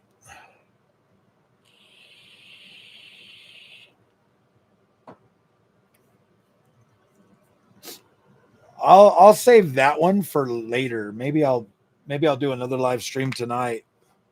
Because my wife won't be back until tomorrow, so maybe I can just freaking live stream all day, man. Like I don't even care. Like I wanted to play video games this weekend, but I don't even care. I'll figure out a video to make in between like live streams or something. Yeah.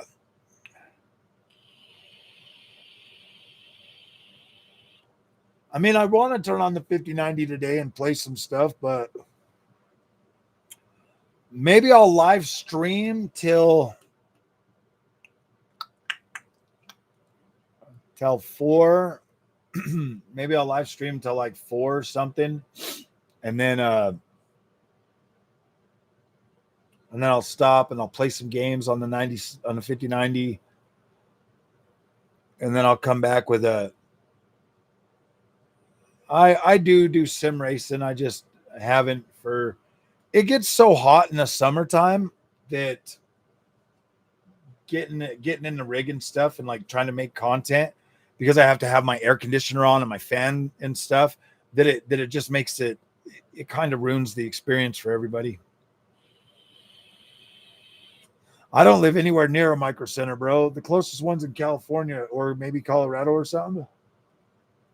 They need to bring one to Utah, bro. I think they would do very well here. Very well.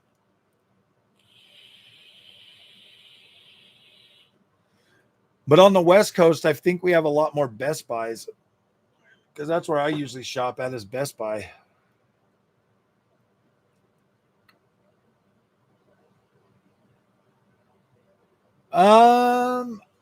I used to. Lately I've just been doing my live streams like this, John Doe, just because they're more talking head and just hanging out with people and stuff. Like, I would need to. I'm just streaming through YouTube right now, but I used to do it through. On the next stream, I'll try Streamlabs again and see if it's good. I'll just stream at 1080p instead of 4K. I used to stream at 4K, and so I will just stream. Gosh damn it. I'll just stream at 4K or 1080p in Alaska. I know, huh, dude? That would be awesome. I use Streamlabs OBS. Oh, my package is here. I'll be back.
I got my charger. I got my charger for the laptop. Wait, that says Nick Power AC adapter. Is this really from Lenovo or not? Or no, Asus. This better not be wrong. Well, we're gonna find out if it'll work, guys. Because remember last night during the stream, I was like, I need a new charger for my PC, for my laptop.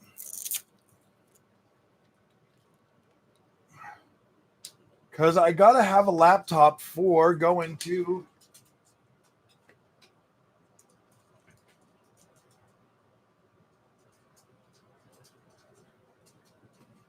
my Asusio. My Asusio.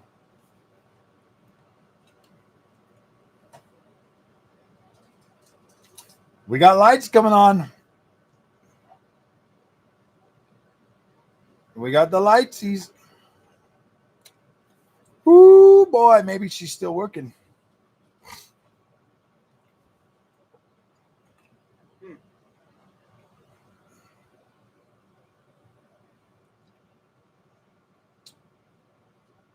In search of incredible.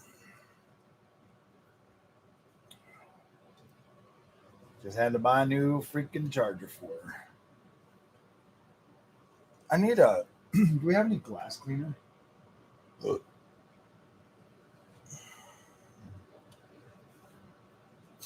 Oh my goodness. Okay, you take a shower and come back. I'll still be here. I will still be here when you come back.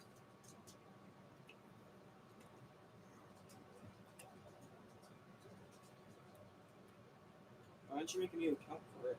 I am. I'm gonna wipe this and restart it. So I don't think you did anything with it, did you? You didn't even ever turn it on, did you? Like the charge for it. Okay, well. As soon as it boots in, I'll just wipe it and re-add my stuff to it. Kind of surprised me it still worked. Why, dude? This was brand new when I bought it. And I only used it for like 4 months before I gave it to you.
Got to reset the PC, my friend. Sorry, guys. I kind of Look, I got rabbit feet. rabbit feet. Yeah. There's dogs that you on? Look. That's gross.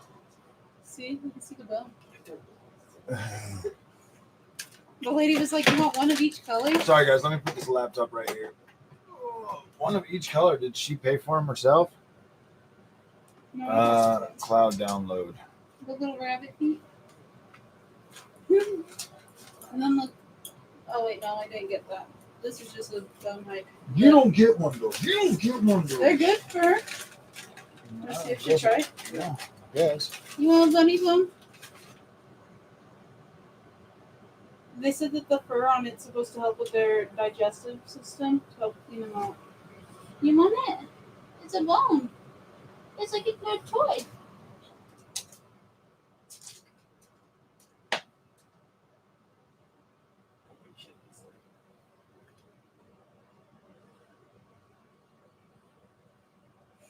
She's weird. My dog is weird. Do you want it?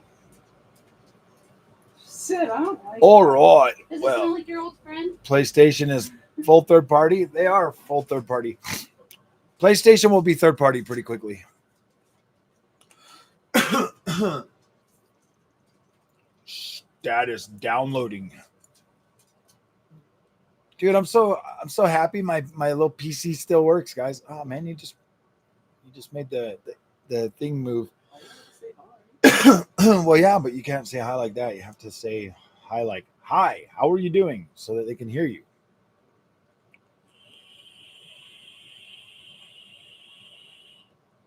Or maybe some coffee or energy drink. Wait, what are you talking? I'm just getting my stuff, man. Oh, do you guys want me to do all this and then get back on? No, dude. I want to check this freaking. I want to do this. Laptop was pretty fast when I first got it, so I want to reset it all the way, and like look at it now, and maybe because it's got the MX350. It's got like a Ryzen 5. It had a Ryzen 5 in it, 4000 series AMD processor. I'm going to download a few games on it and see how they will run.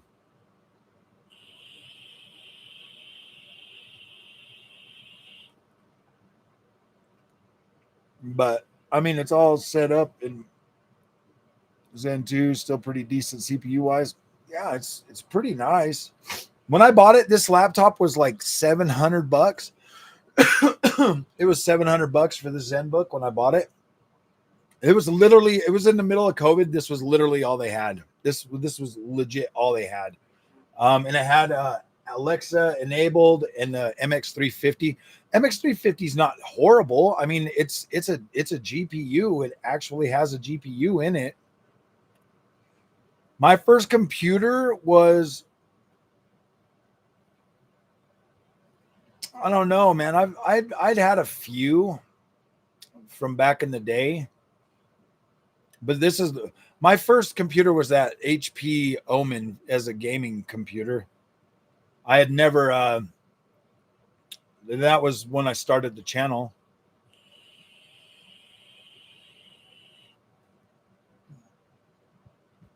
And then after this laptop, I bought the 3050 Ti Lenovo freaking Legion. Because I was like, yeah, I could just run the channel on the laptop. So I did laptop for a long time. But dude, I'm so much happier with a freaking actual tower. So much better.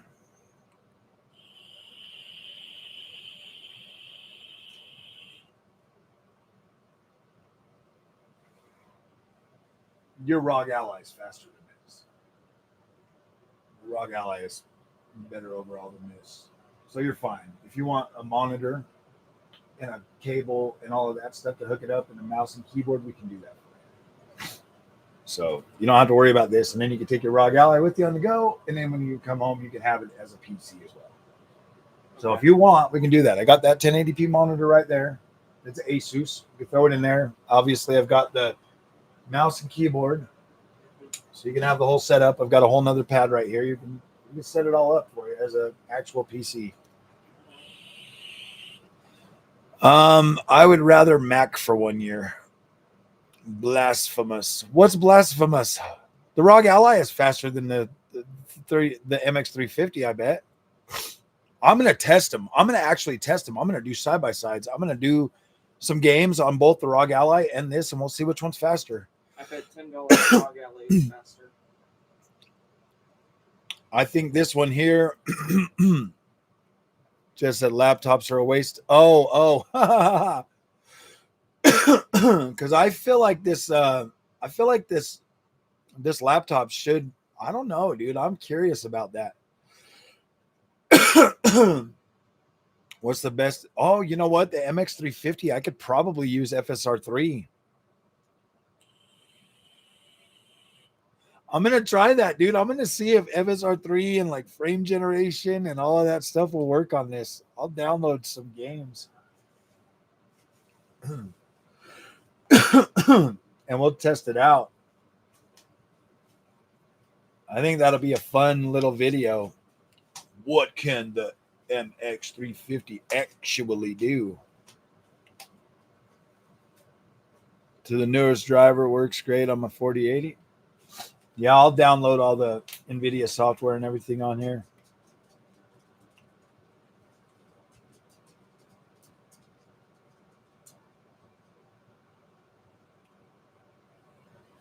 It says the device will automatically restart, so got to let it do its thingy. This was the laptop that ran the studio for almost a whole year. Almost a year. I used, probably like 6 months. And then I got the other laptop, the Legion Go.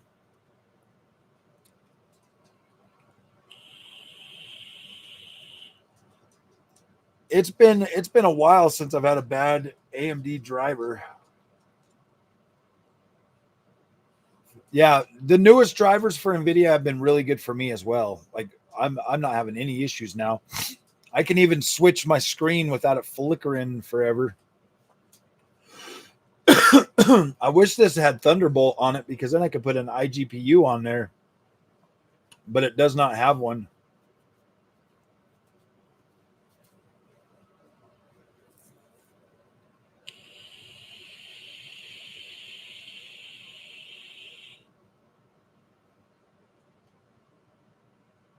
Programs were a nightmare for the kid. Reinstall at least twice a month. Really? Every time a new game comes out, if you swap your AMD cards, I usually just repair my driver.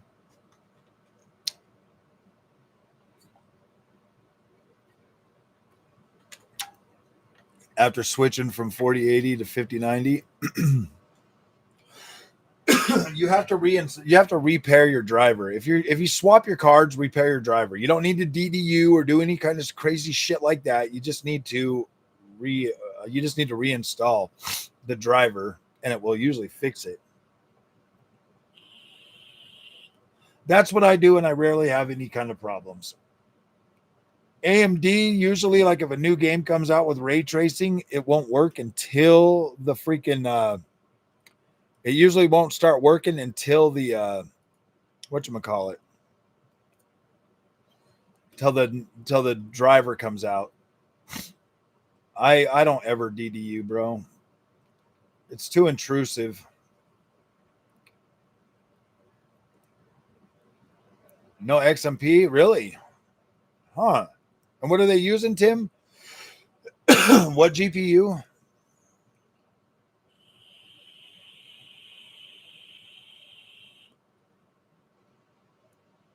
DDU is way too intrusive on your PC, bro. I bet that's why people have a lot of problems, because they just use DDU all the time and they don't really understand what it's like for, man. We don't have hard drives anymore. Like most people's systems aren't running on hard drives, on spinning hard drives. You should just be able to delete whatever you need to delete and then reinstall, bro.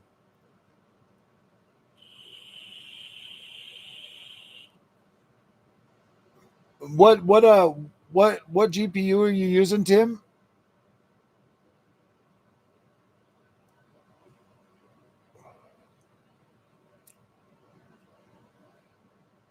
$5090 FE, huh?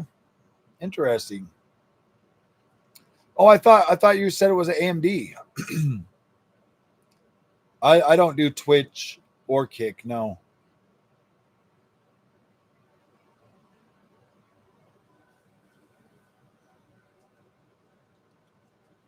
Says it's done 100%.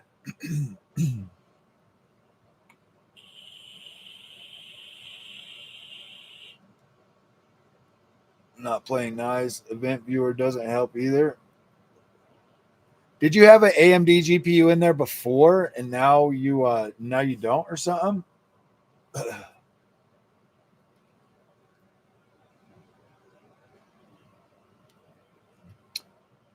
Maybe the motherboard. Can you reset the BIOS on it?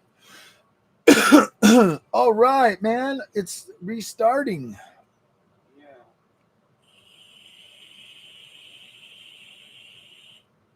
Oh, NVIDIA to NVIDIA, huh? Just delete all the drivers, and oh, you've already rebooted and everything, huh? Maybe a power setting.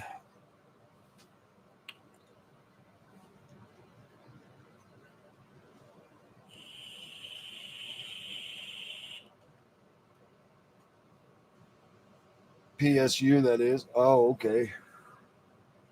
Huh. Is your power cord plugged in all the way? Actually, the viewership has went down since changing the name.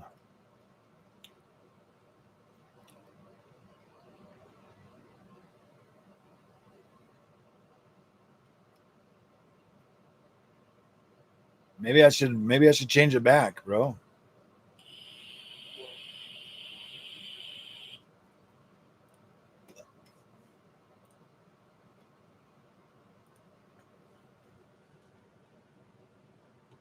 Gosh dang it.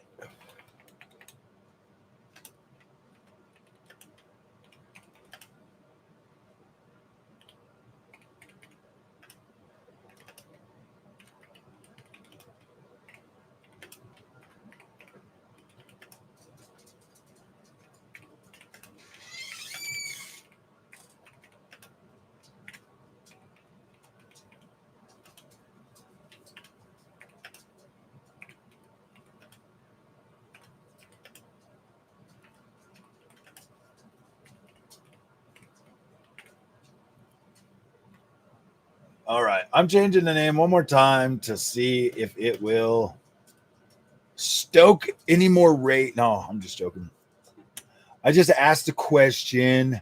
Dude, I should set goals, huh? 10 super chats, set a timer. Will do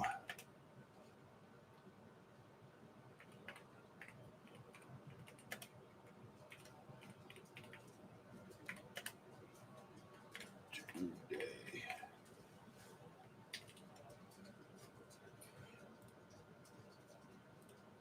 Oh man, I'm gonna have to go and watch some of that. I'm gonna have to go watch Reforge Gaming to figure out how to be the best e-beggar I can be. Might be a switch on the back of the PSU. On my PSU, I got 2 switches. I've got like a quiet fan thing. Oh yeah, dude, I absolutely love Fanatec. I'm actually thinking about pretty much just doing, because I don't know. I like reviewing freaking sim racing equipment, but it's so freaking like the sim racing market is so saturated now. I mean, like, look at it, dude. Even like MOZA just launches a whole new a new subclass, and they've only been around for like 5 years, bro. And now all of a sudden they got a brand new freaking thing. I don't know. I don't know. Yeah, dude, I'm 100% satisfied with Fanatec. And I love Thrustmaster as well. Thrustmaster is really good for that entry level stuff. Fanatec, man, I freaking love it. And now that Fanatec has the new combined Fanatec, Fanalabs and the Fanatec app, I'm pretty happy with that. Can you refocus? No. All right. Thank you, Junior. Yeah. Least favorite sim racing brand for equipment or who fell off? Probably PXN. I'm sorry, bro. That PXN stuff, man, I was legit like, wow, dude. I mean, it only kind of works.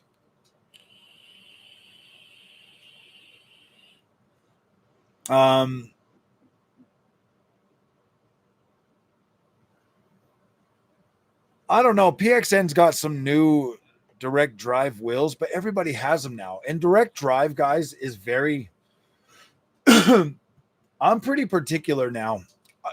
I love and stand by Fanatec just because it is an incredible experience. Most games when they come out, they're already pre-programmed with really good auto settings for Fanatec. And so testing out like Camus and I like Logitech too. I really like that True Force on like a G923 or whatever it was. That was pretty cool. Oh, G29, is it 29?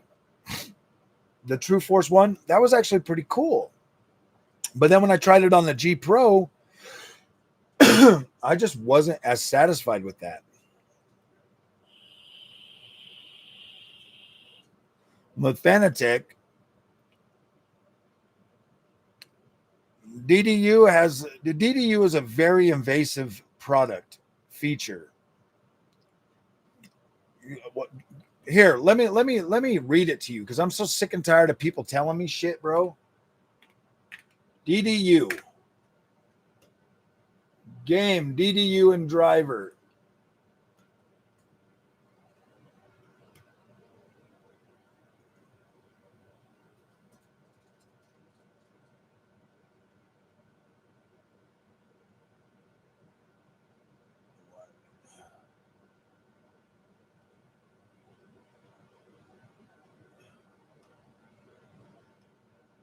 right here, like right at the bottom of this, it says, keep note that NVIDIA and AMD did not have anything to do with this. I do not work at or for NVIDIA or AMD and should not be held responsible for anything that may go wrong with this application. And it says, it also says that like you should try to just delete your stuff before even trying to use DDU, bro. Like it legit says that. It says delete it first. If it doesn't work, it's a last case resort. And people are like, oh, just DDU it, DDU it, DDU it. And it's like, no, dude, it's not sanctioned by NVIDIA. It's not sanctioned by AMD. It's not even sanctioned by freaking Windows. It is an invasive product that is not sanctioned by anybody. Using DDU can, in fact, remove other files that you absolutely need. Don't use it unless you absolutely have to. That's the shit that I push back across, because it's like, no, dude, I don't use DDU because it's not necessary. You have, if you're using a freaking SSD and you delete something, it gets rid of it, bro. It gets rid of it. It's not a seek and search thing on a spinning disk that has it. Like, when was the last time you had to defragment your freaking SSD, bros? DDU will cause problems. Okay. It's not a full safe thing. AMD has their very own cleanup utility. You can use the AMD cleanup utility.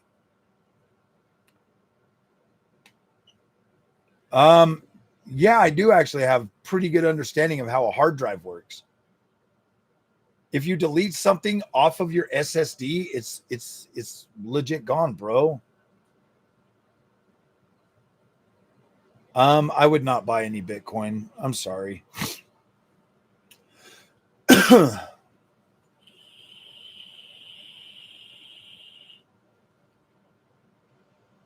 I've done a lot of research on this stuff, Purple Fish. If you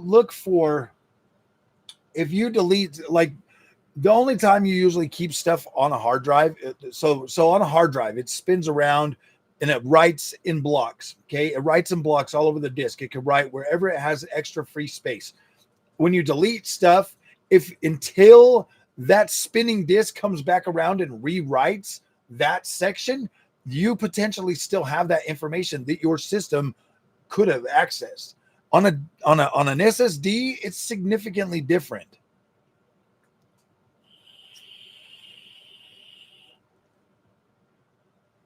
Nobody knows who's right anymore, dude. There's so much bullshit out there in the PC space, dude, that nobody, like, oh, it's so annoying, man.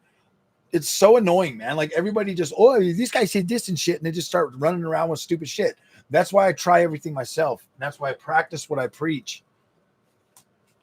They tell you, oh, you can't have NVIDIA and AMD and drivers and blah, blah, blah all mixed up. Really, bro? Oh, my gosh. Like, people act like Windows is the dumbest thing on earth, bro. It is the #1 freaking operating platform out there. You're trying to tell me that they sell this stuff and Microsoft is like a $3 trillion company and they've got the worst software out there? Really? No, man. It's because a lot of people DIY, don't know what the hell they're doing, and then they find a thing that they think might have worked to fix their thing, and they treat it like gospel. And then when I was having problems with mine before buying my new motherboard that fixed everything, dude, I legit had so many freaking people telling me, oh, it's probably this, it's probably this, it's probably this. Shit that wouldn't even come close to even causing the problem, man. It's so much bullshit out there, bro. There's so much of it. SSDs are the future. They're fast. Everything gets written in the same spot. There's no seeking. There's no nothing. If you delete something, it usually deletes. It frees up those blocks. And then they are yeah, dude. Spinning hard drives were the absolute worst. That's why a lot of people don't use them. When was the last time, seriously, when was the last time you had to defrag your freaking SSD, bro? Seriously, I haven't had to do it one time. No, not one time, bro. When was the last time your SSD PC slowed down to a freaking crawl because your shit needed to be defragged, bro? Seriously. Oh my gosh. For bulk storage, yeah, use them for bulk storage, but not as your operating system, bro. Everything goes onto your C drive, man. Everything goes onto your C drive. You know, I've got multiple freaking other drives that run all of this. To certain comments. No, I mean, if people are going to make this the negative freaking stream again, I will quit streaming again. I will stop streaming. Like, I don't care. Like, I don't have time to sit and fight with people over their nonsense about telling me what I do and what I don't know. Look, if you want to DDU your shit, DDU your shit, dude. I don't care. There's a lot of other people out there that you probably know and respect more than me that tell you to use DDU. Do it. I won't do it to my system. Why? Because I spend my hard-earned money on my stuff. I'm not going to just be listening to weird ass people on the internet that I'm never going to meet in real life, that I've never even seen their. You get to see my face, bro. You get to see my face. I don't hide behind anything or some weird name. You know my name. I'm giving you the information that I believe. Okay, I don't use DDU because in the DDU thing itself, it says this is a last resort. A last resort. Try to delete first. If you can't delete, then try this. Run it in safe mode. Do this and that and all this other shit. And I'm like, no, dude, that doesn't sound like a good product. And then it says it is not sanctioned by NVIDIA or AMD. That right there was all it took to convince me to never use that product. Ever use that product.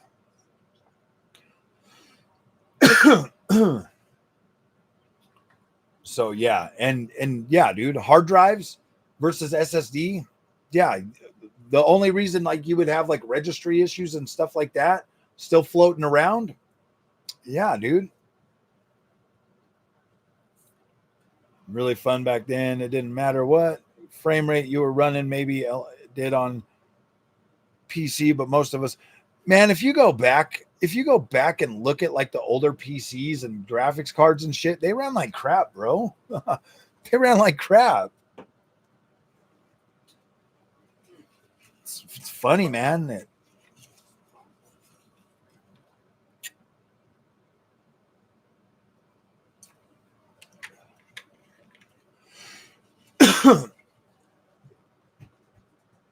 it's just funny, you know, you get onto like forums and stuff because there's so many people out there like DDY and like PC, and there's no real information out there. And all the other PC tech channels that should be able to inform people, they're more interested in putting out content that is going to generate clicks as opposed to putting out.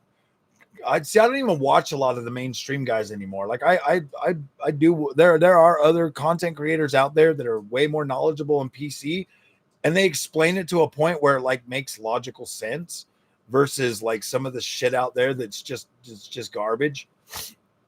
Most of it's old wives' tales, bro. Like PC has come along pretty far. You can even chat with freaking AI, bro, and AI will tell you the same thing, man. Like, no.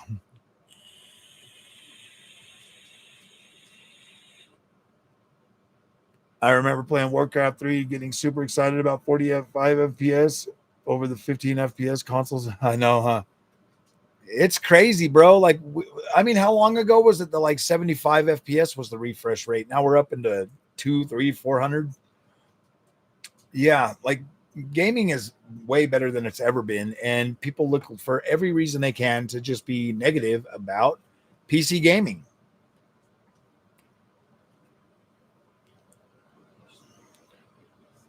Only 2 cards can do hard hairworks? Dude, I've really got to play that today.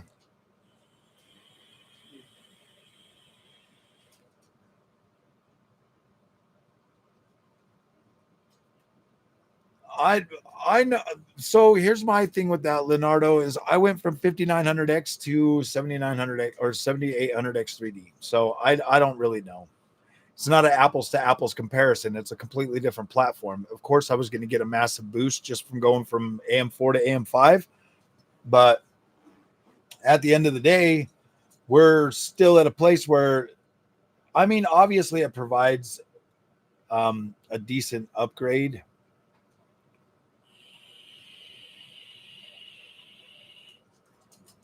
But I'm not going to lie, dude. I kind of wish that I had gotten a faster CPU, or not a faster CPU, but more cores.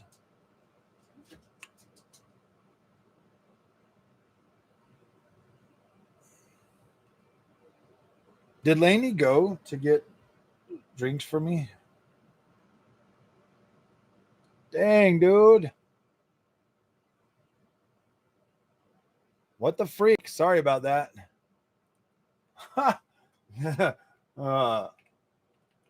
Sorry, boot that.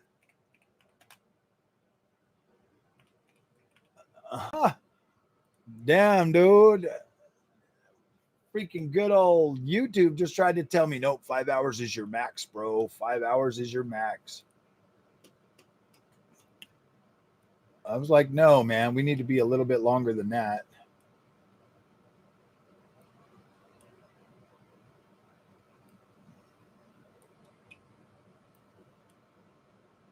I don't know why people want to be so damn confrontational, man. It just kind of gets me a little bit irritated.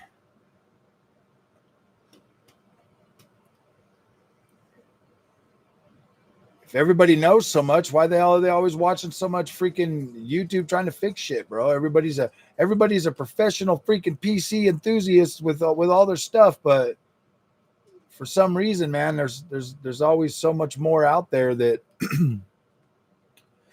if you don't like my advice, that's fine, man. I'm sorry, dude. I can only talk about my knowledge and give you my insight onto why I don't use things, or why I would use things. And yeah, dude, like PC gaming has been made so freaking, yeah, I'm still streaming. Don't I have games to play? I do have games to play, but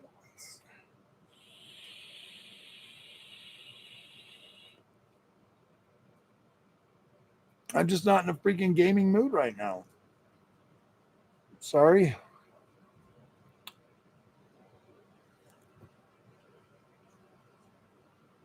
Just haven't been. I'm just not in a gaming mood right now. Did a lot of work this week at work, and kind of just wanting to be able to sit back and chill, man. That gonna be all right? Some people like to come and hang out with me, man. The streams seem to be doing a lot better than the streams seem to be doing pretty well, because the other content's not. So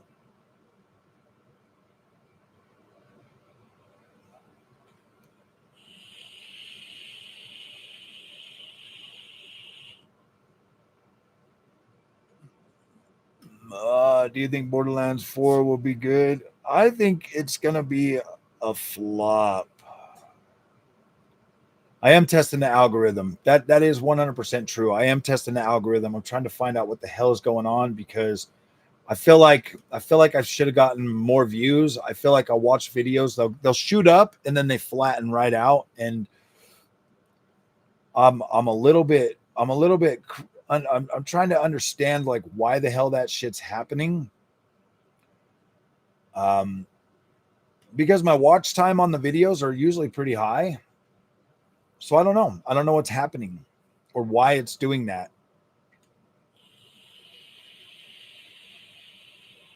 So I decided to live stream for a while and see if I can re-spark the algo. You know, I was trying to do the what are they called? The premiere videos, to see if that would help straighten things out. That really didn't have a massive effect on anything. You know, it was good, but it wasn't doing. And that gave me the opportunity to like sit there and like chat with people back and forth while putting those videos up. But so yeah, dude, I have to test things, because if I'm just spinning around in a circle just posting stuff, man, like I don't know, like I don't want to have to do that. I mean, and this gives me the ability to like sit here and go live and like hang out with the community and stuff.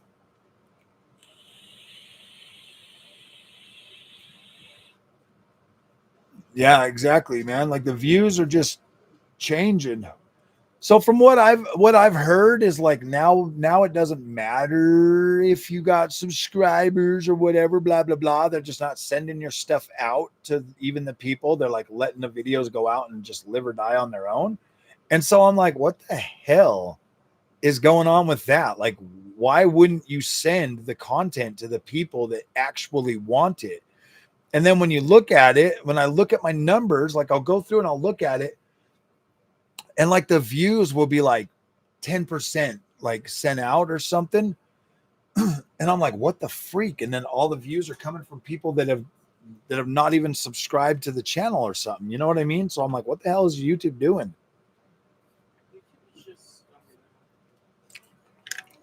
It's like YouTube is trying to force us to make the content that the algorithm wants. Why do I think it's going to be a flop? Because as soon as the main YouTubers get on it and realize that good content for it's not going to collect views, they'll find a way to trash it as fast as possible. Talk about how terrible it is. I mean, I played through most of Borderlands 3, and I thought it was fine, dude. I didn't have a problem with Borderlands 3. Tiny Tina's, I didn't care much for that game, but Borderlands 3 was fine. They went after that one hardcore, so I'm pretty sure they're going to go after this one too. It's going to be an open world, and it's got, yeah, dude, I don't know. Well, we'll find out. I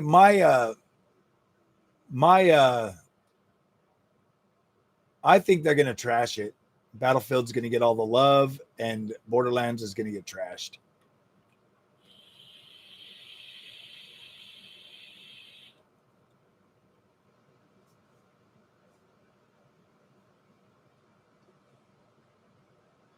I hope it does good. Like I think it looks good. I'm excited about it.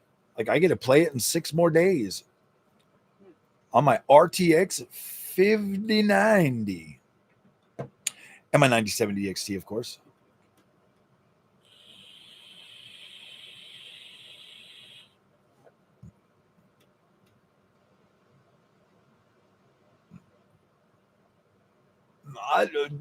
Bro, there's 2 massive games coming out at the same time. YouTubers are going to hate one and love the other, bro.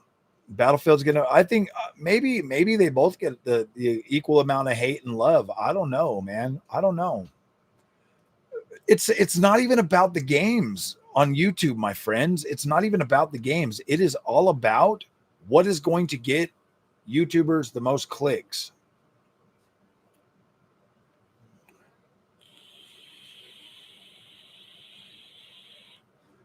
HDZ, welcome back, buddy. 1 full month later. I know. I get that. I don't know, man. We'll find out, dude. I kind of feel like they're gonna, dude. That's what I freaking hate YouTube sometimes, because I'll go and I'll get a game that I'm interested in, and then everybody will just trash on it, and I'm like, what the hell, bro?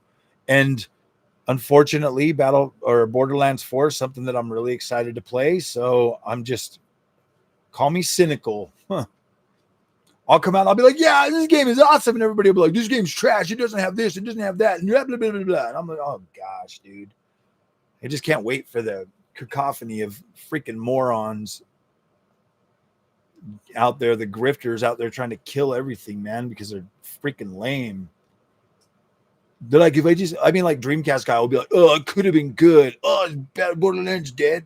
Gosh, dude. Just all that stupid shit. And people watch that, bro. They want to watch that. They want to see. I don't know why. I don't get it. It doesn't make sense to me. Why would anybody want to subject themselves to so much evil?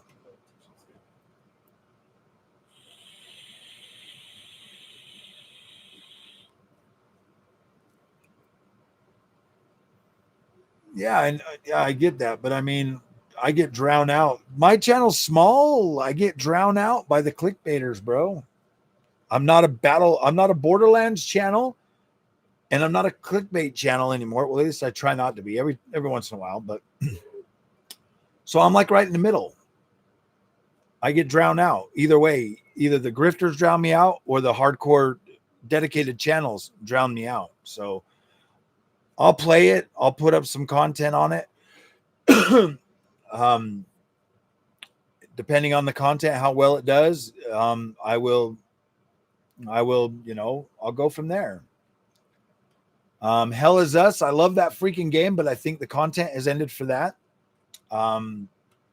Just due to it's that's a lot of work to put those gameplay videos out with not a lot of people wanting to watch them.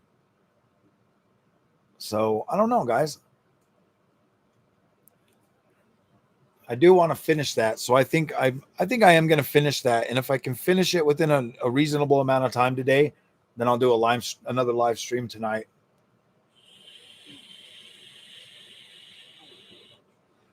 But we're already pushing 5 hours.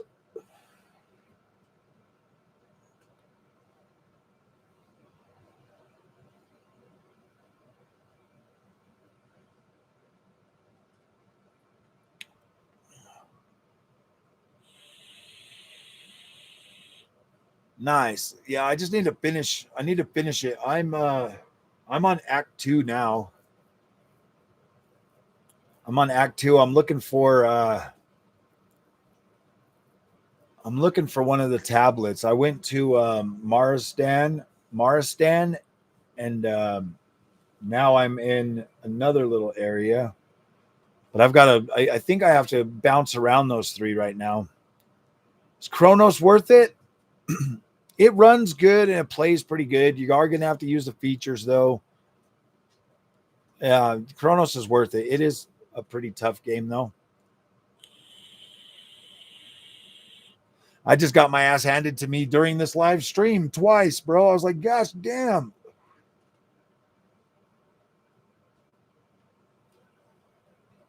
Chronos is a very difficult game. I literally played it for 10 minutes during this stream, bro. And like that shit. Yeah, dude. It's like you got to be driven to want to play that. United States of America. I'm in the US of A.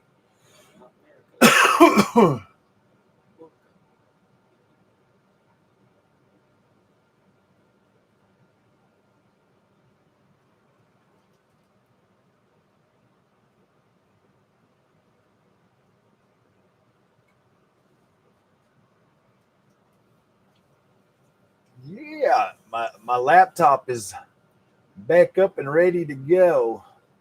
Hey guys. Junior says hi. How you guys doing? Maybe I'll let Junior do a live stream later. Yes. He wants to talk to his Nintendies. About Nintendo.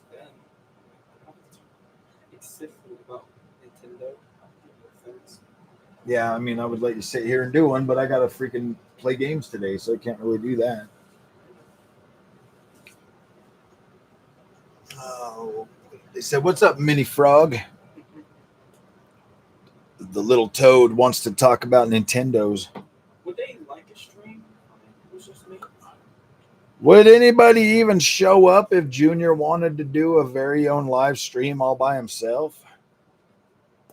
I think we'll test the waters and let him entertain you guys.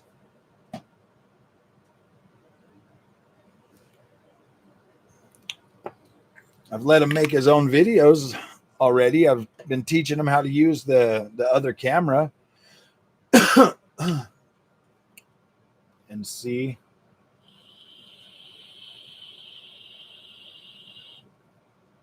I mean, this laptop, I can get it set up and you could probably do it from here. Love Dead Space remake. And I'll get back to Chronos at some point, but sticking with Hell Is Us for now. Yeah, that's what I'm going to finish today is Hell Is Us. That's like the I want to do Hell Is Us, and I also want to play some Metal Eden too. So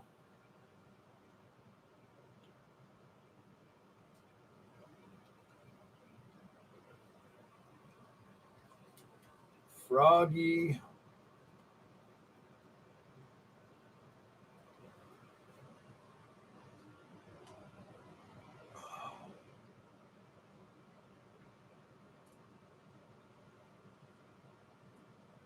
Froggy Mobile.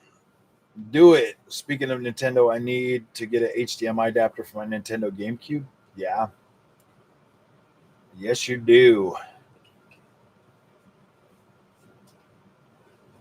The ending will leave you wanting more. Really? Nice. Nice. I can't wait to get through it. Yeah, I mean, that's one game I want to play today. I want to finish it up and get a review out for it. Because I did put a review in process for it. So I do want to get an actual review out for it.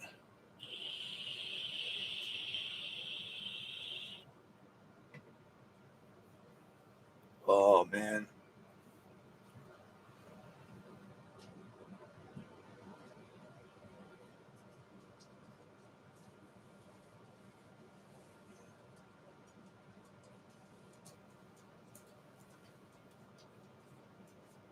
Oh, yeah.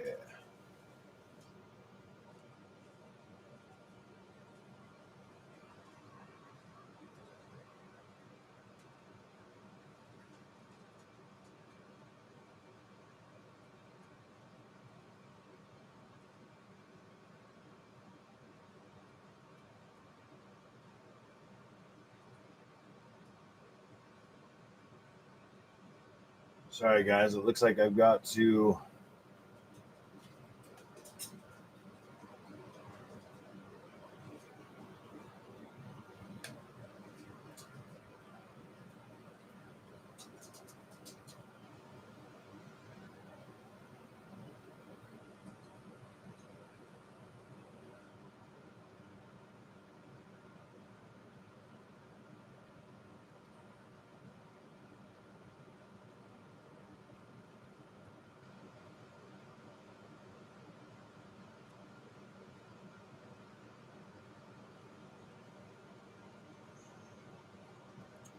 Hold on. I got to do the app thing.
Gosh dang it, dude.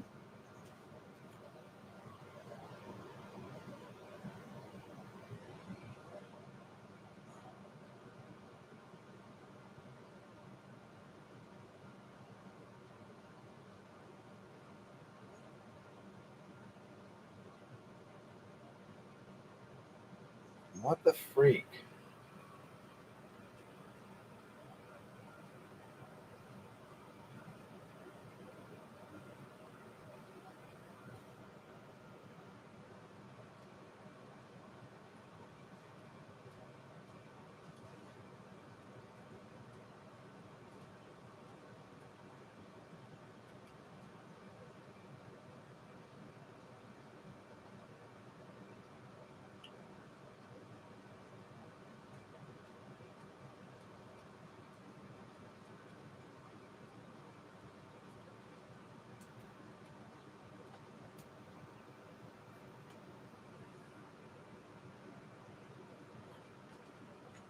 Okay, enter the code.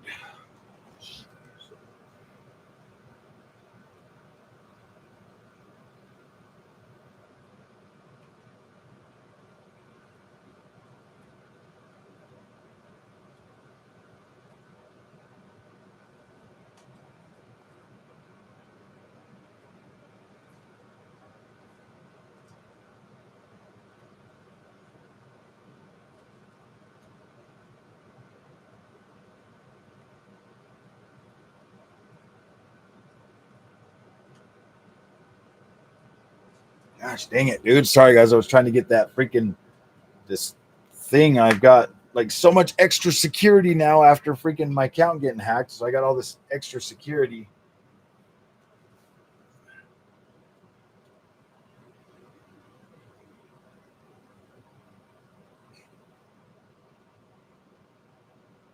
I forgot this thing has face recognition, so I can face recognize myself. It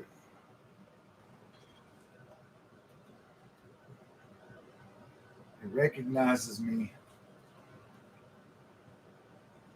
It recognized me, man. It saw exactly who I is.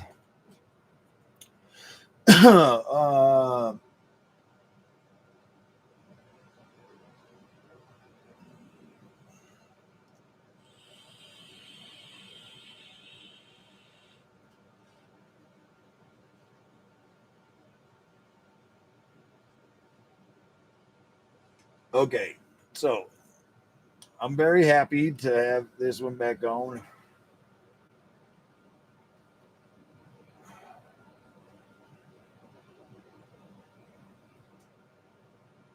Yeah, baby.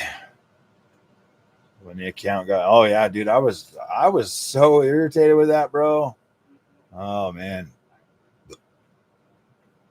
teach us how Nintendo took over the market. I know, huh?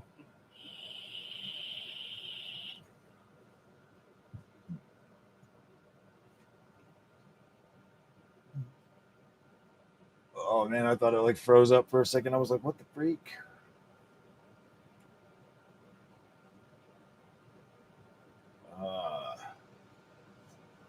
So this thing here should be wiped off. Decline. Decline.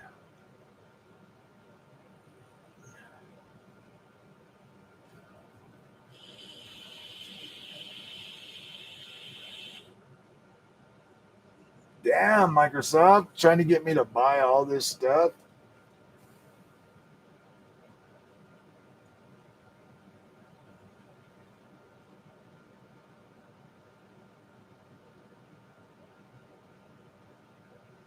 I don't think I even have Asus freaking warranty on this anymore. It's like, what is this? Like 4 years old, bro, when I got this device? I mean, it was already like hooked up to all my name and everything, so it should already be fine.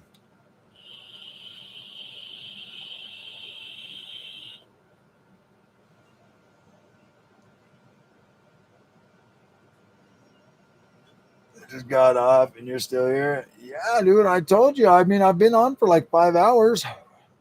I'm telling you, old guys, get on the carnivore diet. You will be happy because you will have energy. Energy. You'll have some energy back in your old life. Okay, do you think Xbox will be able to make Steam players switch to the Xbox App Store? No. LOL.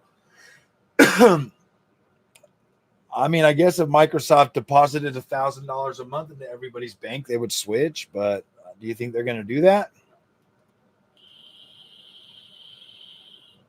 I guess I should have said, do you think is Microsoft going to deposit $1,000 into everybody's account every month? And then your answer would be like, no. And I'd be like, well, there's your answer. Maybe if Microsoft started sending me $1,000, I would switch right over, switcheroo, because then I could buy all my games back.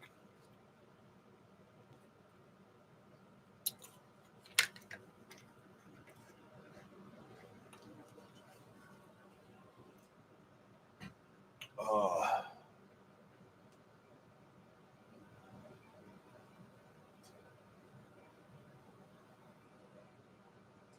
Damn, dude, they legit want you to buy everything.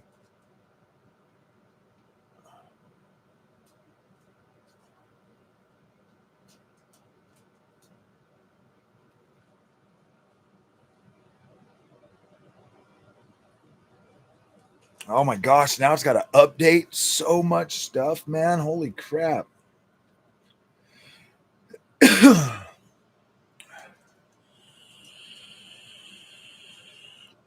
Even Epic Games giving away AAA bangers couldn't. Yep, dude, not even Epic could get the the crowd to switch. I don't mind Epic Games launcher. I kind of like it. I don't mind having all the extra launchers. I just don't care.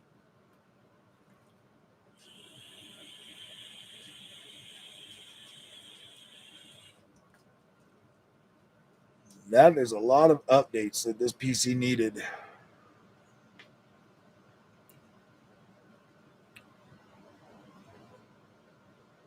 I wonder if I should do a review on it.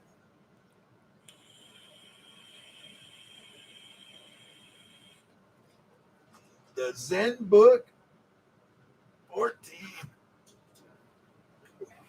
That was literally the only laptop I could get when I started this channel. So I bought it and I was using this for like all my editing and everything. That's crazy.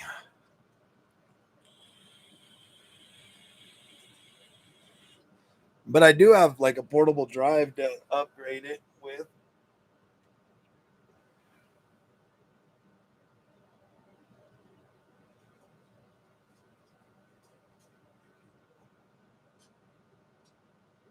Wow.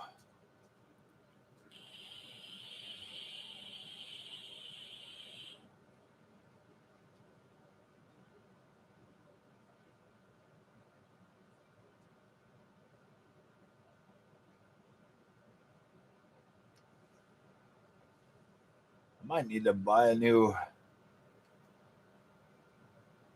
buy more storage for it, man. This thing has only got 3 gigs or 300 gigabytes. Is that really right?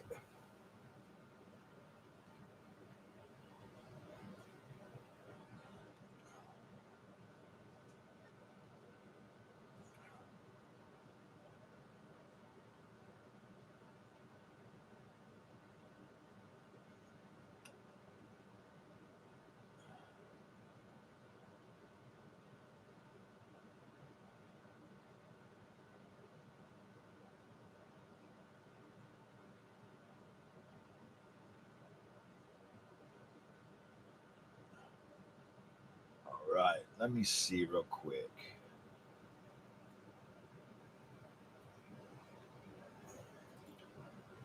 What was this one again? The ZenBook.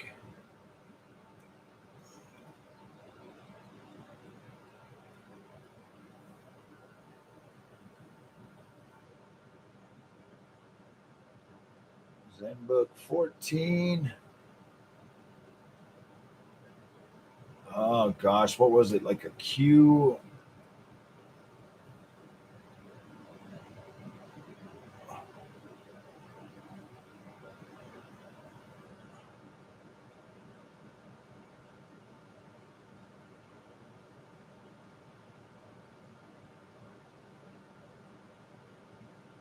$14X OLED. I don't know, dude. This thing is going to order a pizza. Definitely no pineapple.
I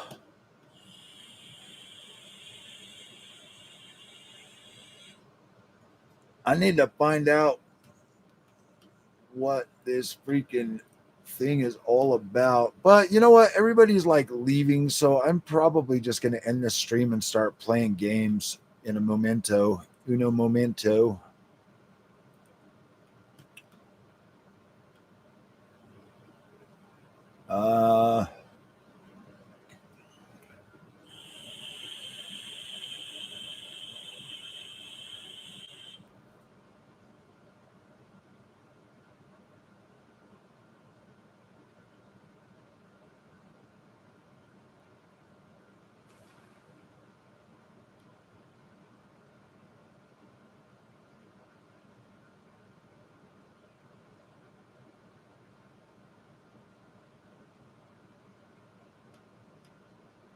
Damn, dude, you could buy this same laptop for like $100 now. Holy crap.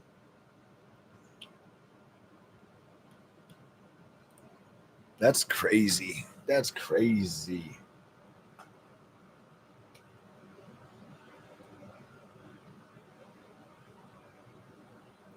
It's only got 300 gigs.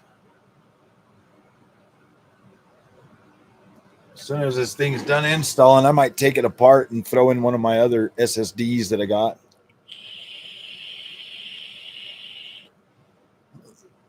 Nice. Yeah, so all right, guys. Yeah, I'm gonna end this stream, dude. We're running out of people. I'm running out of ideas to talk about. So let me play some games for the day and then I'll come back, guys. I want to finish up whatchamacallit, Hell Is Us. I'm gonna play it on I'm just gonna play it on the 9070 XT because it looks absolutely incredible.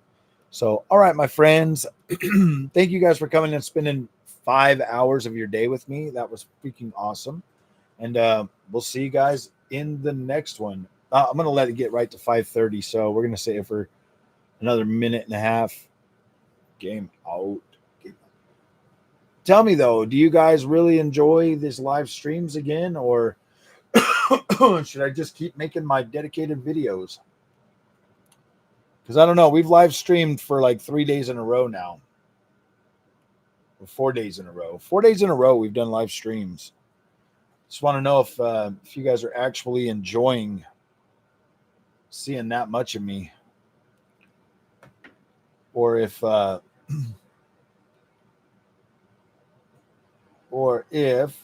guys would rather me just go back to making videos.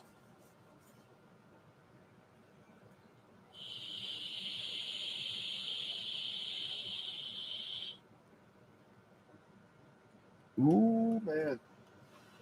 Okay, we got 45 seconds. 45 seconds, my friends. 45. Do both. Okay. Enjoy the gaming. Mix it up.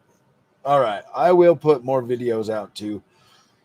Well, obviously, I'm going to be putting videos out. But just, I don't know. I mean, if you guys are liking the live streaming, man, we can keep doing that for a little while. But here we are. 15 seconds, guys. 15 seconds. 10, 9, 8, 7, 6, 5, 4, 3, 2, 1. Oh, we made it. Have fun, guys.